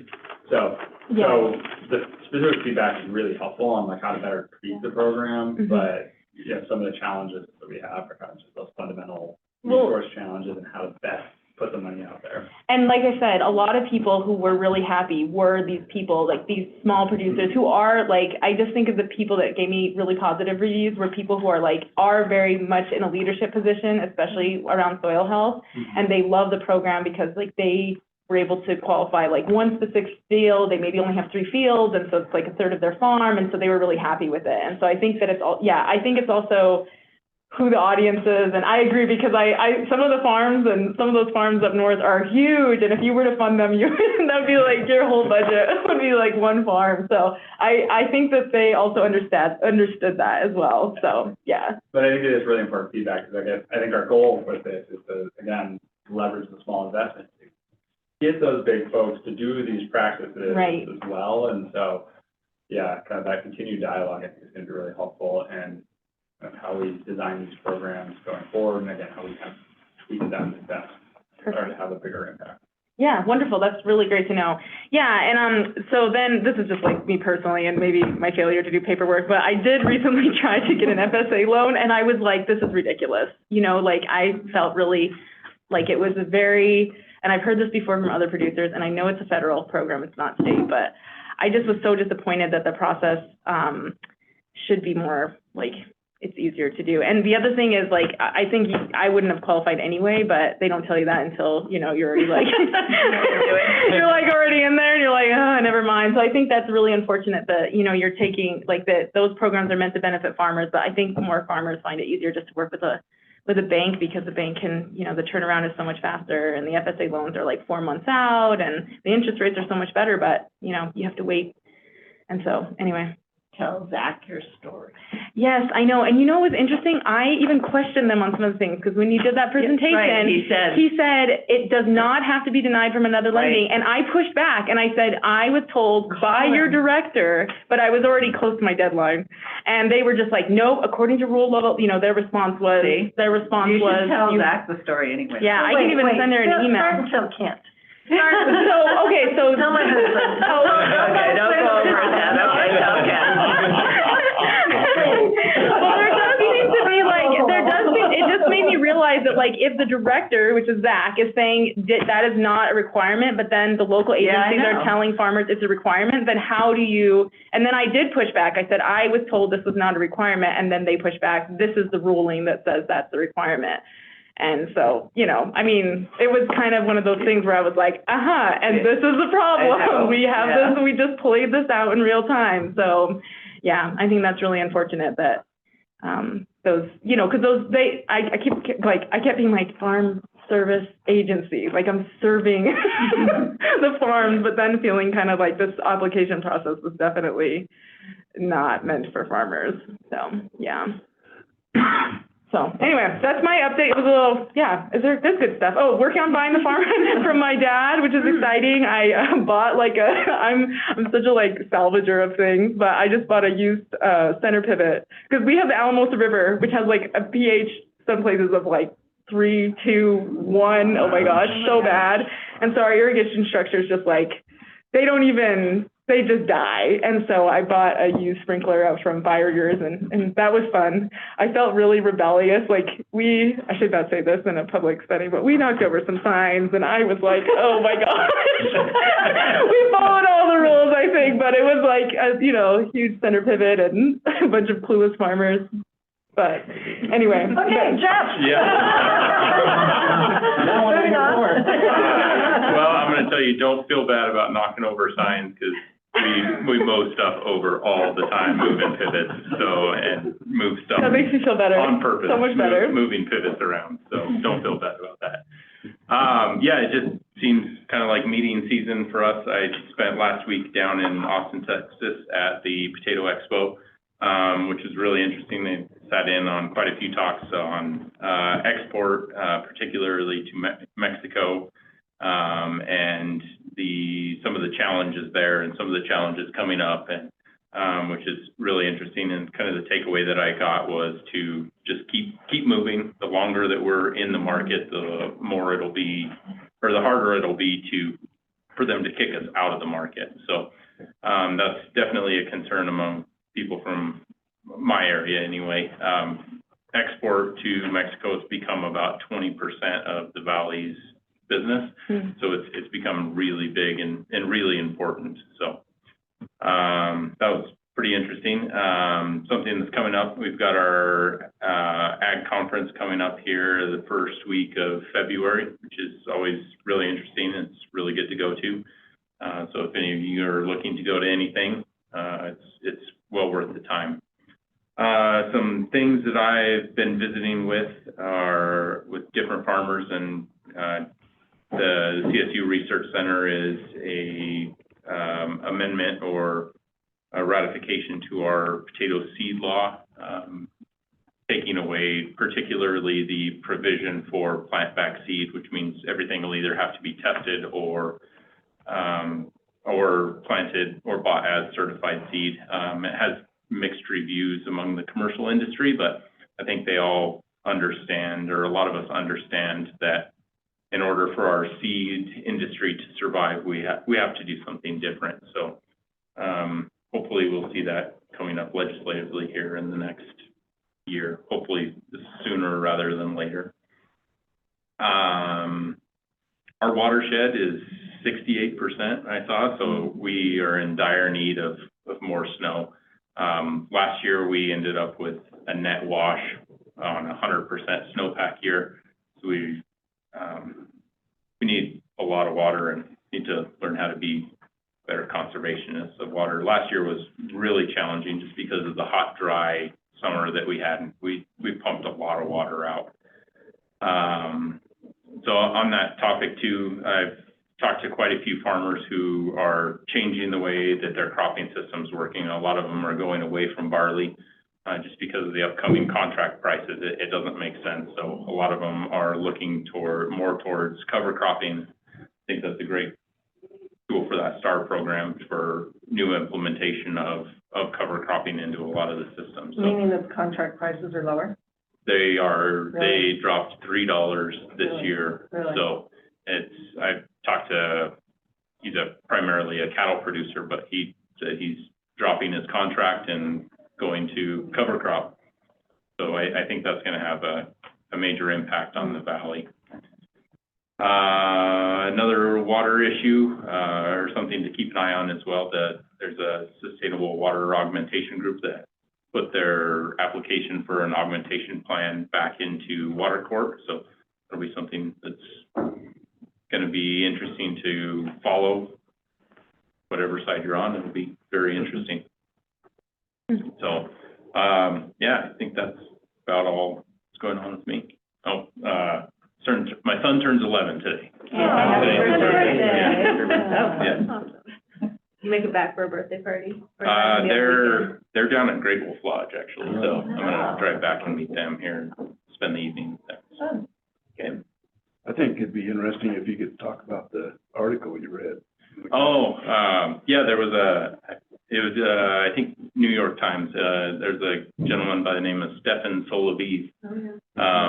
And it was a really interesting article, and he's the 26th largest landowner in the United States, and he owns a lot of land in eastern Colorado, Kansas, New Mexico, has a cattle farm in New Mexico, and the article talked about him building infrastructure for shipping commodities, particularly grain elevators, and he owns a handful of railroads and is going door to door talking to farmers about having a more direct way to get their commodities onto the market at a higher price. And so it was I can forward the article on to Ari and she can pass it along, but it was a very interesting read. He's building those infrastructures in these locations?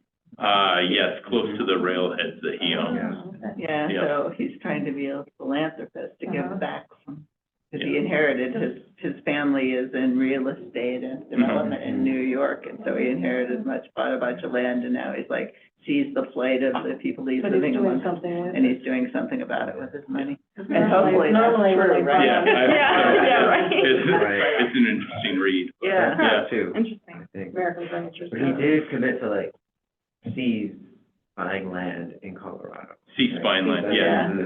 Yeah. Because he realized he was increasing the price of his Right. farm. Yeah. Right. So if he's really that good, we'll time to time. As former Commissioner John Phelps was quoted as saying, we'll wait and see. Yeah. Yeah. Well, we haven't had much of a winter in Grand Junction. We haven't had a lot of precipitation. We've had a few dustings of an inch of snow and no wind, so it hasn't dried out the ground. So the ground's still pretty wet when I check to see whether I need to water any of the trees or anything. The low so far has been 10. The days, some mornings I'll go out and the waters haven't frozen outside at all. So really low impact. Haven't gone through very much hay because I don't have to feed them extra to keep them warm. So that's going good. So talk about your issue. So our plan for a food hub and public market has now joined up with the food assistance and the community food bank because we realize that the continued funding for food assistance is going to dry up. And so we think by turning, having the nonprofit arm have a for-profit arm, which runs the aggregation, distribution, and public market, would then fund the food assistance. So we're trying to link it all up into a whole food system.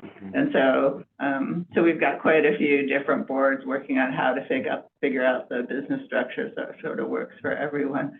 But, I'll keep you up on it, because it is a concern. It's like they put all this money out in a bunch of different things, and we want them to all be successful and carry on. But, so you do have to plan for when the money isn't there anymore. How is that sustainable? So we've had that conversation since the money started coming out, and I've been trying to work through all the issues. And I recognize that it's a problem. What else?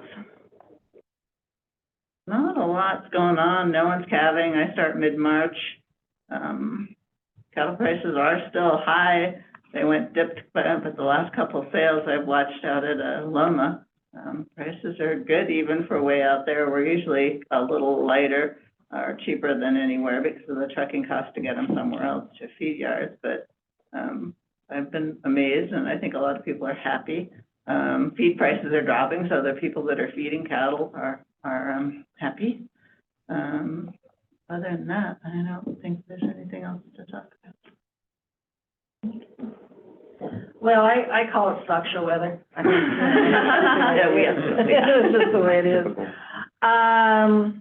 Let's see.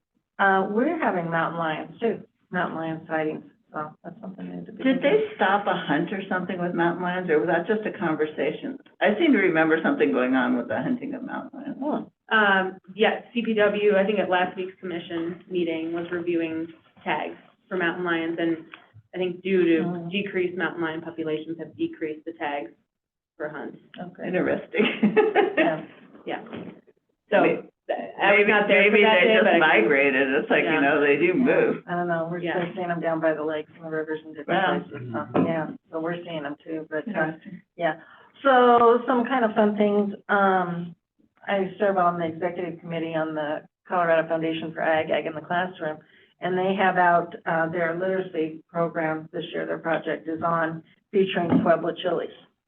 And it's called Seed, Sprout, and Spice, and it's a book. And there has been over 700 schools sign up for. Is that Dan Hobbs' project? Yes, it's part of dance. Yeah. It comes from dance. And the projects and the curriculum and everything is turning out really cool. And like I said, over 700 schools, elementary schools have signed up to receive the book, receive the curriculum, have a volunteer come in and read. And then they get frozen chilies sent to them so that the kids can experience what it is.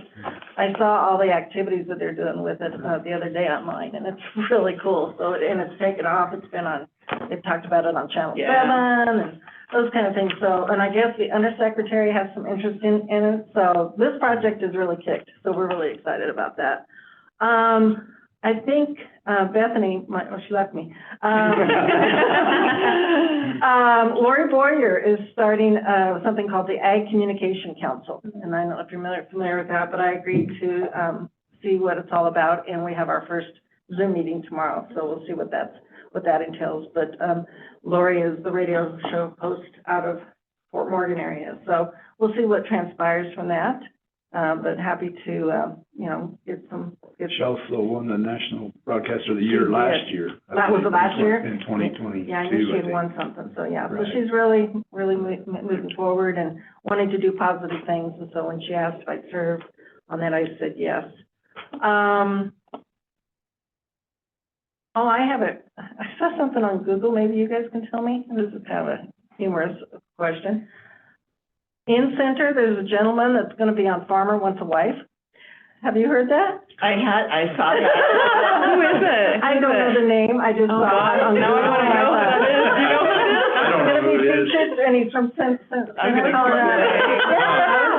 Well, You know, that's claim to just fame, your town, you won't need FSA loans anymore. Yeah. I think he's about 20. It Yeah, seemed that's like he's about 20, Did you hear that? high Yeah, 20s. I heard that. So So, curious yeah, about you know this person. Now we'll just increase that viewership, right? Anyway, we are trying something new this year. This is a big step for the Pepler Farms and the Pepler, considering that retirement age from farming. And, we're gonna put up a pivot. We're gonna put up a sprinkler system. unbeknownst to this drylander who has no idea what to do with that. So, yeah, that's his big claim to exciting project. I'm kind of just saying, all right, I guess we'll do that. It'll probably rain all year. Spend all this money on it and everything, but yeah. So, so when we learned about you could buy them used, that was a really good thing too. I don't have anything else. Anything else? Yes. Sorry, I have Robert. a couple announcements. Thanks, Colleen. My CWCB board seat, the applications, if you know of anybody, it's for the Northeast Colorado. So anybody in the Northeast region that would like to sit on the CWCB, I think it's great that we have an ag rep there. So definitely encourage anybody to go. And then also we got notice from the Water Quality Control Commission that they're looking for somebody. Now that position could be anybody from around the state. Again, I think it's wonderful when we can get people that understand ag on these other boards and commissions. So if you know of anybody who's interested, they go to the governor's boards and commissions website and they can apply. And if they want more information about either one, feel free to pass along my information. I'm more than willing to visit with them about it. So, That was Water Quality Control Board, you said? Water Quality Control Commission. Okay, and it's a board member? Yeah, it is a board seat, exactly. It's pretty wide open. I was asked to be on CSU's governor's board, but I just don't think I can commit to that. This meeting is so wonderful because it's remote, but that meeting is in person in Fort Collins. But I didn't know if, like, is there a process to, like, refer somebody? I know they're looking for somebody from the San Luis Valley, and I would be so honored to serve, but I love education. I don't think I can make that commitment. Congratulations. You'd be great. You can always thank you. call one of us and we can help navigate recommendations through the Okay. governor's office of boards and commissions as well. But number one is that folks who are interested get their application in, because then it sort of triggers in, the governor's office and recognizes there's interest, and then they can follow up and we can help, advance people we want. I didn't put an interest in, they just. Well, sometimes you get a close Oh, when you're on the radar. I really wish I could I would just love to, I just don't, I told them if you did a remote option or had daycare, I would be more. Yeah. Yeah. And if anyone has kids or knows people in college or graduate school, the CSU Extension has a bunch of really great internships going on this summer.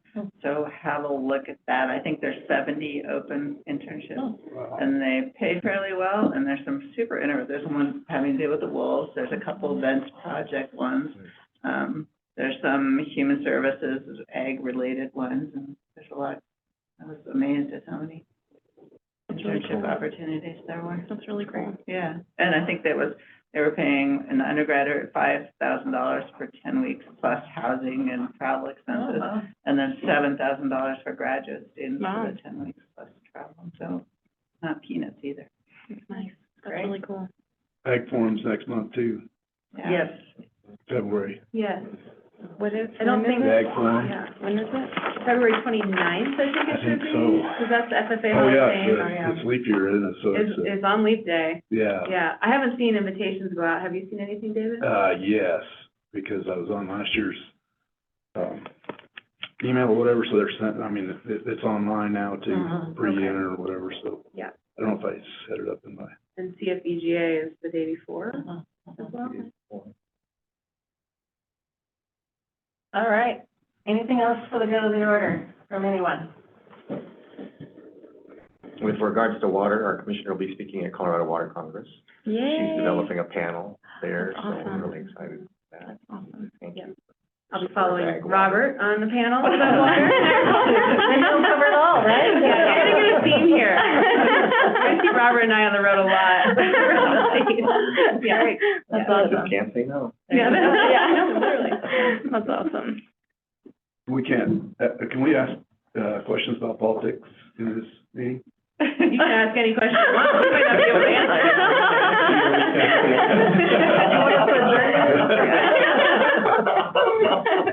No, my question is, I think out in the Northeast District, if you will, or District 4. District 4.